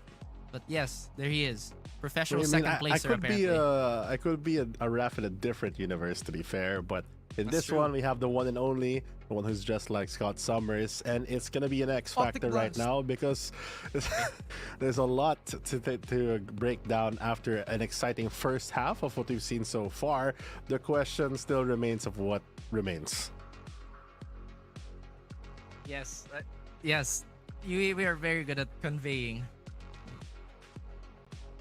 Okay, so guys, we do have confirmation on what might happen. Hang on. I will now read this to you to the best of my ability. And due to unforeseen technical issues, one player from rank L Cuties was unable to resume the game within the given time frame. In this regard, JustUs win map 1 by default, and we are still going about how we are gonna continue the series. So once again, we are still waiting for the confirmation about map 2 and how the rest of the series is gonna pan out. So thank you again for bearing with us all. Thank you for being patient, and hopefully in that little break you guys ordered your food or cooked your food, you know, do all those nice things. Yeah, exactly. I mean, I ordered my food yet, and an official update has come in, so it's my turn to read some stuff. So the official statement is just due to unforeseen technical difficulties, a player from rank L Cuties was unable to resume the game within the allotted time frame. In this regard, JustUs has been awarded the win for map 1 by default, but the tournament officials have also provided rank L Cuties with an extension as outlined in our competitive rule set to resolve the issue. But unfortunately, they were still not able to field 5 players in time for map number 2. As a result, JustUs wins the third series by default with the final 2-0 scoreline. Thank you so much for watching week number 3 for 2024's VCT Challengers PH Split 2 regular season. Again, guys, you know, we are obviously here to deliver as smooth of a show as possible. And thank you again for bearing with us. I understand that this is not how a lot of you guys envisioned how the night would go, especially to all the fans out there. We are definitely sorry. But at the same time, you know, it's one of those things that I feel like was out of control for a lot of our players. And I think this is really big kudos to for JustUs offering their technical time allotted. But again, thanks for having us, guys. We will be throwing to the panel for them to explain a bit more on how the situation is gonna unfold. So we are signing off. We'll be throwing you to the panel. Boss, Byro, eto na. Asa na kasama natin? Ray! We miss you already. Nagulat ako, biglang hello world! We are back. Nagulat ako. Welcome back, OSX. And medyo talaga Naka-heartbreak sa totoo lang ang nangyayari. Na-excite na ako nung nakita natin yung start na ng Bindo 6-3. Biglang nag-start yung Drunk and malakas. Nag-streak yung JustUs and then, poof. Yeah, heartbreak. Ouch. Sakit sa puso, pre. Yeah, and due to unfortunate circumstances, syempre, we would also want the best for the matches of the day. Pero syempre, yun yung mga bagay na di natin may iwasan. Na-explain din na ni Glaze time na din nangyari. So, still, Tayo muna ngayon, Dax. Kamusta naman ng naging Grab food saver? Ano ba in-order mo ngayong gabi? Boss, nakadalawang pizza na ako dito thanks sa ating sponsor talaga na Grab. Pero isipin mo, 'di ba? Dinner time talaga. Dadating na rin si Ray Ray sa wakas. Welcome, boss. Oy. Hello! Oy! Ayun, we are back. Ray, kamusta? Kamusta naman ng ano mo? Mukhang natamaan nata ng na-blind nata ng konti yung camera. Kamusta ka naman? Okay lang ako, guys. Grabe naman yung mga pangyayari natin. Pero, bakit ako hindi marinig? Grabe naman na talaga yun. Hintayin natin. Pero, eto na ako eh. Oh. Ayan! Yan! Okay, Okay. eto na ako. Magpapaliwanag tayo ulit sa mga sumuport at sumubaybayan at this very hour. So, due to unforeseen technical difficulties, a player from Rank L Cuties was unable to resume the game within the allotted time frame. In this regard, the JustUs has been awarded to win Map 1 by default. Syempre, the tournament officials has provided Rank L Cuties an extension as outlined in our competitive rule set to resolve this issue. So, unfortunately, they were still unable to field the 5 players in time for map number 2. So, as a result, JustUs wins third series by default with the final score of 2-0. At yun po ang ating conclusion for today. Interesting! Very interesting. So, nanalo tayo sa prediction. Ay, hindi pala. Sino pala nanalo sa prediction? Si Ray Ray. Si Ray. Sabi na eh. May something. Ibang klaseng predict na yun, boss, ha? Sa Iba to. DQ pa Nakita ko talaga. na yung future, guys. I came from the future and now I'm in the present. Past is perfect. Perfection. Nagulat nga ako, nagbigla ka lang bumalik from the warp. Oh. Siyempre, lasa ano kasi ako, ibang bansa ako kanina eh. Nasamon lang ako dito ulit. Pasensya na. Naisip kayo pabalik ng VCT, boss. Well, namamalengke kasi ako dun eh. Tapos sinamon ulit ako dito eh. Yeah. So I conclude that the one who's at the third window ng aming panel had the correct predictions today. Tama na. So the one was si Fluffy and now si Ray Ray. Very swerte yung third side ng window. So yun po. Yun yung seat ng taga-sinong future, no? And honestly, given now JustUs, they've been needing a win, you know? No one expected to win like this. Pero now, this puts up their standings, mga 2-4 kung hindi ako nagkakamali. At sa lagay na yun, talaga, that's gonna be an important spot para sa last slot ng playoffs natin. May mga teams na nga na tumataas nga sa standings, pero dahil dito mukhang mag-i-even out talaga yung bottom half ng standings natin ngayon. Oo nga eh, gusto ko makita yung standings natin. Pero looking at my notes, wow, may notes eh, no? Grabe naman, sipag Dios, Oasis. Syempre. Patingin nga Let's na go! Patingin nga notebook, patingin. Handwritten, typewritten. It's a digital notebook na nakikita lang sa mga monitor nyo. Ayan. So update. Di ba? So yung standings kasi babalik ako dun sa notebook ko. So Oasis ngayon ay leading by 5 wins, 5-0, rank 1, followed by Naos and Zol Esports. So mamaya may kita natin yung breakdown yan sa mismong standings. Siyempre yun rin pakunahan ng mga buhay. Pero ang good thing nung kanina, no, I was really expecting more of a fight kanina kaso syempre due to unfortunate circumstances. It's good to know na may mga ganong may mga ganong pagbabawi. So yung matches natin next week, tara. I-display namin ngayon kung ano ba yung mga aabangan natin. Tingnan nito. Ooh. Whoa! Match 1 pa lang. Exciting na dito, OSX, no? Woo! Old Stinky Cat versus Naos, Titan versus Oasis, and Avernus Esports, and we have SVR as well. So, okay pa ito. Week 4 na. Ito na ba yung sinabi kanina na ano? Ito na ba yung point of no return, Dax? Totoo naman, I agree with you. Parang by this point, by this week, we're gonna find these teams na pwede pa umabot na playoffs. May mga teams na mahihirapan na talaga. And if you don't get your wins coming into week number 4, kailan mo pa gagawin, di ba? Ay, second motion talaga para kay Dax talaga na etong Meow, nandun din sila sa alanganin. Now is quite safe, we've seen that, but Tyrants as well. Tapos Avernus versus Subversive pa. Sobrang mahabang series na naman ang may kita natin next week. Next week to guys, by the way, baka makalimutan nyo kasi this weekend, VCT Pacific naman. Diba? Dito natin napuprove na yung Valorant hindi natatapos kahit sa weekend. Buong linggo actually, no? Buong linggo tayong abangan ng mga klaseng labanan kasi ako, sa lahat ng teams na nakita ko ngayon, a lot of team has stepped up already and started to gain back what was missing from weeks number 2 and 3. Maybe now, after coming from week number 3, mas magiging ready sila and mas more prepared coming from week number 4. Di ba nga, Dax? Yep, it's just the learning lessons you've gotten from half of the season might as well bring it up there. Kung may bagong strategies, may mga maps na talaga gusto prioritize, dito talaga natin makikita. Because we've seen these teams that have improved. I think examples have to be obviously Carti World, na lumalakas talaga, Avernus, Tyrant especially, yung mga squads na yan na bigla na lang bumabawi dito. Kasi first time nga nung ilan sa kanila dito sa VCT PH, pero they're making sure that they leave a mark in it, no? At saka syempre ngayon, yung Zol, nag-improve sila talaga ngayon na 2-0 na nga kanina against Carti World. And I'm happy to see that even it was a rough start for them, imagine getting defeated by Oasis together with Naus, magkasunod na araw din halos, nakabangon na uli sila. And sana mag-flourish nga lang din, not just only for Zol, but to the other teams naman na gusto talagang makapasok papuntang playoffs.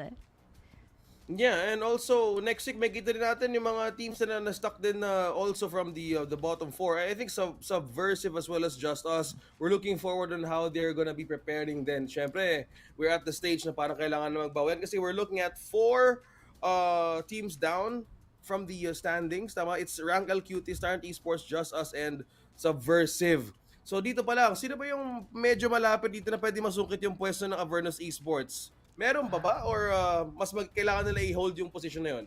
I think it's contentious though. Kasi Avernus is in 6th spot with 2 wins. Rankle has 2 wins pa rin naman. JustUs now gonna have 2. Tyrant, isa dyan. Pwede maiba ang lahat. I think really the most safest teams, yung mga pag 4 and up ka na tapos matuloy mo yan, magiging okay talaga ang lagay mo. And especially ngayon, Oasis Gaming na nakita natin kanina. 5 wins, only 1 map dropped against Naos na 2-0 nila yung OSE. Konti na lang mag-guarantee na nila ang spot nila sa playoffs.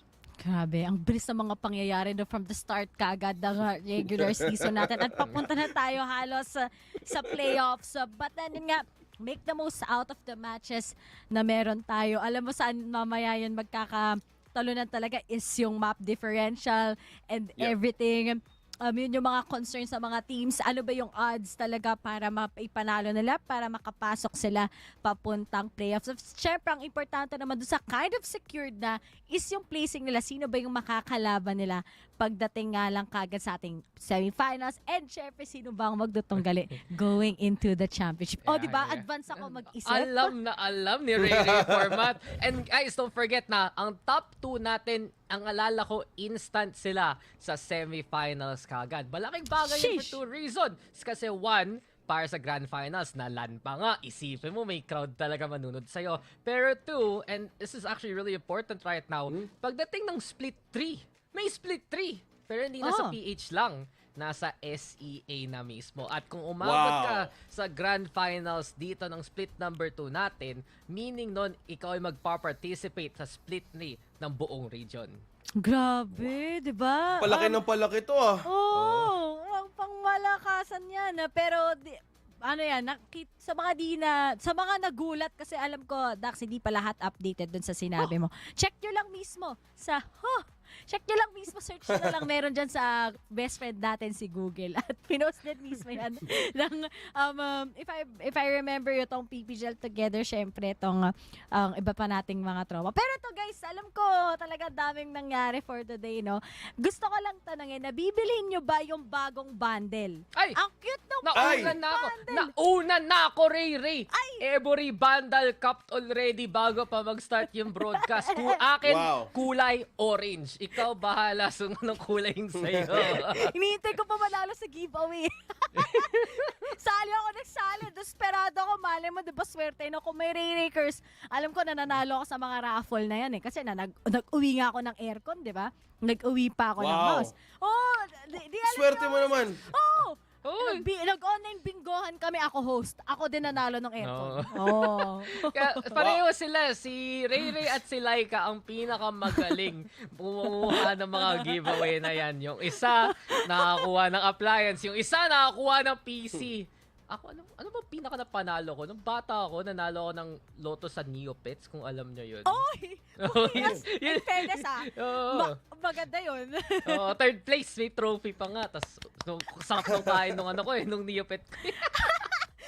Grabe, may Neopets kayo dati. Ako din, alam niyo kung ano yung nilalaro ko? Club Penguin. Club Penguin. Nagka-Club Penguin ba kayo?